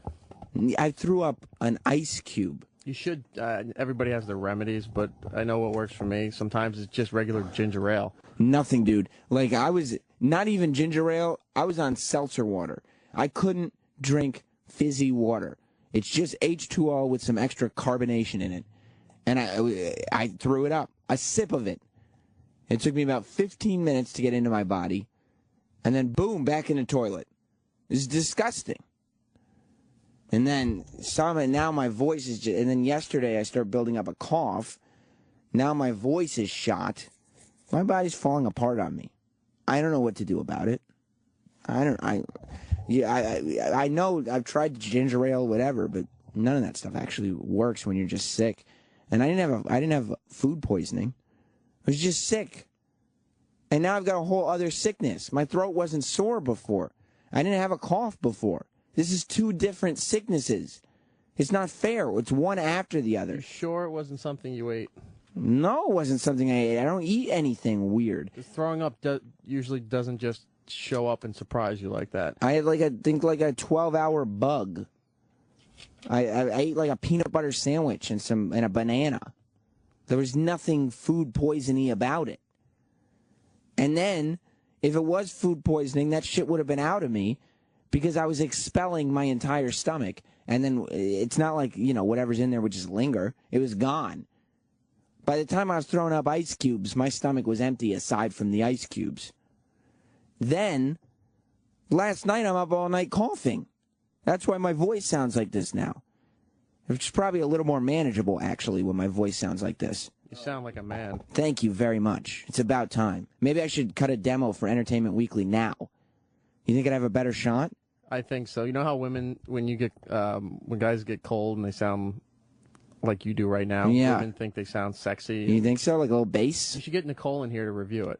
No, that's not a bad idea. Can you go get Nicole? Yeah, of course. Why not? Let her know, hey, He's going. I am a man after all. I'm not one of your girlfriends, which I assume that you've always thought I was. I desperately want to get back on Channel 105, so I think this may be my ticket. If I cut an Entertainment Weekly demo like this, it's gold. Well, right now there's nothing but 2 promos running back to back. So what are the 2 promos? One announcing that Entertainment Weekly Radio will start on the 28th. Yeah. And the other one saying, hey, Opie and Anthony are on 103 in case you're looking for them. Well, I mean, I feel like I could give a little more content than that for sure. You could argue what my value is, but I feel like I could do a little more than that. And then, but this is what I'm saying. I had the sickness of throwing up, and then you couple that with now I can't talk and I'm up all night coughing. It's 2 sicknesses. They're not supposed to be paired together like this. I don't understand how this could happen. It's not like one led to the other. It's just one started when the other finished. I was done. I had my little 12-hour bug, a little insect, and then this thing starts. It doesn't seem rational. Brad in Mississippi, you're on After Opie and Anthony Live. Sammy, if you were down here in South Mississippi, we would apply leeches. It would suck the venom right out of you. At this point, I'm willing to try anything. Oh, and I forgot to tell you, Slavo! That's exactly right. Thank you very much, No, Brad. it's not. What do you mean not? No, it's Both leeches and that are both wrong. not. Larry in Kansas, you're on After Opie and Anthony Live. Well, Sam Roberts, professional broadcaster, I'm sorry you were feeling so under the weather, but because you are Sam Roberts, you're still going to do a show. Yeah. Because, we couldn't stand it if we didn't have Sam Roberts on the radio. And I'm also pretty glad you did make the jump to 103 to prop those guys up. They seem so worried about their audience that I know that they needed you to put them over the top. Yeah, I decided to help him out. Hey, you're just a generous guy. Yeah. And as a good home remedy on the stomach trouble, Yeah. go ahead. if you take rosemary out of your kitchen, just the plain herb rosemary, you'll be amazed at what it will do to settle a stomach. I've given it to guys that were suffering with food poisoning, been barfing for 12 hours, and in 20 minutes, it's like they had no symptoms at all. It's Coulda used really, really amazing. Thanks, Larry. Sorry I couldn't get it to you before then. That's all right. Always a day late. I know, but I'm a listener, Sammy. I'm always a day late and $1 short. That's exactly right. Thank you, Larry. It is a pay service. I'll talk to you later. I don't think rosemary would have worked. I'm telling you, at one point, Jess was like, okay, here's what you do. I got ice pops here. How about just a raspberry ice pop? Not a fancy one with ice cream in the middle, not one with berries sticking out of it, just a regular ice pop. I go, perfect. It's something delicious. It'll get my blood sugar up. It'll hydrate me a little bit. I'm going to tell you this, though. It was one of those Edie's fruit bars. I love those. And they kind of taste just as good coming back up. Most things, I'm going to tell you this, Eric. Most like Gatorade coming back up is the worst thing in the world. Like that was horrible. That was enough for me to be like, I don't need electrolytes in my life ever again. That was horrible. But most things, when they come back up, you're like, well, I'm never going to eat that again. It's very acidic. Right. But I don't know, those Edie's fruit bars, especially the raspberry one, I was like, it's still delicious. I'm not gonna keep it in my mouth. I'm not gonna savor it. I recognize that, it's now mixed with stomach bile and this isn't healthy, and I don't want to disgust anybody. I don't want to gross anybody out, but I'm telling you, it was still delicious, and that does say something about your product. And I think it says something about the fact, I think it's natural. That's an endorsement. Yeah, I don't think there's a lot of preservatives in there. Because otherwise, once you started to digest, everything would change. Everything would be all different.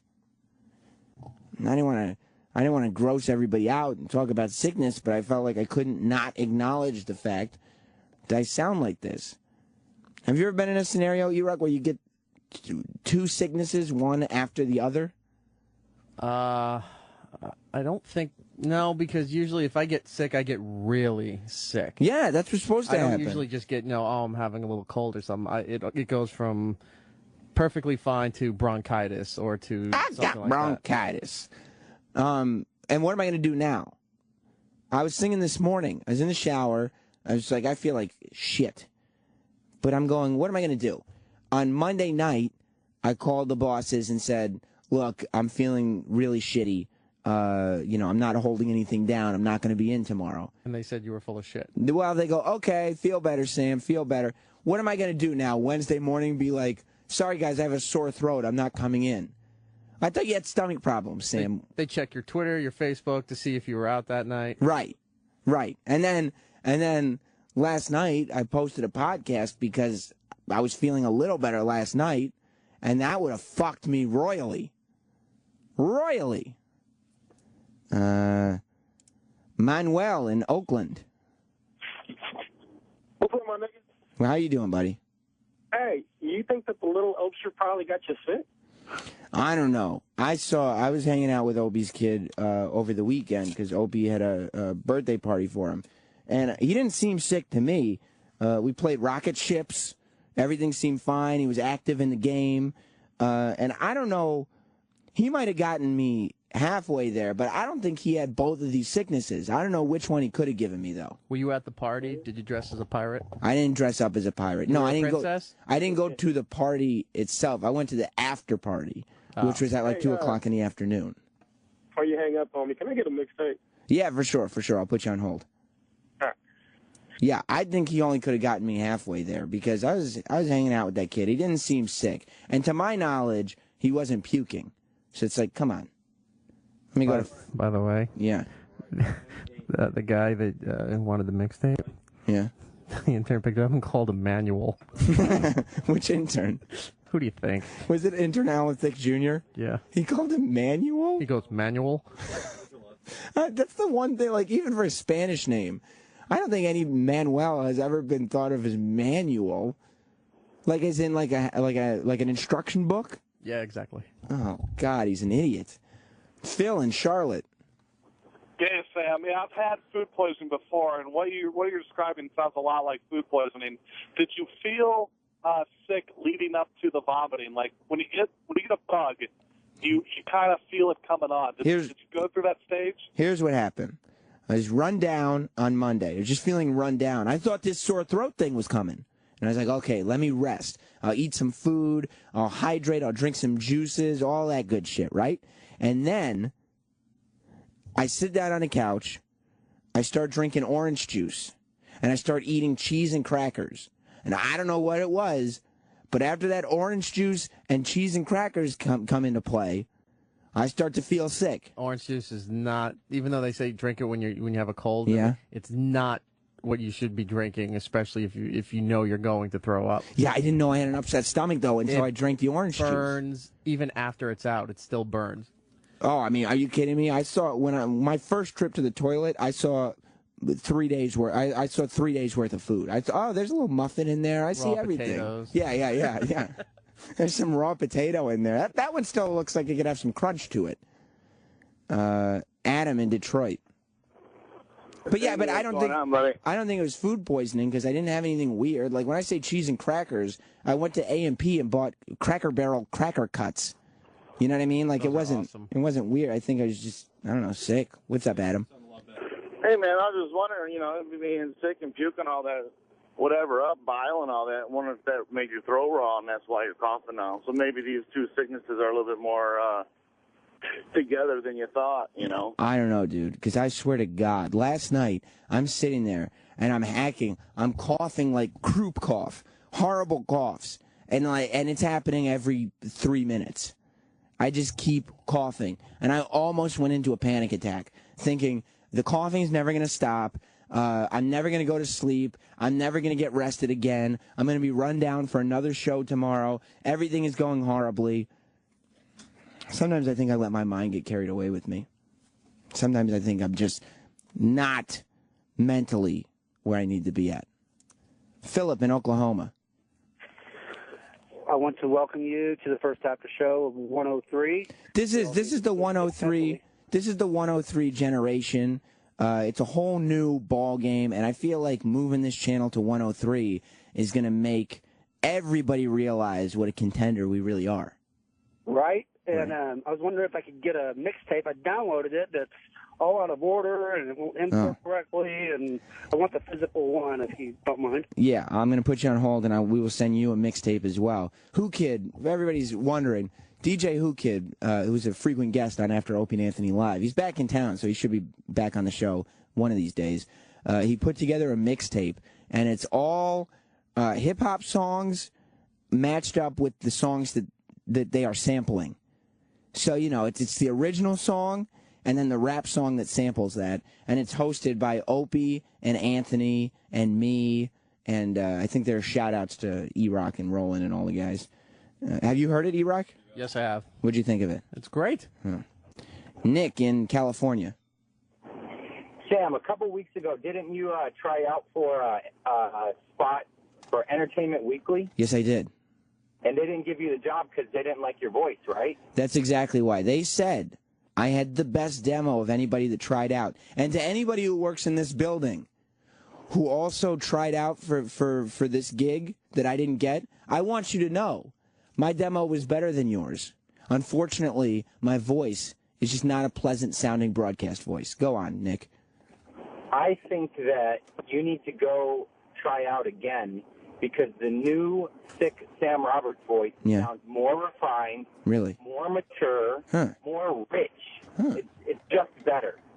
Maybe you're right. Thank you, Nick. Troy, you think this is a better broadcasting voice? I like it. You do? Yeah. All right, maybe I'll stick with it then. Yeah, a little more gravel. You know what you need to do is you need to start smoking some cigarettes. You think so? Drinking some Jack Daniels. Yeah. Because it kind of gives you a little more like edge, a little grit, some manliness, a better timber. I feel like I don't come across with enough machismo. Nah, sometimes it doesn't sound. It sounds like your balls didn't even drop yet. Really? Yeah. It's not what I want to get out there. Right. That's not the image I want to convey. And you're real nasally. You might want to think about some sinus surgery. Well, you did. How did it go? Great. And your nose looks fantastic, by the way. Thank you.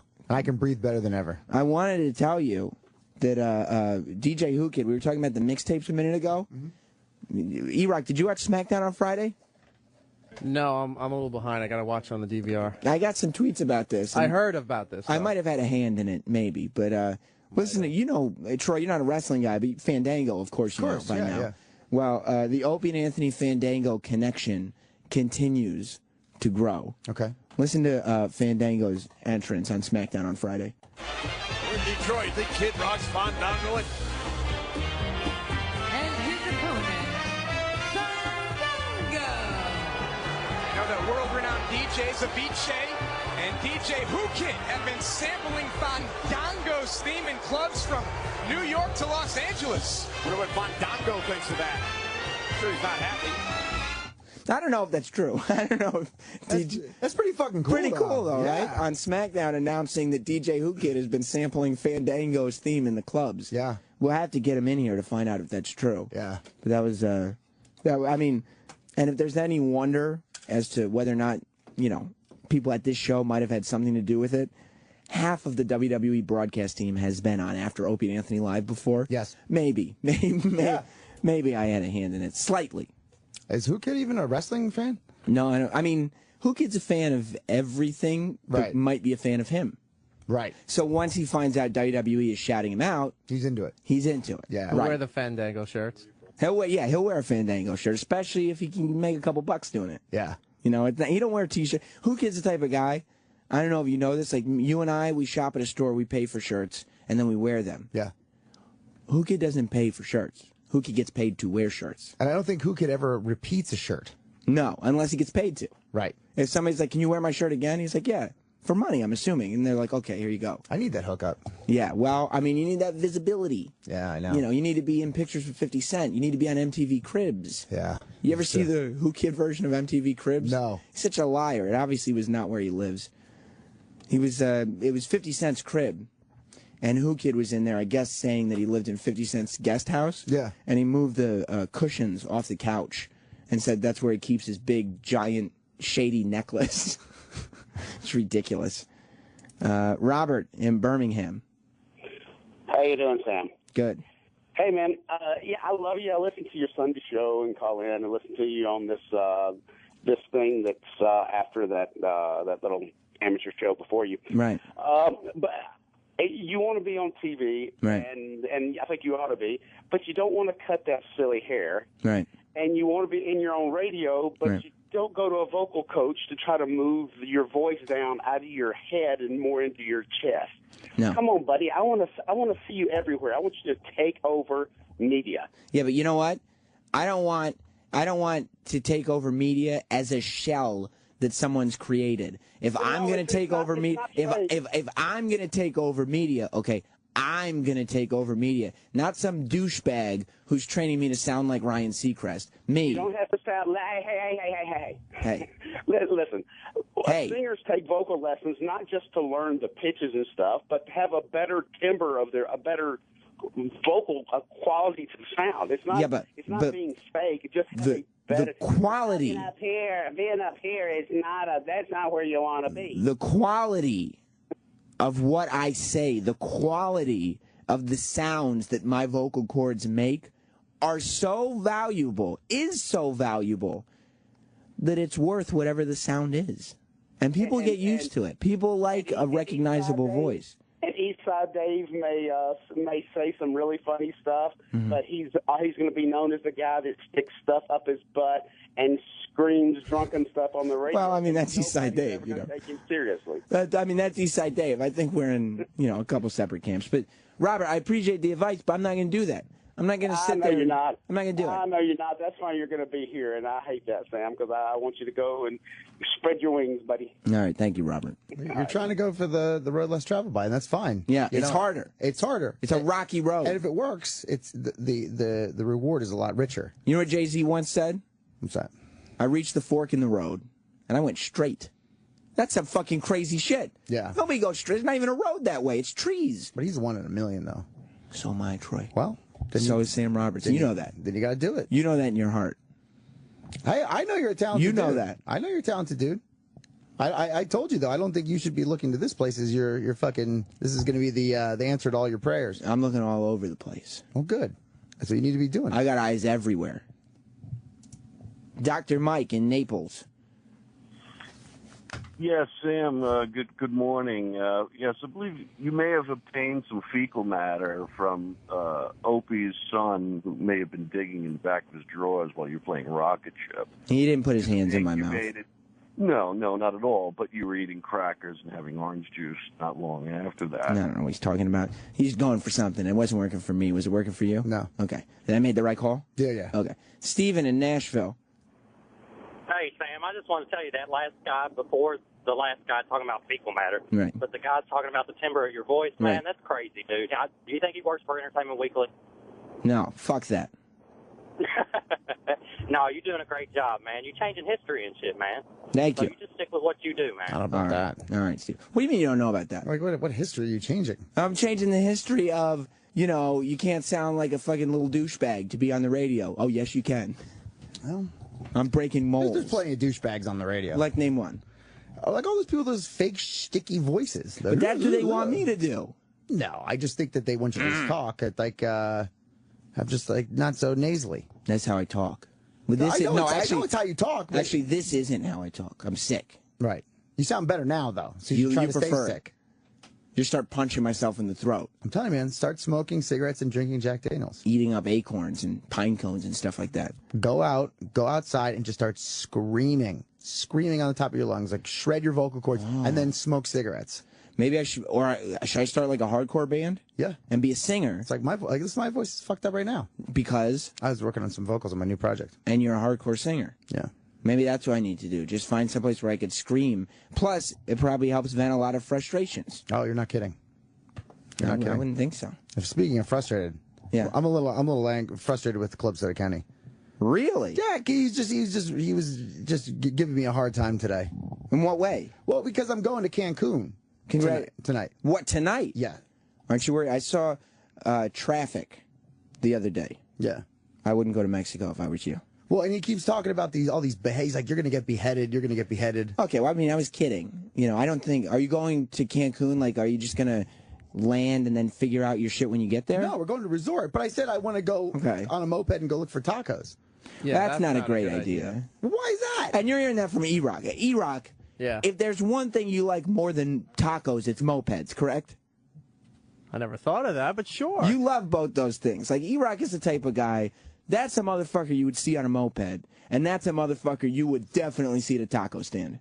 And he's telling All you... right, we get where you're going with this. And he loves food, you know? Tacos. Yeah. Lots and lots of tacos. And I love tacos, too. Yeah, but not like... Shut up, we get it. Okay, all right. all right. We're trying to save Troy's life here. You're right, I It's lost not about focus. me and my eating habits. Yeah, but they just don't behead you for going and getting No, tacos. but here's the thing. You are gringo. That's true. I'm gringo loco. A couple years ago, Troy, I went down there. Yeah. To a resort in Cancun. Uh-huh. You have when you get to the main highway, there's military checkpoints and escorts to boy. get you to the resort. And this was a couple years ago.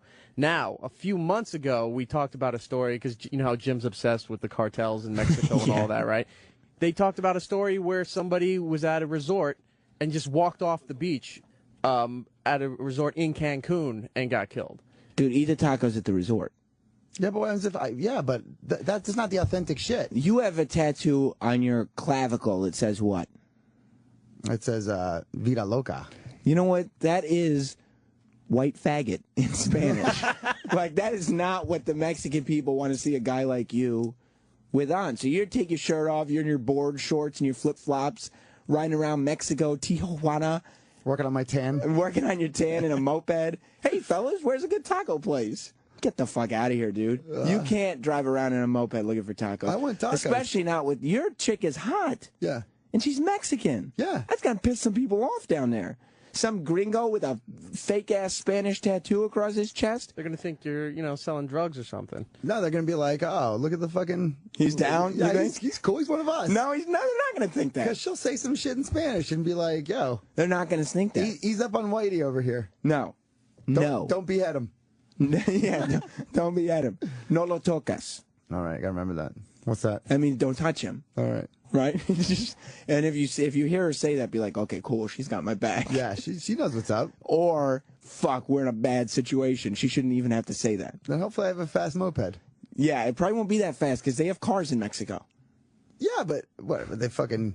I don't think they do. And zip lines. Aren't they all on fucking, like, donkeys and shit? and zip lines. What if somebody zip lines down and just snatches you up while you're at a taco stand? I want some fucking good tacos, man. I understand, but Taco Bell's got good tacos. Nah, it's not that authentic shit, man. No, I know. But we had authentic Mexican tacos in the studio the other day. You don't have to drive around in a moped. But you gotta go to the homeland. No, you don't. Yeah, you do. That's where I'm going. It's a bad idea. No, we'll see. The resort's got to have decent tacos, I'll feel it out. Yeah, you don't How's want... the food at those resorts? Are they good? Yeah, it's not bad. Really? I mean, but E-Rock loves food. You know what I mean? So why would I go to spend all that money to go to a shitty place that has bad food? Because he's just like, whatever, just shovel it in my face. No, that's not true. Type of thing, you know? It's just quantity, not quality. Exactly. Exactly. And No, they have a downtown area that you can go out to clubs and shit. So you got to go out to that. Yeah, because the club at night. What the fuck in are you Mexico, talking about? You can't go to a club in Mexico. It's like a tourist thing. No, you know what a tourist thing is? What? Inside the four walls of that resort. That's fucking boring, man. Okay, well, yeah, you live an exciting life then. It's going to be very short. When do you leave? I leave tonight. All right, so this is Troy's last show. Thank you for being here. Well, Troy. it's fun. It's fun. Life, you mean? Yeah. Life, the show, hanging out, Before you go to Mexico, then, you're going to have to get that Mother's Day present, right? Right. All right. Time's running out. You got to get her the perfect gift, especially since if you're going to be driving around in that moped, this may be your last Mother's Day. You got to order today. What's the perfect gift? Well, Steven Singer's famous gold dip roses, of course. It's the perfect gift for your mom, your mother-in-law, or the mother of your children. A real long stem rose dipped in 24-karat pure gold. This gift lasts forever, and it's only $69. Yeah, only $69. But listen up. You must order by 5 p.m. today with overnight shipping for it to arrive in time for Mother's Day. Steven Singer's real long stem roses come shipped in a beautiful gift box with your own personalized Mother's Day card. What a wonderful gift. Steven Singer has special colors available only for Mother's Day. Check it out online right now at IHateStevenSinger.com. Order by 5 p.m. today or miss out. Go to IHateStevenSinger.com. Order now. Don't forget, our Canadian friends can shop online too. The perfect gift from the best jeweler in the country. Call 1-888-I-HATE-STEVEN-SINGER or go to IHateStevenSinger.com and order your Mother's Day rose. Let's take some of these calls. Eric. Hey, Sam. I wanted to come to your defense with the fanboy bitching about the timbre of your voice. Right. And let you know that, the glass ceiling has already been broken for people of your kind. Fez has been doing high-pitched announcements for some time. In fact, I see a high-pitched announcer role in your future. You think that's where I would be best suited, just kind of sitting in the studio and doing live reads and stuff? Well, I think that the glass ceiling's been broken. All right. That's the fact, right? Yeah, that's the path I'm following, Troy. I don't need a lot of timber. I'm following the Fez path. Fez is a great broadcaster. Yeah. That's the path I'm following. Not the sexual stuff, though. Oh. Because he's also gay, and I'm not gay. I'm a married man. Wow. Beautiful woman. Sometimes that's a cover-up. That's not this time, though. I understand it's happened before where that has been cover-ups. Yeah. It's not in this scenario. I promise you that. My wife and I have been physically intimate. You love pussy. Yes, I do. Very much so. Good man. Good man indeed. Bob in Illinois. Yeah, Sam, you don't need to cut your hair. You don't need to change your voice. Right. What you need to start doing is get a balanced diet. This is the beginning of the end for you, my friend. That might be right. You got stomach problems. You're not even 30 years old yet, are you? No.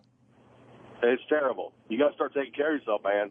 That might be right. I think I got to switch up some shit in the diet. Yeah. Start introducing some grown-up food is what I call Start it. juicing. I got to just start getting some food in me. Yeah. You know? It's not chicken or It's pizza. like, dude, you can't have that hair like your whole life. What I do you feel think like, well, I mean, you're almost 30. It's like, you get any older, it's like you're going to look like fucking Richard Simmons. You drive around on a fucking longboard. But what does that have to do with hair? Well, it has to do with looking fucking ridiculous at a certain age. Well, I mean, hair is hair. Skateboarding is exercise. No, skateboarding looks fucking stupid. And hair is hair, whatever. I can cut that shit.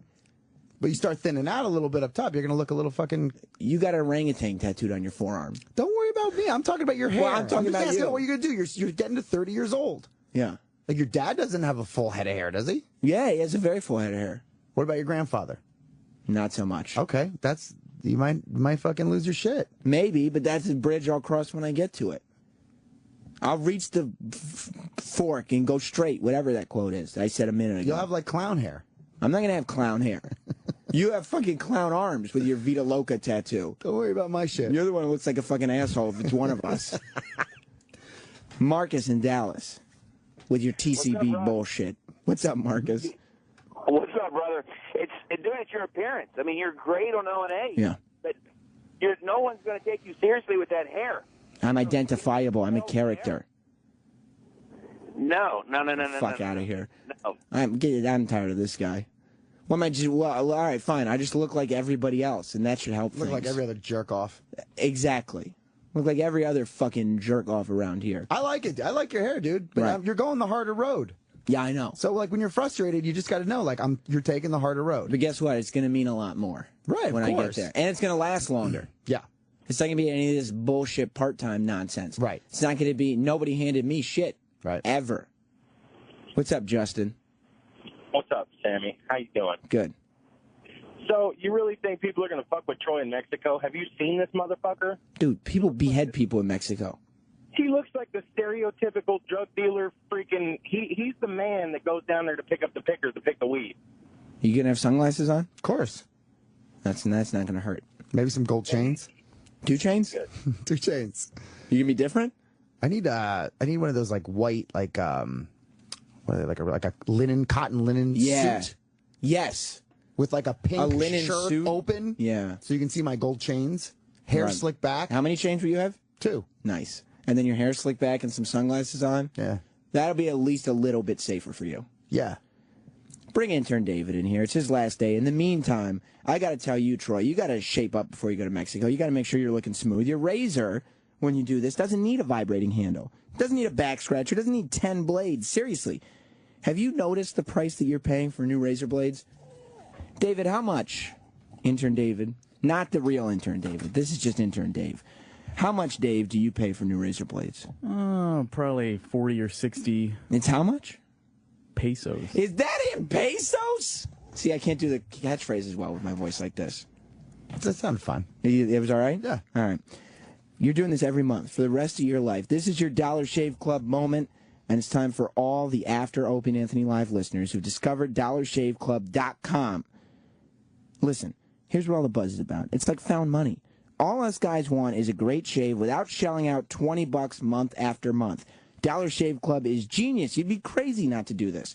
You send them a couple bucks a month, and they deliver amazing quality razor blades right to your door. You save a fortune, and you always have fresh blades on hand. No more nicking up your face with old razor blades because you can't afford or forgot to buy new ones. Join the rest of the After Opie and Anthony Live listeners and get a great shave and keep your cash at DollarShaveClub.com, DollarShaveClub.com, DollarShaveClub.com. Intern Dave, we didn't hear from you much this semester. Today's your last day. Wanted to make sure we gave you a little shine before you go. Is there anything you'd like to say?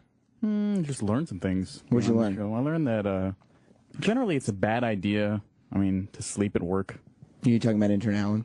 Maybe. I'm not going to name names. I'm All not right, gonna he sit used here his last moment to and- shit on Intern Allen. and point fingers. Well, you had a great internship. Thank you for your hard work. I always thought we did a great job. Troy? Thanks. Yeah. I hope you survive this trip. I'll be back. E-Rock? Tanned. We'll go find some tacos someplace. Is this for Dave or Troy? Troy. All right, Troy. I'm going to come back with fucking a belly full of tacos, Who's gonna produce the I Will Remember You for you if you die? It's not going to happen. You sure? I'm going to I'm gonna fucking tweet pictures of my tacos. Do it. And the middle fingers up to the cartel. Troy Kwan on Twitter. Don't say that. I was joking. Terrible thing to say. I don't agree. Hugs for the cartel as far as I'm concerned. Ron and Fez are coming up next. Goodbye.